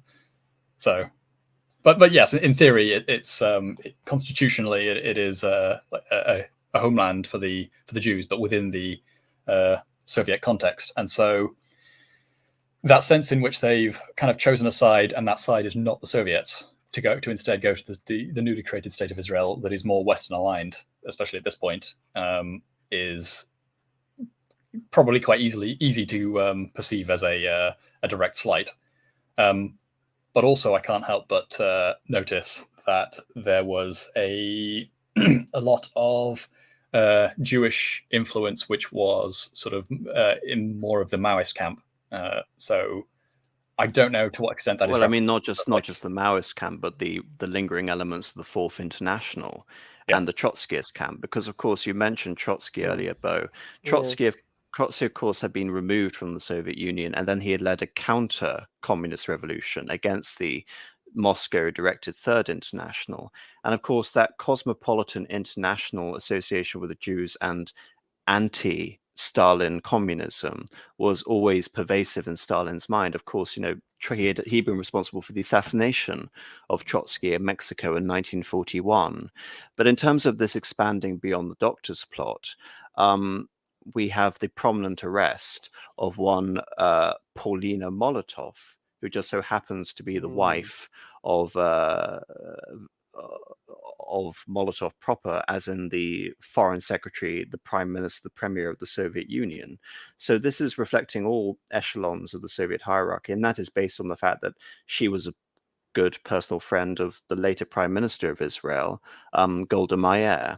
So you can say what I really view as happening in 1953 before the death of Stalin is another great purge, potentially, that would have essentially stemmed from the Doctor's plot, from this paranoia directed against Zionism, which was basically stemmed from Stalin's own fear of being removed by his doctors and the Jews basically having stabbed him in the back. But also there is the point to consider about the Leningrad affair, the independent party cadres that were against him. Then there's the point to consider about Beria and there being a coup. Essentially, there was so much political maneuvering before Stalin's death. When you look at figures like Malenkov and Beria contriving to remove other party officials, so they will be in a better position in the succession when Stalin dies, etc. Stalin was aware of all of this, and I believe he was planning a coup on the scale of the Great Terror. And of course, there's not just the implications within the party, there are also the ethnic relations regarding the Jews, but there is also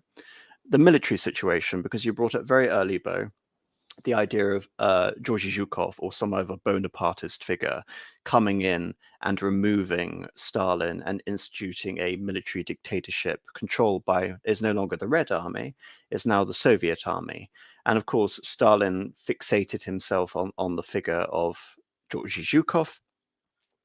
And so after Georgy Zhukov was successful in the Western, in Germany, Georgy Zhukov was given a demotion and then another demotion. He was basically censured, placed beyond all major military decision-making, and was made nothing more than a decoration, someone to hang out with all of his Hero of the Soviet Union medals to dangle, while ultimately he had no policy-making power whatsoever.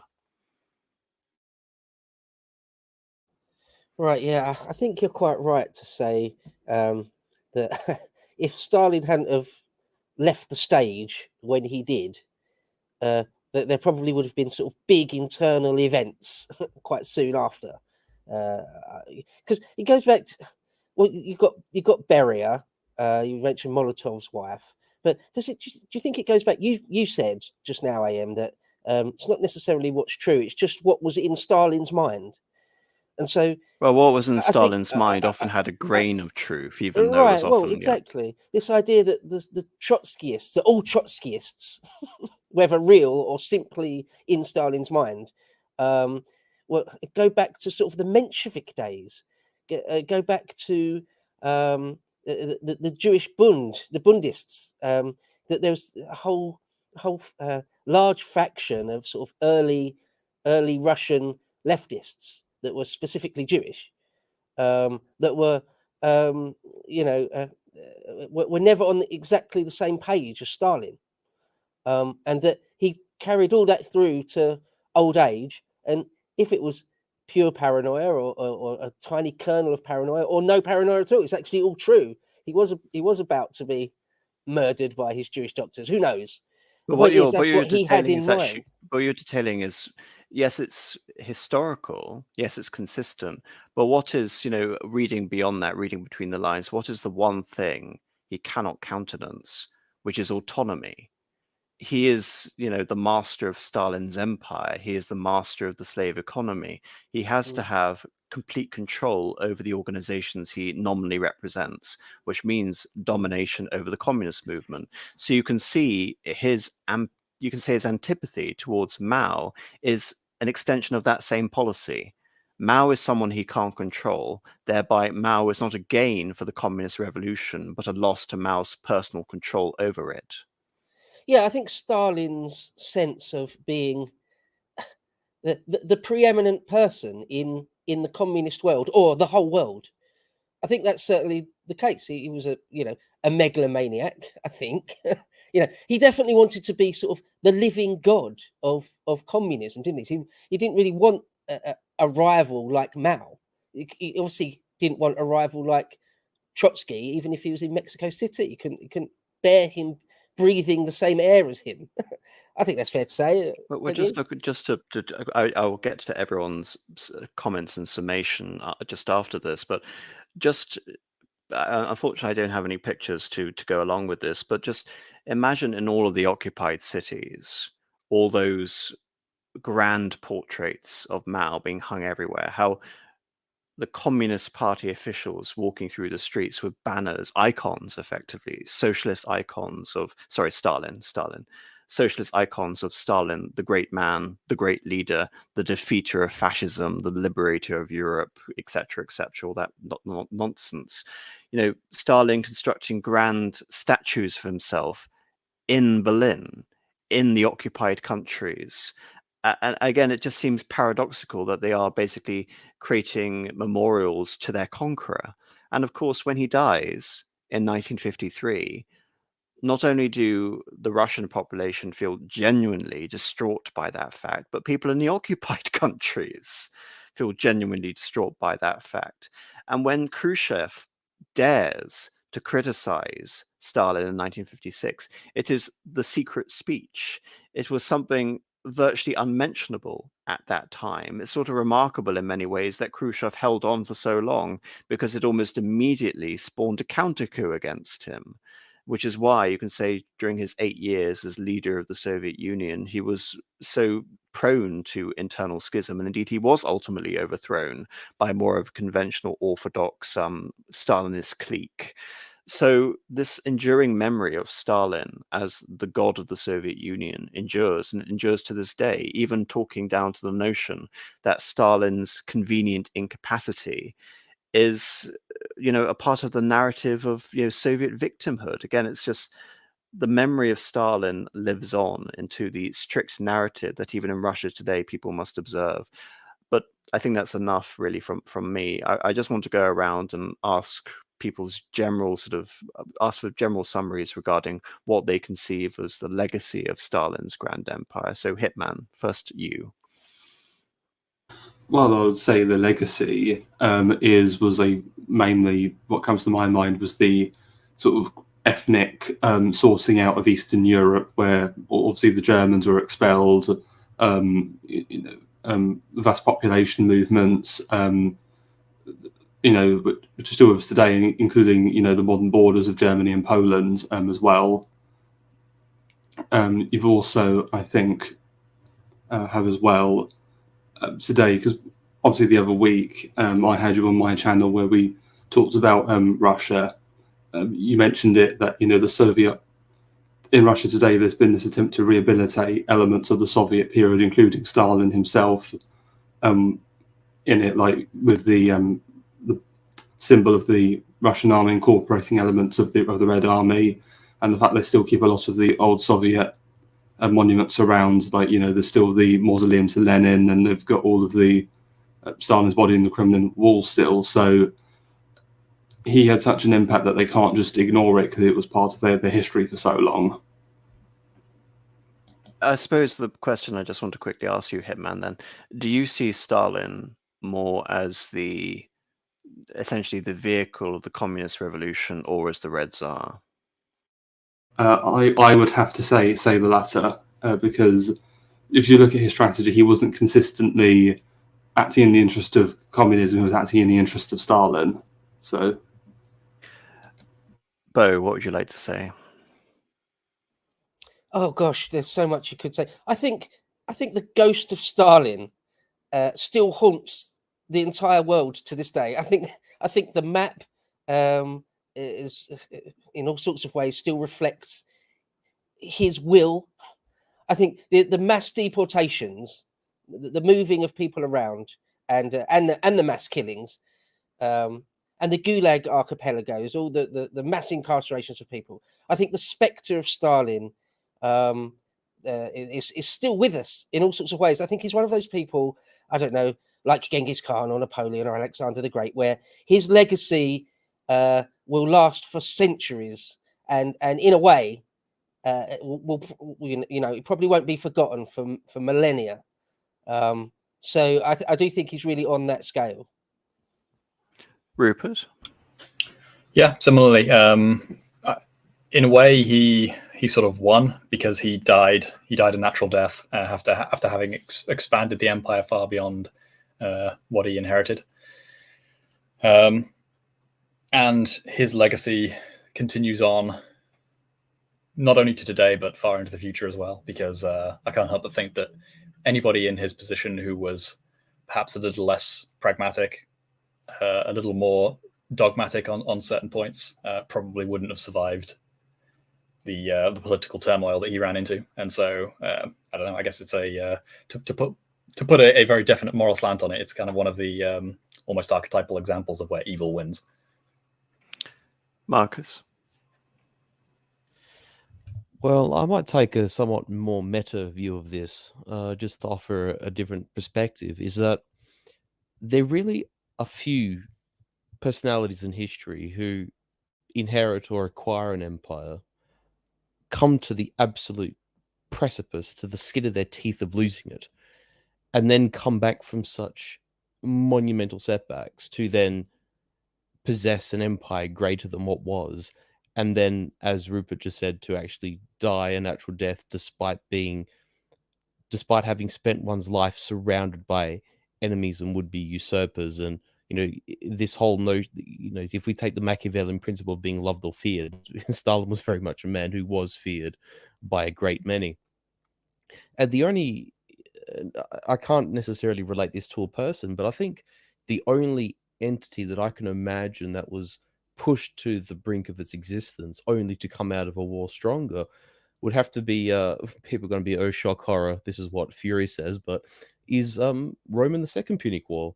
To have Hannibal brushing against the walls of Rome, only for then Rome to vanquish Hannibal at Zama and then to tear down Carthage in the Third Punic War, is kind of something that's analogous to me in terms of Stalin inheriting the Soviet Union from Lenin and then navigating that Soviet Union through this massive period of change with industrialization and the collectivization for all of its good and bad points.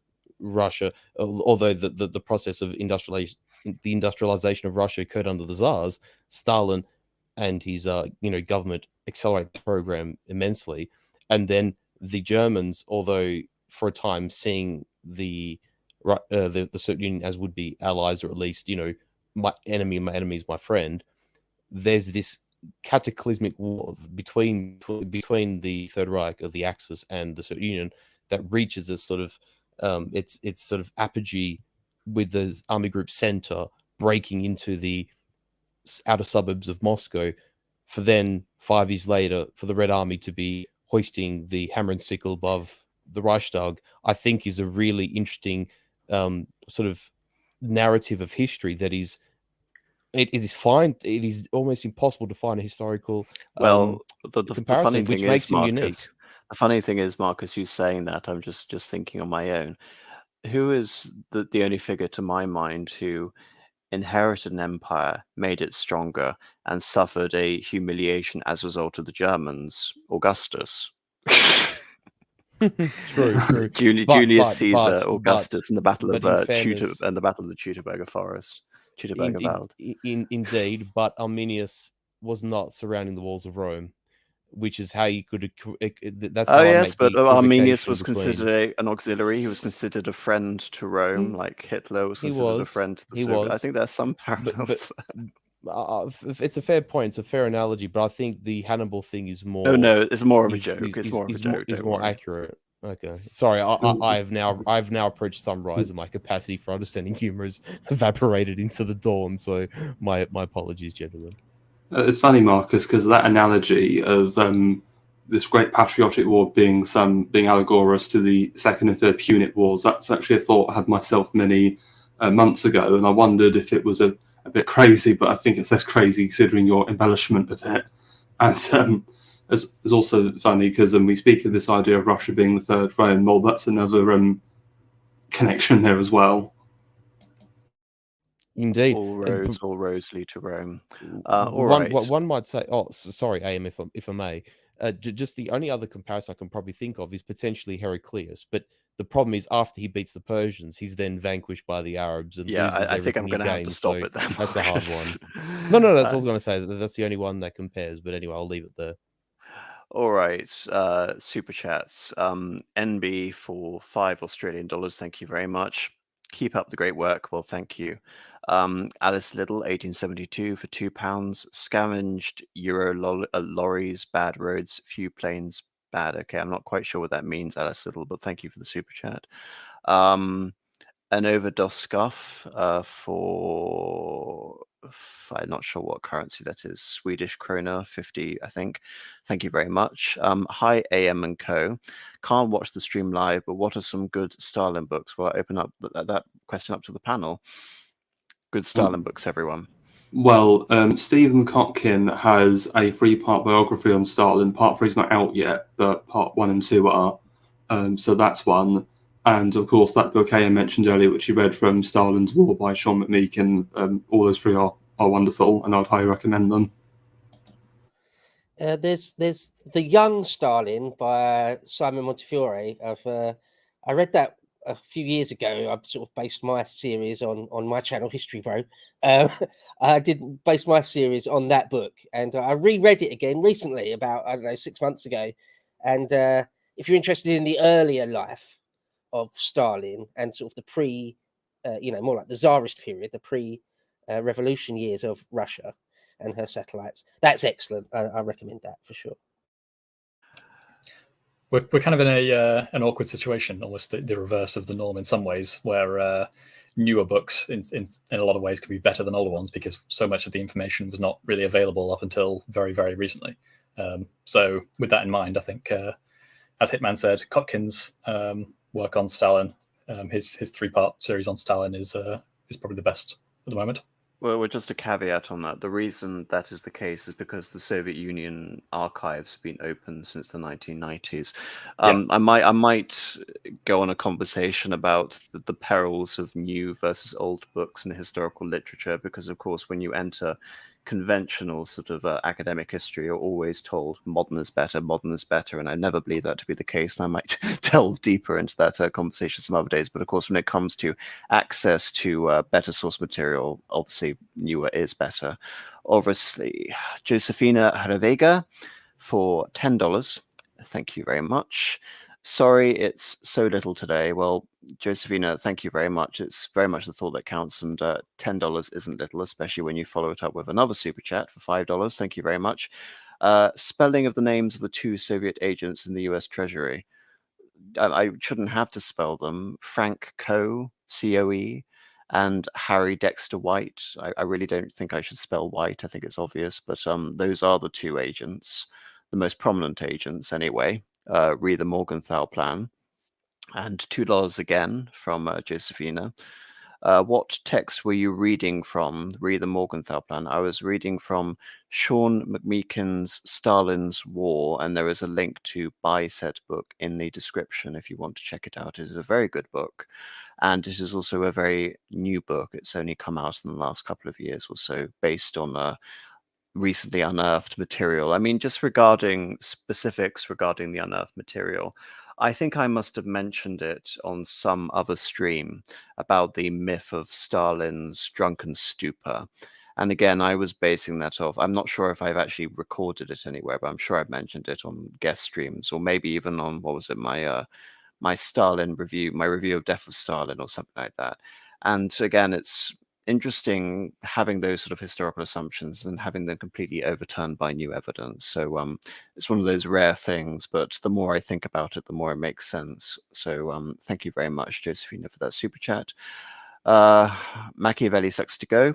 Sorry if I do sound disinterested. Sorry, it's coming up to 4 hours and I'm very tired. I'm genuinely very happy to get all of your super chats, so thank you so much. For $5. Joseph Stalin has made a guest appearance in the chat. It's hard to listen to him. Yes, I did notice that there was someone calling himself Stalin in the chat. So I don't know, go Stalin. I don't really know what to make of that. Josephina for $8 again. Please address Ray Parler's comments, re Finland in a little more depth. I think I brought up the comments and I did. And this is buttressed by another super chat we have from John Gordon for $5. Why would Stalin value Finnish neutrality when he could easily invade and establish a Soviet Socialist Republic like what he did in the Balkans? Okay. First of all, he had... So sorry, I'll just quickly summarize my points, then Rupert can come in. First of all, he needed those troops to fight the Germans, and he also needed those troops to establish dominance in the Balkans.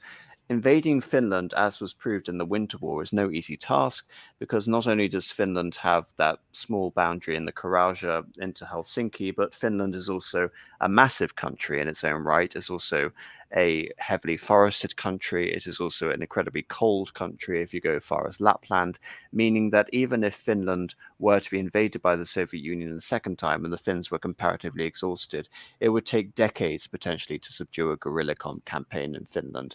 Second of all, neutrality was very much on terms favorable to the Soviet Union, i.e. they got all the territories they wanted out of it, and Finland, very importantly, didn't join NATO, because the knock-on effect of establishing or attempting to establish a Soviet Socialist Republic in Finland would have meant that Sweden, which was also neutral, would have entered the Allied camp and would have entered NATO.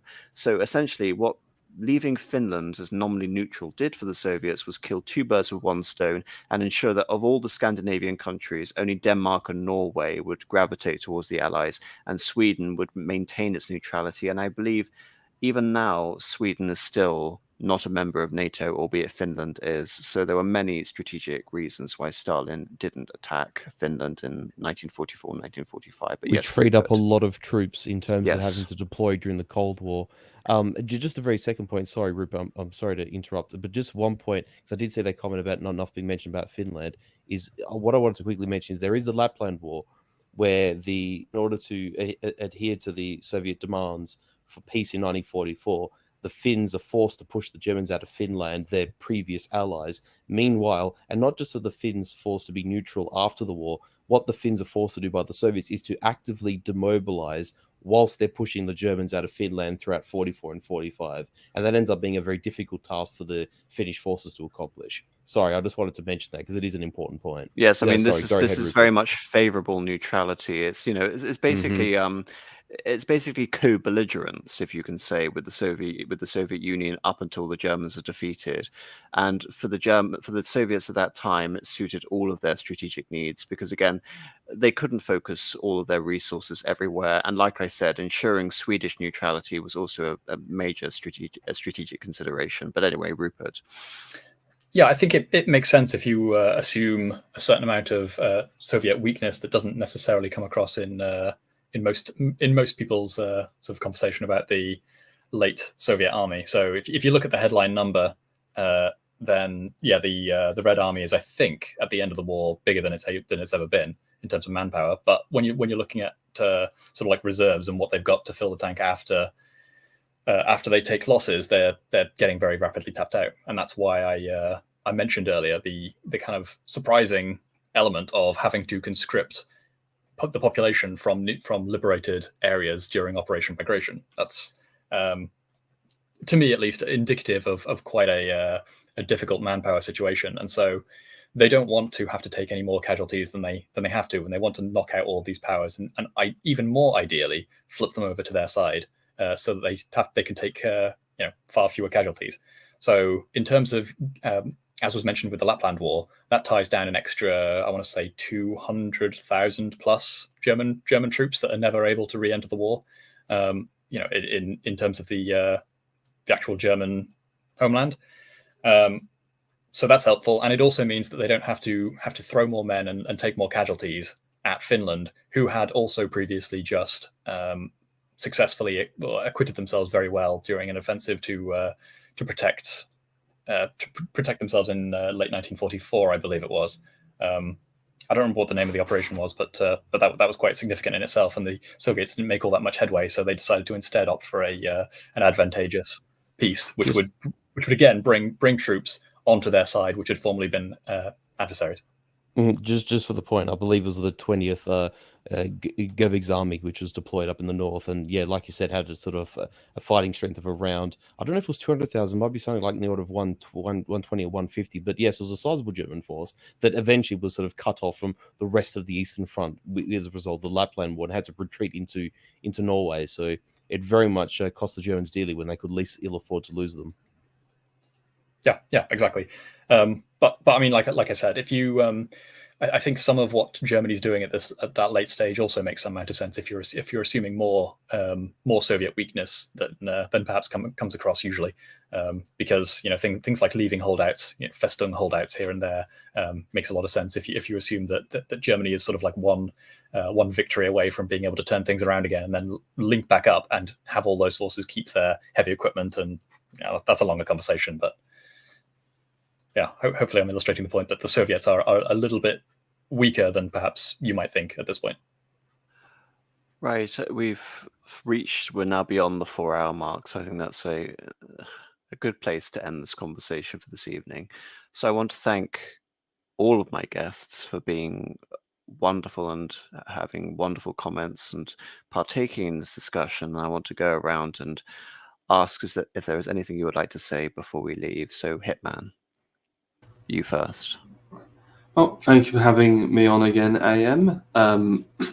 Just want to shill. So I've got a stream coming up on Saturday with Nordhuger. It's a part 2 to a stream I did last week with him on the Anglo-Saxon Chronicles. There's also a much delayed stream I'm supposed to be having with Marcus the following week. Hopefully it won't get delayed again on My Reminiscences of East Africa by Paul von Vorbeck. So fingers crossed for that. Which I wholeheartedly apologize for, but yes, we will do it next weekend, Hitman. Fantastic. So Marcus. Yes, really just that. I sadly had to miss part 1 of this stream because I did have a previously locked in affair with Oren McIntyre, where we spoke about Julie Caesar, which is, for those who follow this channel know, is a subject I very dearly much love. But I'm glad I was able to join for part 2. In the end, like I said, I'd never miss an opportunity to wet the Eastern Front. But aside from that, I don't really have a lot to shield per se, aside from the upcoming stream with Hitman about Paul Emil von Lettervorbeck, which will be a wonderfully interesting conversation to touch on. And I just want to make a point too that I haven't yet previously been on a stream with both Rupert and Bo, and it's been a pleasure. So thank you, gentlemen. It's been wonderful. And of course, it's nice to be back on the channel with you, AM. So thank you to you as well, and to our wonderful guests and viewers. Wonderful, and thank you very much for that, Marcus. Rupert. Thank you for having me on again. Very good to be back, and always an honor. In terms of things to shill, I think the only thing that really comes to mind is I should have a piece being published in volume 2 of the Dissident Review on frontiers. So that'll be called The Trauma of the Frontier. Yeah, other than that, I think thank you for having me on. Wonderful. And Bo. Yeah, just thanks very much for having me on. It's been a mammoth one, this 4 hours plus. Just everyone out there, do sub to History Bro on YouTube, and if not, go over to the Lotus Eaters website where there's a series, Epochs, where we talk about history. Incidentally, this Sunday, I'm talking about the life and times of Lenin with One Apostolic Majesty. So head over there, check it out, and there's a preview on for free on YouTube as well, on the Lotus Eaters on YouTube. So that's it. AM, thanks very much. Really appreciate it. Well, thank you, Bo. I mean, you get a massive gold star and thumbs up by taking your shilling session and using it to shill my content over on the Lotus Eaters. So thank you very much for that. My pleasure. All right. So I want to thank everyone for listening. I want to thank everyone who's given super chats. I want to give another sort of round of thanks to all of my wonderful guests for making this stream possible. And good night, everyone.